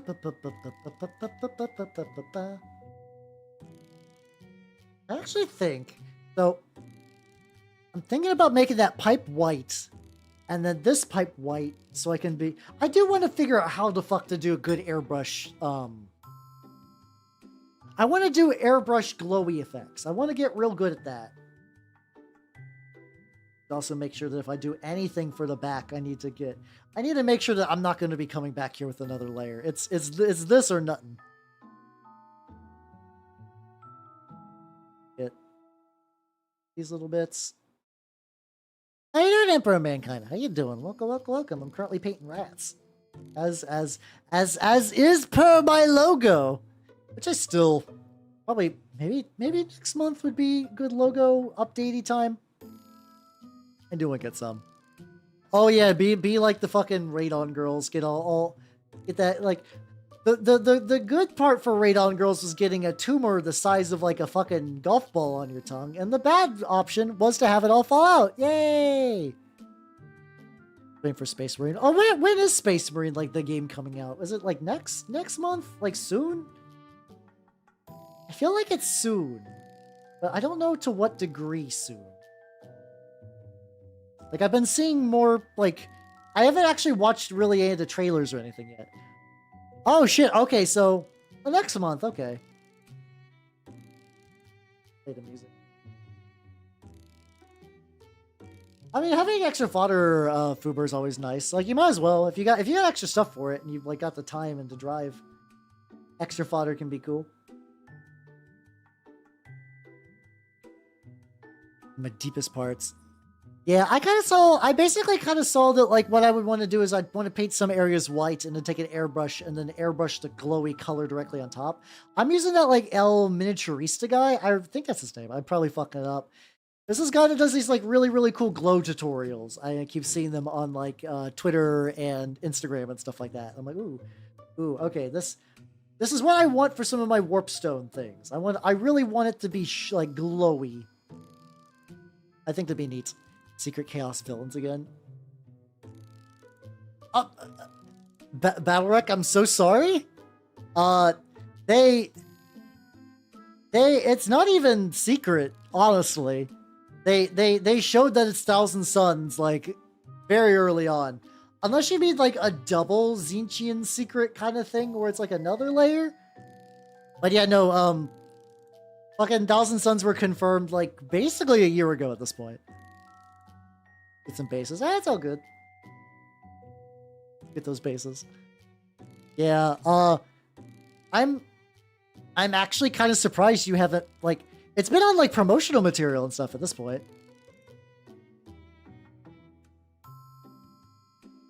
The paint almost matters more than the technique for painting. Probably. I'm going to be using that Pro Acryl Titanium White, so, like, we're going to get some, like, real... We're going to get some real bright bullshit on my glow. Like, I feel like the base white is really going to pop, so that should be nice. Oh, so, okay, sorry. So, yeah, you have not seen the promotional material in a while then. Okay, that's fair. Yeah, no, they've been, like, they've been talking about, like, Thousand Suns and, like, demos for, like, Chaos Cultists and stuff like that. I don't know when they're going to show up or what their deal is, but, like, they have basically been confirmed, yes. Pretty explicitly. No, that's fair. A lot of times, like, I'm not somebody that needs to keep up at every cycle of a game's, like, reveal. A lot of times I just kind of learn stuff through osmosis, and that's more or less enough for me. If they did Necron secret villains, that would be rad. I mean, they are doing, apparently Mechanicus 2 is going to have a Necron route. Like, if you want to play Necrons in Mechanicus 2, which, damn, that sounds awesome, but also I need to finish Mechanicus 1. Real bad.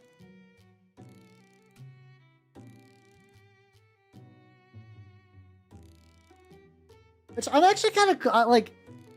I like Nurgle stuff. Nurgle has gotten so many video game adaptations. I am totally okay with, like, Tzeentch getting in as, like, the Space Marine antagonist faction. I'm fucking here for it. Yeah, apparently, I don't know exactly... If I remember right, I think the premise of Mechanicus 2 is less, like, instead of you're exploring a tomb world, I think you're trying to evacuate an Imperial planet as Necrons are waking up. I might want to double check. Nah, Khorne was in the first game, and Khorne gets used a decent amount. Nurgle, weirdly, is, like, overused in a way that I don't know why.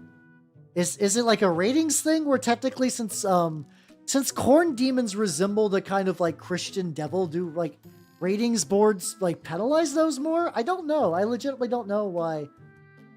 The god of combat and slaughter is not used more in video games about combat and slaughter. It definitely does feel like a weird choice, to be fair. I don't know what's up with that. I guess it's because, yeah, I guess Nurgle is, I mean, Khorne is kind of more generic. Which, once again, as a Nurgle boy, I'm okay with it, for the most part. I do think it's time to let others get in on the action, though.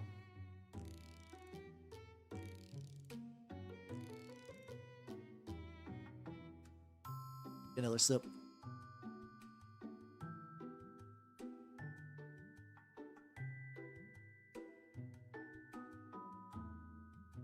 see. Robes, dark metal foot. Maybe I could build up. Let's see. Oh yeah, there's like a little bit of metal on the side that needs it.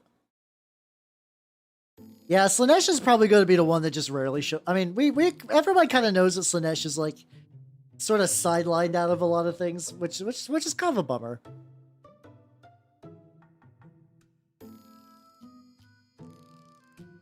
Little back metal bits that I just did not touch somehow. This model has like so many like little metal doodads and gewgaws and all the other little bits. Definitely be worth it in the end. Like, yeah. Big titty slangors. No, I do not. There could be nothing further from the truth. I do want to see more pestigores and things though, because I think pestigores are fun. They just kind of faded out of nothingness. Speaking about faded out of nothingness, though. So this is very funny. So Trench Crusade has been revealing more and more models from its final Hell faction for the initial release, the Court of the Seven-Headed Serpent, and a lot of those are like, it's effectively like the generals are like misbegotten children of demons and beasts that, because they're technically part mortal, they can creep onto Earth and cause, like, effectively they're doing a loophole into Earth through like weird kind of blasphemous acts of sex. But the fun thing about them is a lot of them do kind of have like a beastman flair to them. So legitimately somebody could now just like pick up a bunch of like beastman models and retool them for Trench Crusade. So like, if you were wondering. Barry Bonda? What? Not that. Not like I like you or anything. Carbonator enemies. The ancient soda stream of Sanguinius. That'd be pretty neat. Actually, I don't know. As somebody who goes through a lot of like, I know I show it from time to time. I do legitimately drink a lot of Gamer Sup stuff. Honestly, having the option to have that carbonate would be pretty baller. Go make your piss, I guess, Fuber. I've been digging it too. I have a couple of Trench Crusade models I would like to get back to at some point. I have not forgotten Trench Crusade.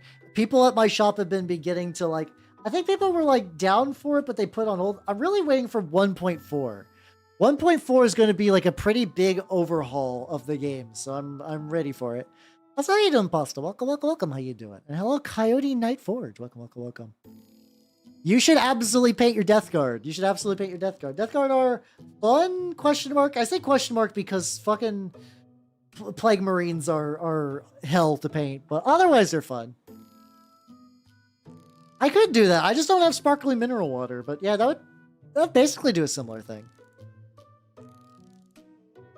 Hey, Nids over there, mine. I mean, if we're talking about corrupting Tyranids, Nurgle has basically bamboozled an entire Gene Stealer cult, which is very fun. The cult Tenebris, where a bunch of Gene Stealers got caught up in a warp accident on their ship and ended up looking at Nurgle's garden.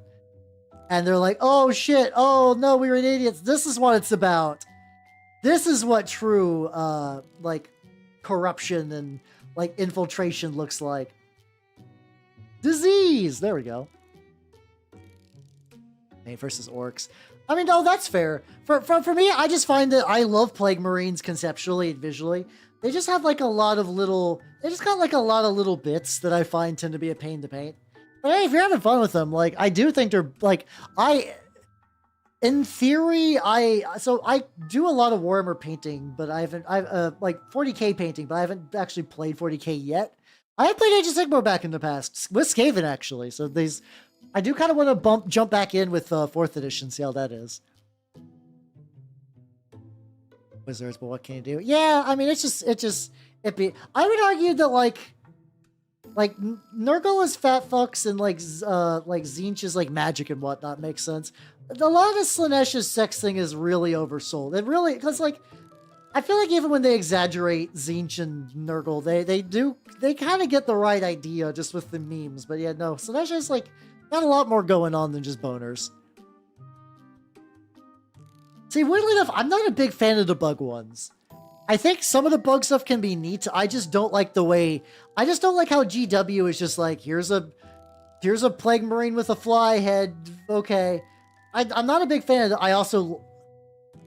I like cool helmets.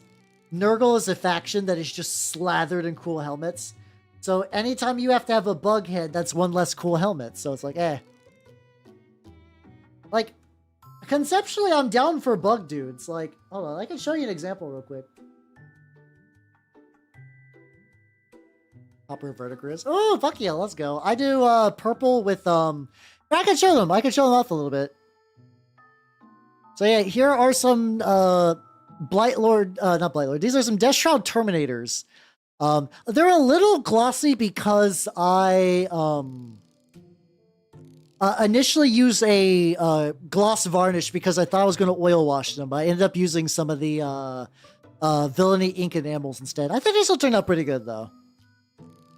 Yeah, check out these are for Turnip, but they're for Turnip and technically Trench Crusade. It's still used Trench Crusade models for Turnip. Look at them. They're these like dudes with these who have been super infested by bug eggs and stuff like that. It's replaced their heads. They're still chilling though, you know, they're doing stuff. There's got to be a 3D printable file of Jeff Goldblum's head. It probably wouldn't be that hard to make one that you could stick in a Space Marine. See, I always really like the like excessive like noise and music part. Like I love the fucking noise marines. I love the kind of like trashy kind of overdone rock and roll aesthetic. I say overdone as in like it's not subtle for them, and that's fine because that's Slaanesh should not be subtle.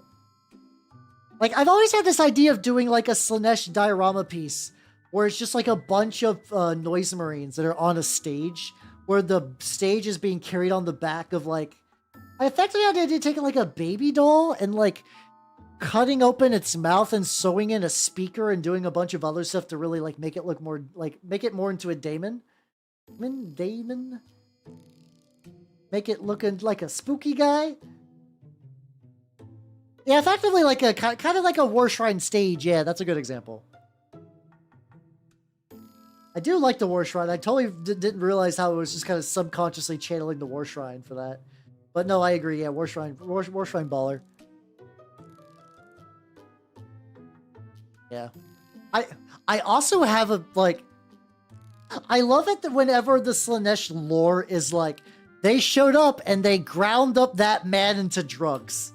And then they did fat rails of that dude. I love that. Like, I would, like, you could do a Slaanesh warband where they have the impossible dream, which is to grind Roboot Gilliman into cocaine and snort him. You could totally do that. That would be a in-lore viable Slaaneshi warband, where they're like, these guys have ground up basically everything in the drugs. They have ground up like civilians and Xenos and Space Marines, but they need the ultimate high, which is turning Rowboat into drugs. Jump life. Oh yeah, so if we're talking about Fat Slaanesh, oh boy, Fat Slaanesh. There is a guy in Age of Sigmar that is basically on his own version of a war shrine for Slaanesh, but it's also just, he's just like a gigantic fat boy, and he's being fed food while he's on the back of this horrible crab mutant. It's really good. His name, Robot Gilman. I feel like Robot Gilman is something that Call has in his fucking attic, you know? He just straight up just has like a fucking like rope. Actually, no, he does. Doesn't Cole unironically have an AI that thinks it's Gilman so he can practice his speeches with it? I think that's real. Glutos. There we go. I really need to read. I'm aware of the Call books from a very, because like every now and then I hang out in spaces where people will just drop lore, and it's like I really do need to do that. I really do need to read the Call books. I know Call is very controversial, but he sounds insane in a way that I would enjoy greatly. Oh shit, why am I painting this green? Guys, fuck yeah. Well, I want this to glow too. Whatever. I'll paint it green for now, and I'll probably go back later and do the white. Sorry, too late. I'll commit to the bit slightly.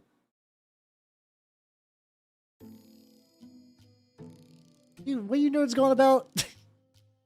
It's very specific AOE that has to exist. Tags turned into drugs. Actually, no, that's funny. Like many people who have been on the internet since they were young, I have seen so many horrible transformation images online. So many. I don't think I've ever seen one where someone's turned into cocaine. Wait, no. Not cocaine.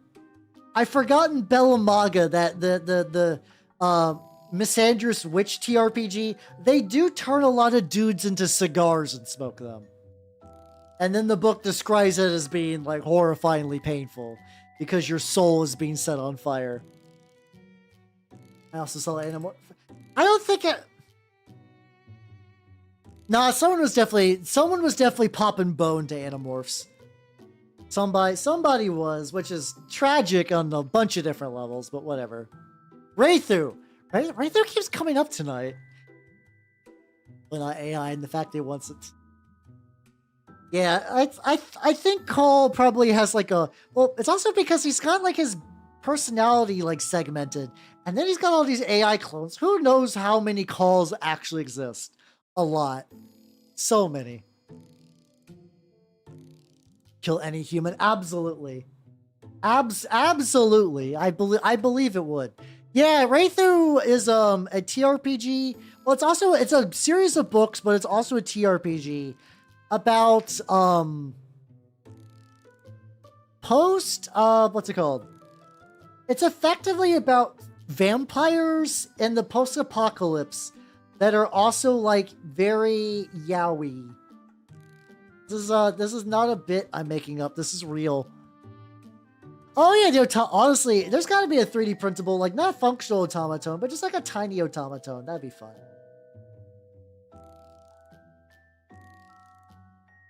All right, I'm filling up these little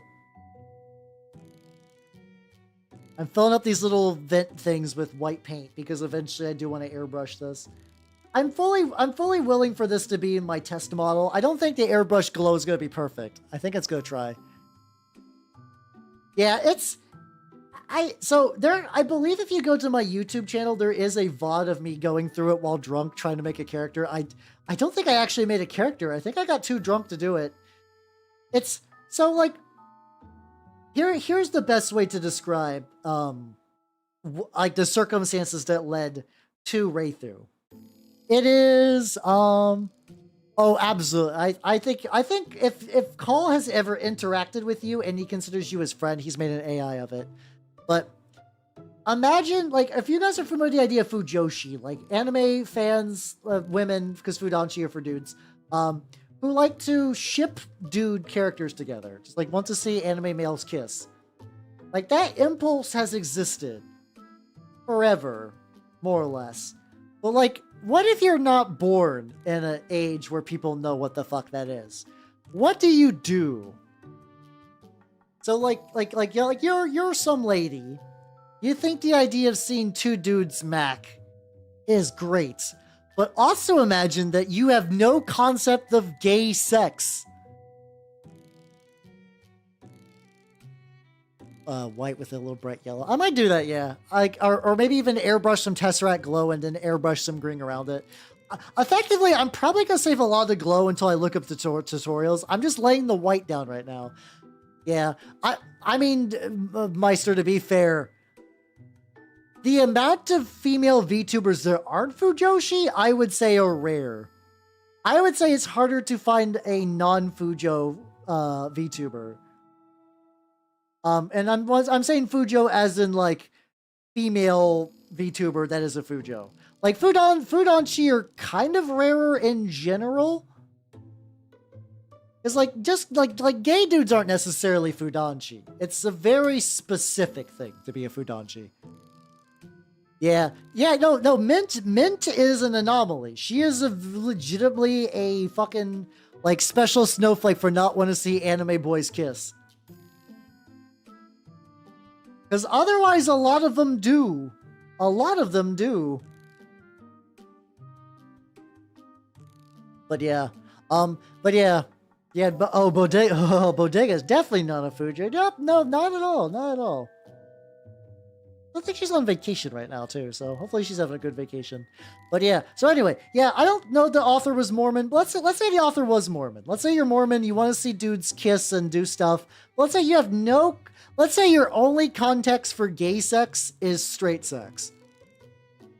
Which sounds weird, but hear me out. So, like, you're a Fujo, you like the idea of gay sex, but you don't know what gay sex is.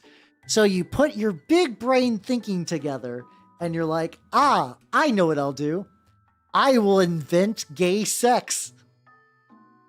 With vampire magical boys. Because Wraithu basically work like vampires. But the reason they have flower donguses is because specifically the flower dong of the Wraithu, for one thing, I cannot say this any clearer. Like, this is no me being cheeky. Wraithu come acid. Other Wraithu are fine with it, but like humans will die. But yeah, exactly. The flower docking is because we're talking about Wraithu. I had to explain because Wraithu got brought up again, and then someone mentioned the flower dicks, and people are like, flower dicks? How does that work? So, oh boy. I feel like this keeps happening a lot, that I need to explain Wraithu. But to be fair, it's very fun to explain because it's fucking bizarre. So, the Storm Constantine, the author of Wraithu, wants gay sex but doesn't know what gay sex is, so she invented her own version of gay sex with hookers and blackjack. So her idea is that the Wraithu flower dick could open up into a beautiful receiving flower dick. So that ways, her fantastic yaoi boys, who are all like vaguely looking like David Bowie, could gay sex heterosexual style, you know. I cannot emphasize how much I hate this conversation. You're welcome. And it's funny because for the most part, Wraithu are like, there's all kinds of dumb romance novel logic, especially if we're talking about fucking like Omegaverse bullshit. But like the reason why Wraithu is like known to me is because it ended up becoming like somebody wrote one of the worst TRPGs of all time as a licensed Wraithu game, which is strange. And it's not even a good license game. Like, apparently, like, I have not read the books. I really have no desire. Apparently, Ame did, and she said they're fairly solid yaoi readings, you know? It's, the original book, I think, is called, like, Wraithu Enchantments or something like that. Imagine you're spelling Cthulhu, but you fall down the stairs, and that's vaguely how Wraithu is spelled. Yeah, kind of like a Schrodinger's homo, yeah. And for the most part in Wraithu society, I think the idea is that you just kind of flip-flop back and forth depending on what you're in the mood for that day. Like, fuck it, why not? Yeah, that's the spelling.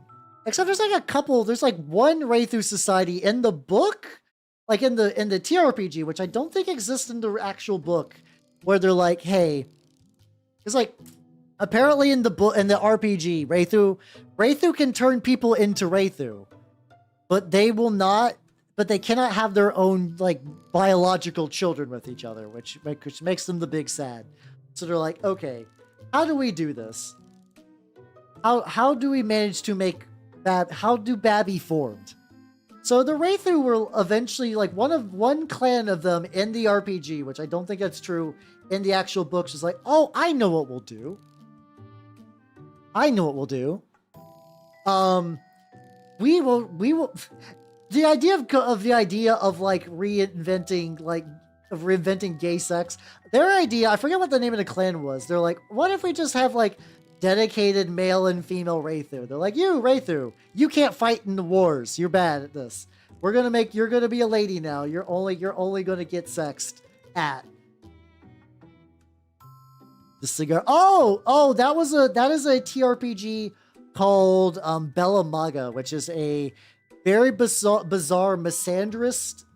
And like, I don't use like misandrist lightly. That is a book that is very much like, oh, I love men. I have a hubby too. And the entire book is basically about like using magic to horribly maim and mutilate dudes by like sending them to hell with their eyes open or like turning them into dogs. One guy gets made into a pig ass backwards so that the pig's head is his ass and his ass will turn into a pig's head. It's really weird. Yeah. Oh yeah. The lady does do transformation fetish stuff, I believe, but it's the kind of person that you can tell that it's their fetish, but they're trying to like make it a bigger thing. Like there was a weird thing where I think they basically go like, how do those idiots Congress feel like now that they're treated like sex objects? And I think she drew a picture of President Trump at the time being turned into a blow-up doll. And like dudes eyeing him because apparently if you just see a loose blow-up doll, you're like, I'ma fuck that. Oh yeah, I can type Bella Maga. Hold on.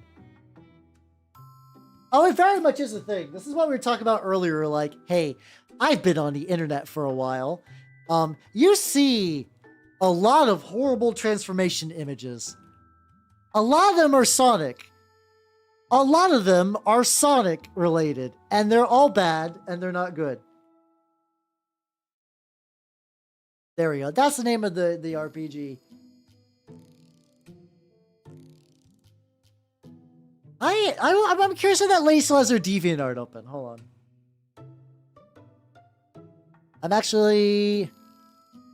I'm curious if they have the author. Abigail Soto. There we go. As usual, nobody find this lady and harass her.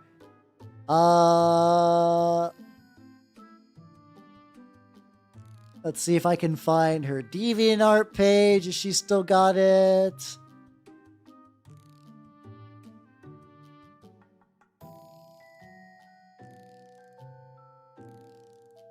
It's possible that her DeviantArt,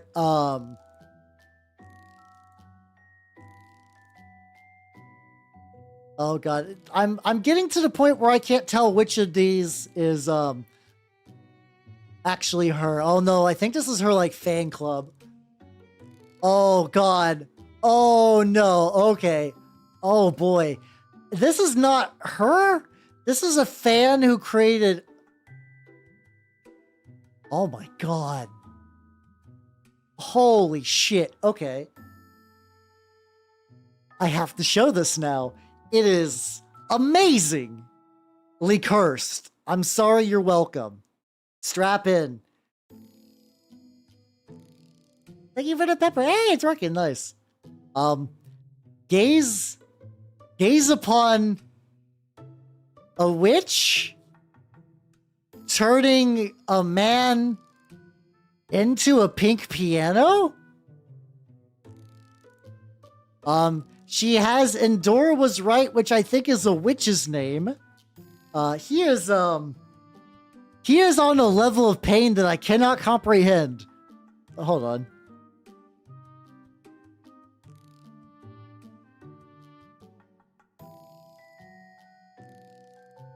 This kind of does make a good reaction image, I'm not gonna lie. I kind of do love his reaction image. How you doing, Mittens? I'm sorry. So there's a TRPG called Bella Maga, which is like weird misandrous witches turning people into horrible things.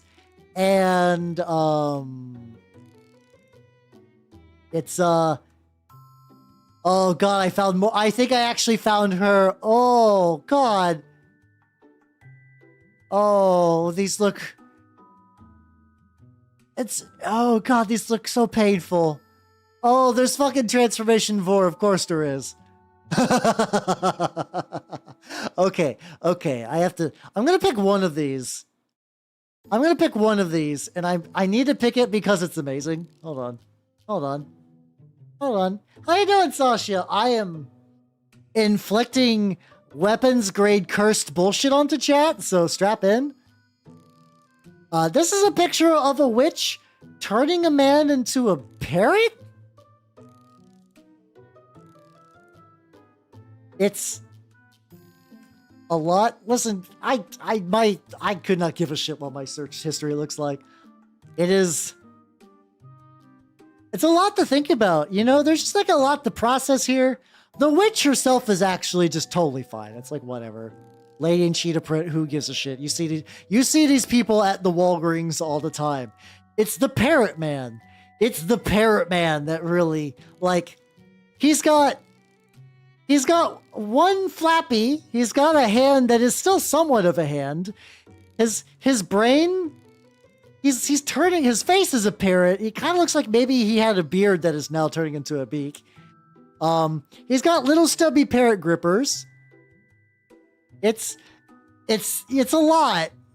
It's a lot. I mean, there's a lot of, like, if we're looking through her history, like, she's got some ones that are just, like, absolutely horrifying. Like, on so many levels. Like weird existential dread levels. She has 11 pages of... She's got 11 pages of witches turning... Okay, one more. Oh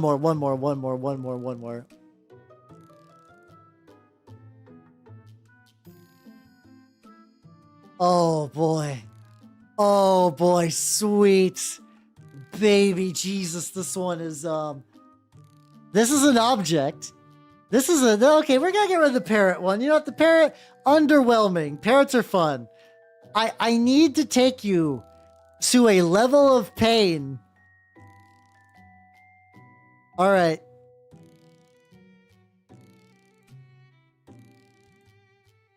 Tommy Blackbeard Jones would sadly live to regret the day he asked Alice to ride quote-unquote bitch on his bike. I usually turn assholes into a different kind of hog. That is a man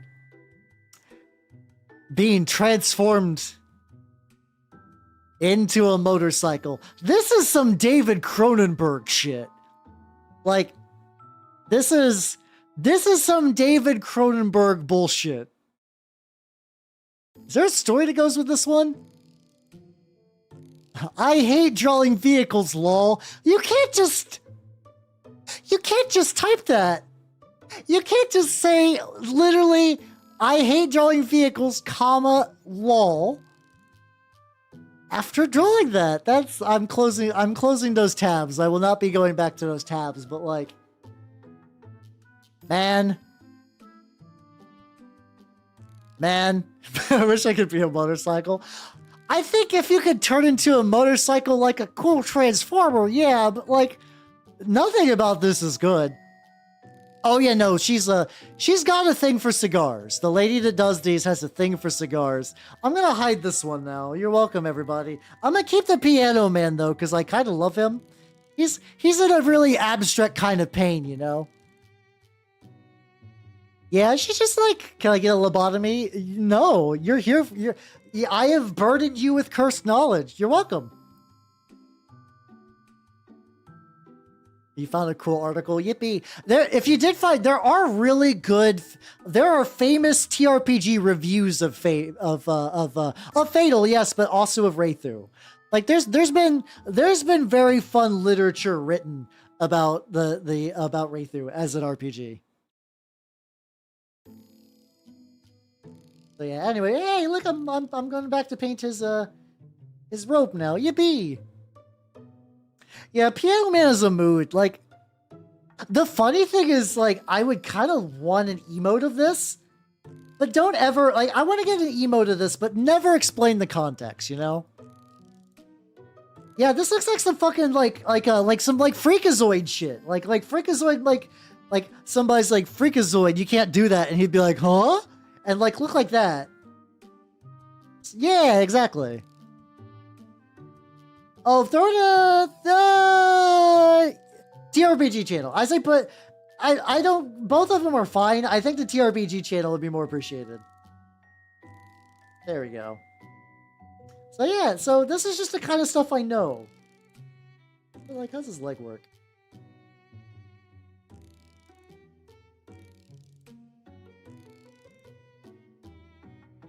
He's got this, like, thing here, and I'm still not exactly sure what that's supposed to be. Zechian. Oh, yeah, there we go. It's me. Well, I mean, I like Nurgle, but if I had to align myself to a Chaos God, it would be Tzeentch.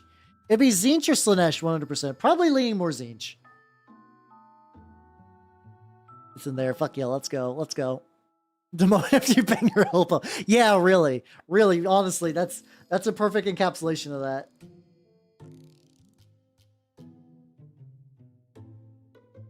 Guess I just have to assume that's just like a weird lumpus? I don't know what's going on with that.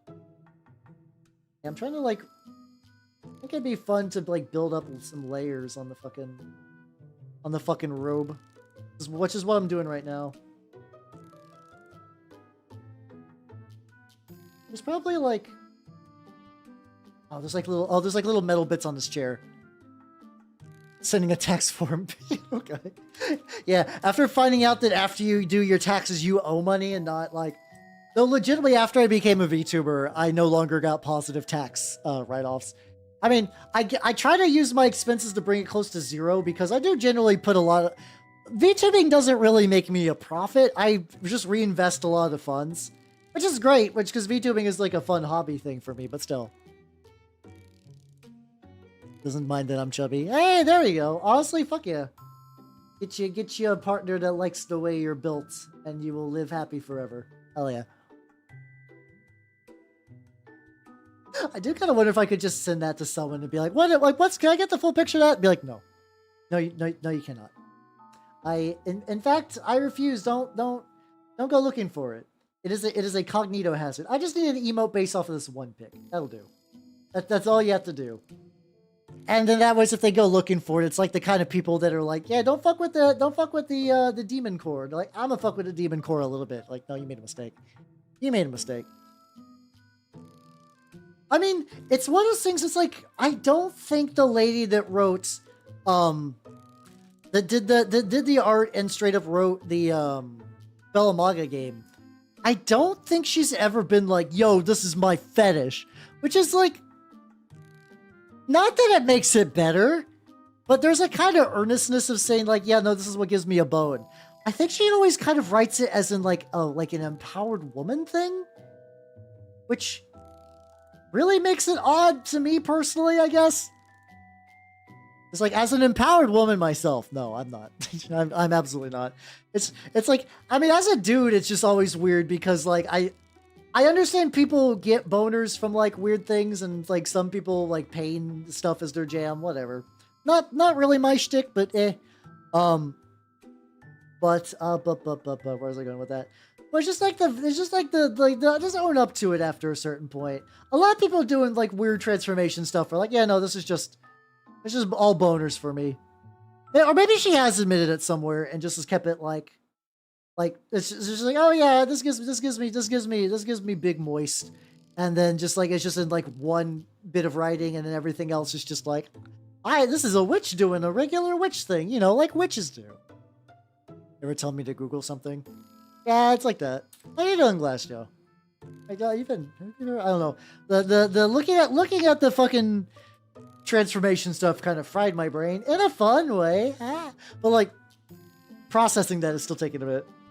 I still wonder, like, at this point I made like gold. I wonder if I should make that white so I could really make that glow. Just have like a big glowy side thing. I think that would be better. I think that'd be neat. There you go. I'll just play Lobotomy Corporation, and then it'll basically be like a lobotomy. I think I from a distance, I think the what's it called? The Project Moon stuff seems neat, but I just don't think I got the time commitment to really get into all the fine details of those. Also, speaking of things that are a Moon thing, yeah, apparently Fate Stay Night got a fucking Steam release recently with I believe so On one hand, from what I understand, the original translation was a very goofy, like, fan translation, doing its best. However, um, like, I don't know. Actually, no, it's new translation is probably fine, actually. Like, considering the other one was talking about, like, defenseless... You'll probably miss lines like defenseless anus or whatever. Like, so... wasn't like Tokasa's defenseless anus was kind of a famous Fate line from there, because it is an arrow gate at the end of the day, so you get some fun little trinkets like that. Oh yeah, they did do the Altria. That's something that somebody is absolutely going to make a patch for, like the whole Altoria thing. Is going back to 6 hours? I mean, I've been doing 6-hour Wednesdays. I want to say for like 2 months now. Like, it's to the point that I don't think it's new, really. I don't know. Then again, a lot of people like come in and out on Wednesdays, so like they just don't know that I go for 6. I've been painting rats for 5.5 hours. I'm also going to try slightly lightening the turquoise with a bit of pale blue. Try to use to get maybe a little bit of the edges, just a little bit. We'll see how it goes. Don't Google the Boeing engineer incident. I will not. See, I develop a, like, hey, somebody tells me to Google something. I won't. I got the whole meat spin trickery thing done way in my internet career when I was but a middle schooler. Unironically. It could be that. I mean, that's fine. I don't expect everyone to come to every stream. Google Warhammer tag. That is fucked up. How dare you? Damn. We were talking about that horse a while ago anyway. Like, that's not even news for the stream. I feel like that horse guy gets, like, Mr. Hands gets brought up every now and then. It's not even that wild. Whatever. Get some more drink, though. Hold on. Let's get scritches. Oh, man. Mr. Bean. It's fucked up. You guys are some sick perverts. I can't say that. Not because I don't want to be mean. It's fun to be mean every now and then, but I know some of you will be like, "Thank you, Hal." I don't know if I want to. I don't want to encourage that. I was like, I don't know if I want to encourage that. No, probably not. I feel like that road leads to misery. For me, mostly. Pull little raised edges. Yeah, that kind of thing where it's like insulting a room full of masochists. I'm like, something is going to activate, and I don't know if I'm quite ready for that conversation yet. Degenerates in my Christian Nurgle stream? That's kind of a funny oxymoron, but still. Are you trying to, like, slightly brighten up some of the edge? Oh, ooh. I think this is also that, like, right color combination, too, that, like, it's going to look much brighter until it dries, and it'll be fine. Boeing had the safest play. Once again, I feel like this is a setup for a joke, but I'm here for it. All right, let's make it happen. Let's see how it goes. It really is, yeah. And Jimmy Neutron brain blast mode. Fuck yeah, let's go. How you doing this, Mayor? How you doing? Nice. Hey, that was a good snap. I'm always super happy when I get the snap in the first go. It's like, look at me. It's almost like I'm like getting better at snapping every day. Little Cypher. Is that the funny Gravity Falls pyramid dude? I did not watch a lot of that show, so I'm not super familiar, but the idea seems neat. I think it'd be cool. 6 out of 10. Hey, I'll take it. Because they went boing.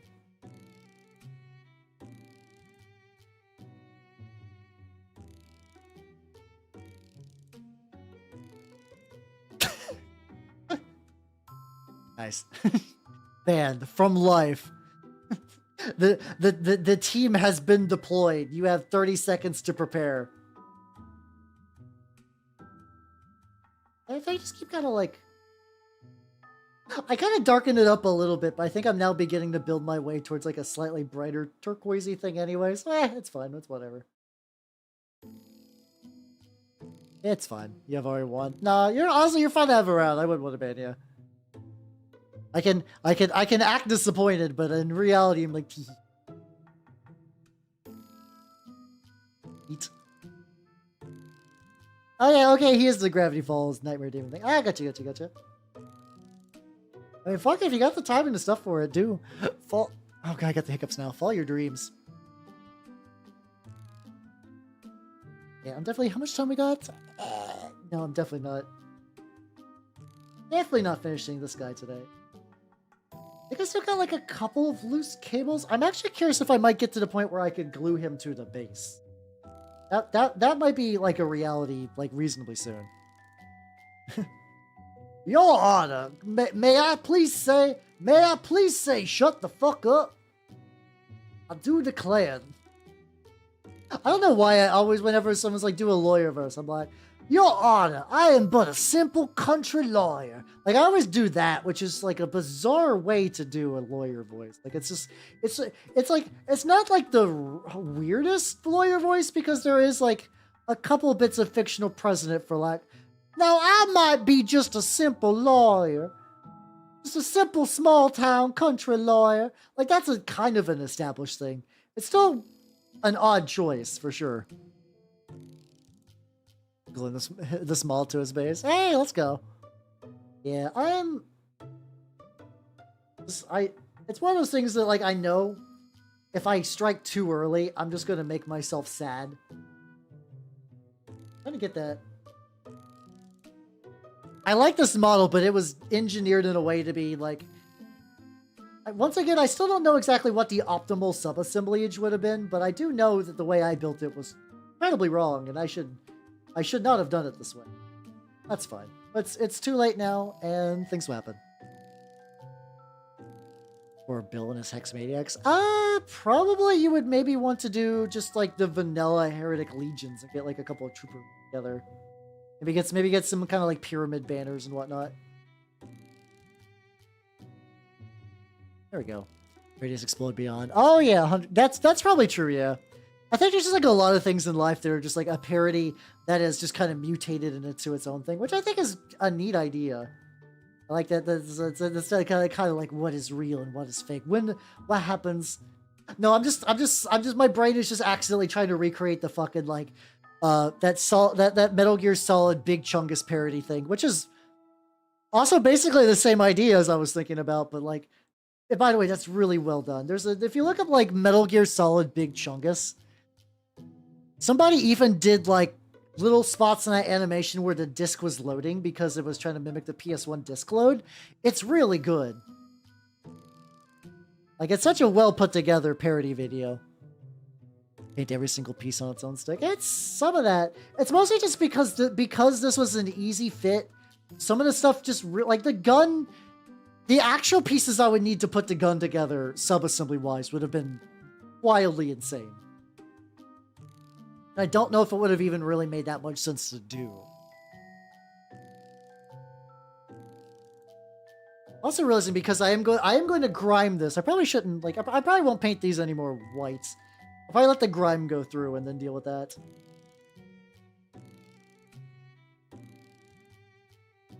A couple of layers of the brownies layered up. How you doing, Malfa? Welcome. Wanna fuck with you? Hey, how you doing? You'll get Nanners soon. Nanners will happen. Nanners, probably in September, I will be resetting the Nanners fan club because it's going to be a new semester. Usually I just do resets in spring and summer. So like we are fast approaching. Actually, fall is really, really close, funnily enough.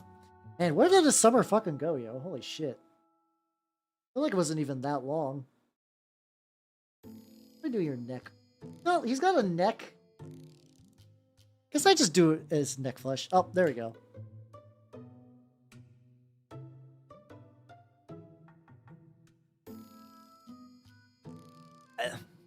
I long to be grimed. Stretch because we an ad break. Let's see, use that to try to reactivate a little bit of this flesh color. All right, we back.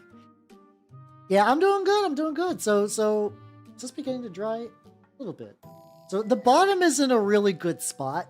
Like it will need grimed and probably layered up. I spent so much. I do find it funny that I was like, oh yeah, I spent a lot of time working on like the different wheel colors and faded woods and stuff, and then I dirted this up like a motherfucker. But I think it makes sense because I want them to be like we are trudging through the mud to get to this point. Don't like the funny thing is I unironically like summer a lot. Summer's like a great time for me generally, but it is I get because for a lot of people it's just unbearably warm for no reason.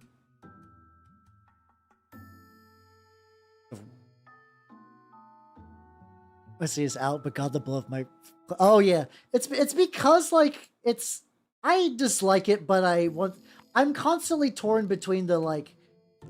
The reason the system of everything being 4E exists is because people feed into the system, but also because some people's jobs are making 5E content. That's just what they do.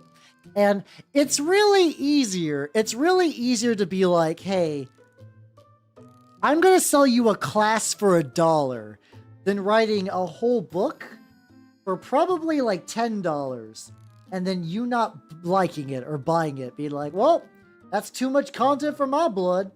Because I think it's just easier just to do those like little like snack purchases. It's like, oh, it's only $1. Maybe Robo Dingus will be a fun class. Also, Jay, thank you for the bits. Did you know Albert Einstein hated when people rang his doorbell? He got a Nobel Prize. This is also weirdly carried on a tradition of people bribing me with bits as they deliver puns. It's like a fucking like pun tax straight up. You hate the heat with a burning passion. Hey, I see what you did there. Even because of that, sorry. No, it's understandable. I get it. I get it.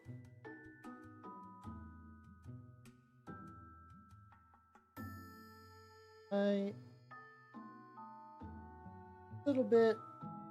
Get these like little bits near his goggles.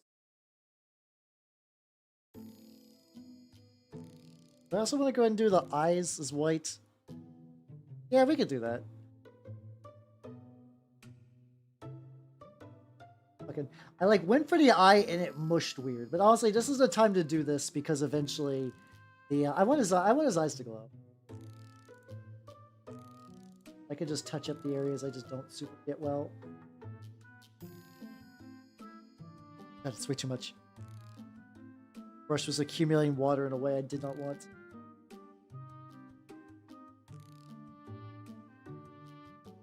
Okay, there we go. Yeah, but see, I'm weird. I go back and forth on how much I like the heat. Like, I'm weird. Like, I like a hot car. Not the entire drive, but like, you know when your car's been in the sun for a while and you open the car door, it's like, warm. I like that. Maybe apparently I'm just a fucking lizard at the end of the day, which I mean, like, I'm a mimic, but I was made by elves. I don't know what else they put in there. There's probably extra stuff.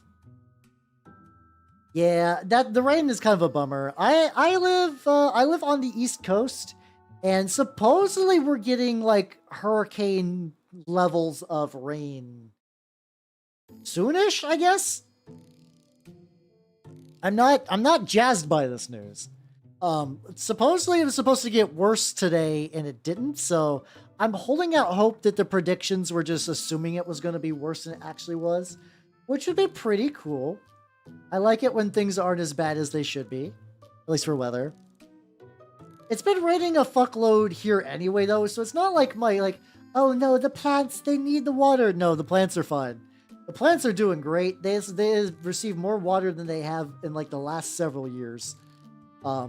Already.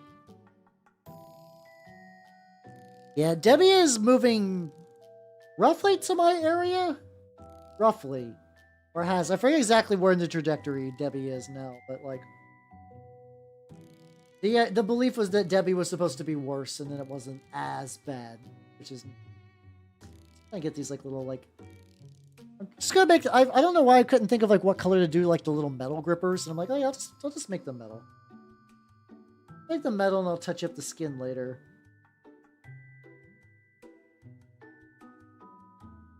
Because I want to try to, at the very least, I want to try to minimize the amount of just like empty fur. I can see like a little bit of brown fur around the wrists. I need to get it from this side, which is that. But yeah, I have it's basically been raining more or less every weekend for like the last 3 weeks, which has made yard work a pain in the ass. Whatever. Okay, there we go. I'll need to touch up on the hands. I do see some Henchmaniacs and Bill. I guess Bill, you just kind of need a little, like, just like a funky little pyramid shape, and that's like a lot of it, I think. You need a top hat too, which, funnily enough, now because of Swill, the Turnip skirmish game, I now have an abundance of 3D printable top hats. Now, the amounts of times I, Habernock, find myself needing a 3D printable top hat is like, or Swill, and that is it. It's nice to have one though, you know. It's nice to have an option for 2 different sizes of 3D printable top hat. Big one and really big one with fish in it. Oh, yeah, I could give the Skaven a top hat. That would be very silly. Just like one big floopy top hat on this guy. I don't have a Doom Wheel, no. I actually don't have a lot of like Skaven vehicles. No, you're fine, you're fine. Don't worry, I don't remember shit either. It's cool. I have 2 unfinished Warp Lightning Cannons, which I need to do something with one of these days. And I have, effectively I have 2... I have a Screaming Bell. And then, I was gifted, through Throne ages ago by F.A.T.A.L Warlord, a 3D print that is a gigantic rat wheel. So I've played Total Warhammer in the past, and I think it's neat, but I just don't have, like, time for super long campaign games, because I mostly just play video games when I stream. That's kind of the gist of what my video game life is. Every now and then I might play something with other people, but if I am solo, like if it's just me, I do not play video games by myself. Not that I have like a weird moral thing or anything with that. It's just because VTubing like takes a lot of time. And also, I also got a bunch of projects and stuff for VTubing I want to do. And like planning for Lancer. Like there's a lot of minis I'm like, they're like, paint me how, paint me. And like I haven't because I've been trying to work on Lancer stuff. And it's gone reasonably fine. Like I said, I got the encounter basically statted out, kind of. And I just need to do, like, I need to get, like, NPC portraits and set up all the, like, Foundry mods I need that thankfully Moss provided in the Discord. I think I got that, like, bookmark somewhere. I can just grab those pretty much whenever. You know, like, there are, like, weird tubes inside the thing, but I think if I just paint them roughly metal, so that way if, like, I really just want to make sure that if, like, light catches this at a weird angle, it's not that the middle is just going to be metallic color. That's fine. I just don't want it to be like, oh, here's a gray patch you missed. And I know that this model, that will absolutely be a thing. Like, I'm looking at the angles and I'm seeing, like, little copper spots I just totally missed.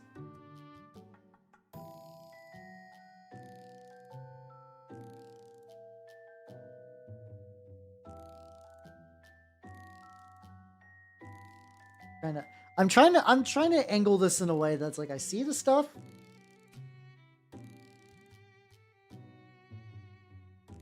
There we go. But yeah, so like Total Warhammer stuff is pretty cool. Also too, but so I will say the last time I tried to reasonably play Total Warhammer, I had my shit graphics card. But no, today I did play on stream with Corpse like a year ago, and I forget if that was post new graphics card. But I remember when the Total Warhammer games came out, I had a 970, and it was bad. Hey, it's all good, Jay. Have yourself a good sleep and take it easy. I will be wrapping up shortly as well, but I'm trying to like maximize those last little remaining bits of time, and I am so tempted. I'm so tempted just to glue this bitch. Actually, I also don't know how this is supposed to fit. Like, is this a sprue bit that I just didn't cut off? Like, it's supposed to fit into here. I have a 970. I mean, it did fine for what I needed, but I definitely have been enjoying the improvement. I think I'm just going to glue it in. To make a little bit of maneuvering awkward, but is also getting close to the end of the night, and I don't want this flopped over in pieces. Oh yeah, I had a lot of fun of just taking Giselles, and whenever they would try to get close, I would just spawn a unit of clan rats, and they couldn't do shit. It's pretty baller.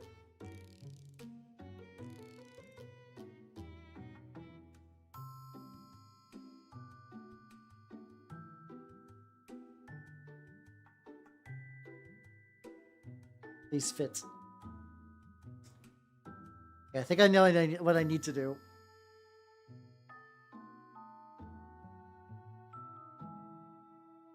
I'm entirely removing the nubbins. We are now sans nubbins, which might make this a little more fragile, but I just don't think it's gonna. Maybe there's like I'm supposed to drill some more holes in here. I don't know exactly. Now this is fitting a bit more like I expected, but I can also cram some glue here. Here, that gives me a bit more stick. No, not his nubbins, please. He needs the nubbins. Ah ha ha! I will take his nubbins, for they are my nubbins now. Chugging with my 6-year-old machine. No, that's real. That's fair. Yeah, some of the other Total Wars look neat, but I'm definitely more interested in like the fantasy stuff. So, we got. He's glued in place. He looks legit, even though like there's like a little, like a bunch of tiny little details. Like I'm seeing. Hold on. This might also do the same thing like gluing to stuff. Be far from my English. That's a fun voice to do the comical, like exaggerated kind of billowy like. Fun. Discord, in case you're wondering, what 8 hours of work? I'd be down for it. I would like to perceive. And just touch up a little. Looking around at little bits that just need a little bit more love. It's my clippers. Oh god. This seems to be a common problem tonight. Fuber also lost her clippers, so it's just. Everybody, keep an eye out for your lost clippers. Maybe get a set clipper location as well, so you know where your clippers are at all time.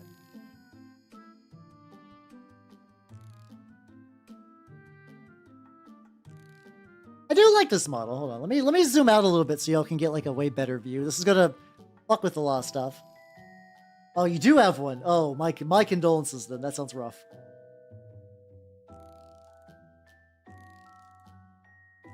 The clipper gnomes. What are those foul creatures looking to clip? The world may never know. Sort of sealing mistakes. That's probably a good idea. I think there is like a healthy amount of needing to like swap around the different sections. Oh, sorry, you lost your file. My bad. I totally listen. I've been painting for like nearly 6 hours. My brain is squishy and malleable. Like a little bit more touch-ups on the belt areas. Good, because I don't think I think I gave them also need a little bit. But there we go. It's been bothering me. I need to go back and fix. Well, at least you kind of know what's wrong with it. That's good. Like sometimes I've seen like when you get like this doesn't look right, but I don't know why. I feel like those are almost worse. Those are way more painful mistakes. Just be like for some reason my brain is saying this is not good, but why? Why do I feel like this? Oh, got that strap. We got this strap. Back strap is very getting layered. Your brain. It really does. Like it's like if there. I think legitimately the like why do streamers get dumber when they stream? It's because it's when you multitasking just lowers your efficiency. Like there's a lot of productivity things that say like cut down on multitasking because you're just like doing two things worse. And I know some people just do that. Like that's just how they operate. And no amount of common sense or like people will say otherwise. But like as a streamer, it's like you're talking, you're maintaining the stream. Maybe some of the bigger ones that have like I have mods mostly just to make sure somebody's doing something bananas that they will shut that shit down. But there are definitely people who have mods that are like I am your moderator. I basically run every aspect of the stream. You just go online and you hit the funny little colored blocks, and they're like, okay, yay. That probably lessens the goop. But yeah, otherwise, I think that's pretty rare. I think you have to, like, weirdly enough, I think you have to work your way up to that point where it's like you build up the ability to be able to function worse, better? I don't know. Differently. Yeah, I'm very happy the way the mud turned out. I am going to do a bit of a grime wash later, and then I'm going to cover it with, I'm going to do the grime wash later, and then I'm also going to layer it with some acrylic gloss medium, so it looks really, really, really muddy. I want to make it look like the guy up top is having a blast. The guys at the bottom are having a shit time. That's the goal, even if I painted a bunch of stuff that I then proceeded to paint over again. How it is. That's just how it is with painting, you know? Yeah, I mean, I have fun goop, to be fair. Yeah, so it's fun. Hate goop. That part of I still have really no idea what that lump is. Like, is that your knee? Is that, like, do you have, like... I mean, considered a Skaven, I would not be surprised if it's like, ah, yes, that is my personal goiter. It keeps me safe and warm. I never have it excised because if I lost my goiter, I really lose a part of myself. Ha ha ha ha ha ha. But like, I don't know. It could also be the back of the leg, but the other leg doesn't really got that either. I'm just gonna leave it in there, and I'm sure it'll be fine. I'm sure it'll be aight. Cut that. It is. Alright, I think any other, like, I can see like a cavalcade of tiny, tiny little fixes that he needs. But overall, 6 hours of work. I do also like these, like, once you reach these in-between steps, we're like, I could put this on the table. I could put this on the tabletop. Would it be my best work? No, it'd be fine. It would do aight if I needed to play Age of Sigmar tomorrow. Also, thank you for the hydrate and stretch.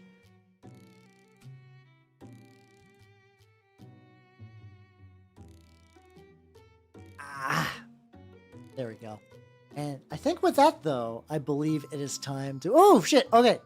We will do this and then wrap up for tonight. So let's get you in the official Nanners Fan Club Junior. For everyone who does not know, I gotta lean over to see shit.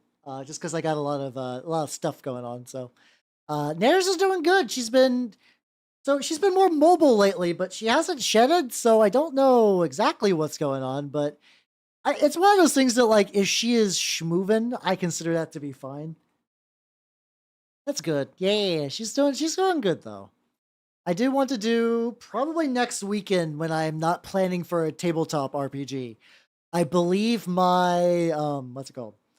I want to give her like a good, thorough, like, cage cleaning, so that should be fun. So yes. Let me say your full Christian name, of course. Let's see. Oh, wait, do I? Oh, yeah, there you go. I was like, I put you on there. Did I lose you? No. Hellcat64_YT. Welcome to the junior year of the official Nanners Fan Club. Let's go. Ha! Go to the outro. Well, thank you for coming, everybody. I had a lot of fun. Schedule-wise, tomorrow is going to be a movie night in the Discord.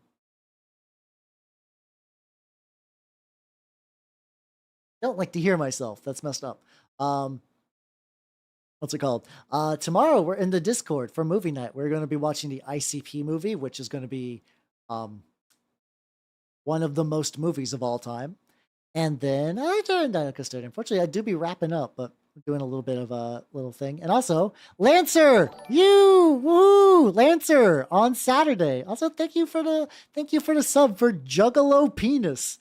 ICP, International Continental Penis. Yeah, that's right. Yippee! So yeah, it's gonna be with Tsukimi Dorney, Randon. I'm blanking on Randon's last name. Maple Winters and Jets. Gene Famous Randon Bobandon. There you go. Nailed it. Yes, the Intercontinental Penis. I gotta stop. Maple is good, people. I wonder if Maple's on right now. Who is on right? But yeah, and then I will be doing that on Saturday. On Sunday, I will be painting a gray seer.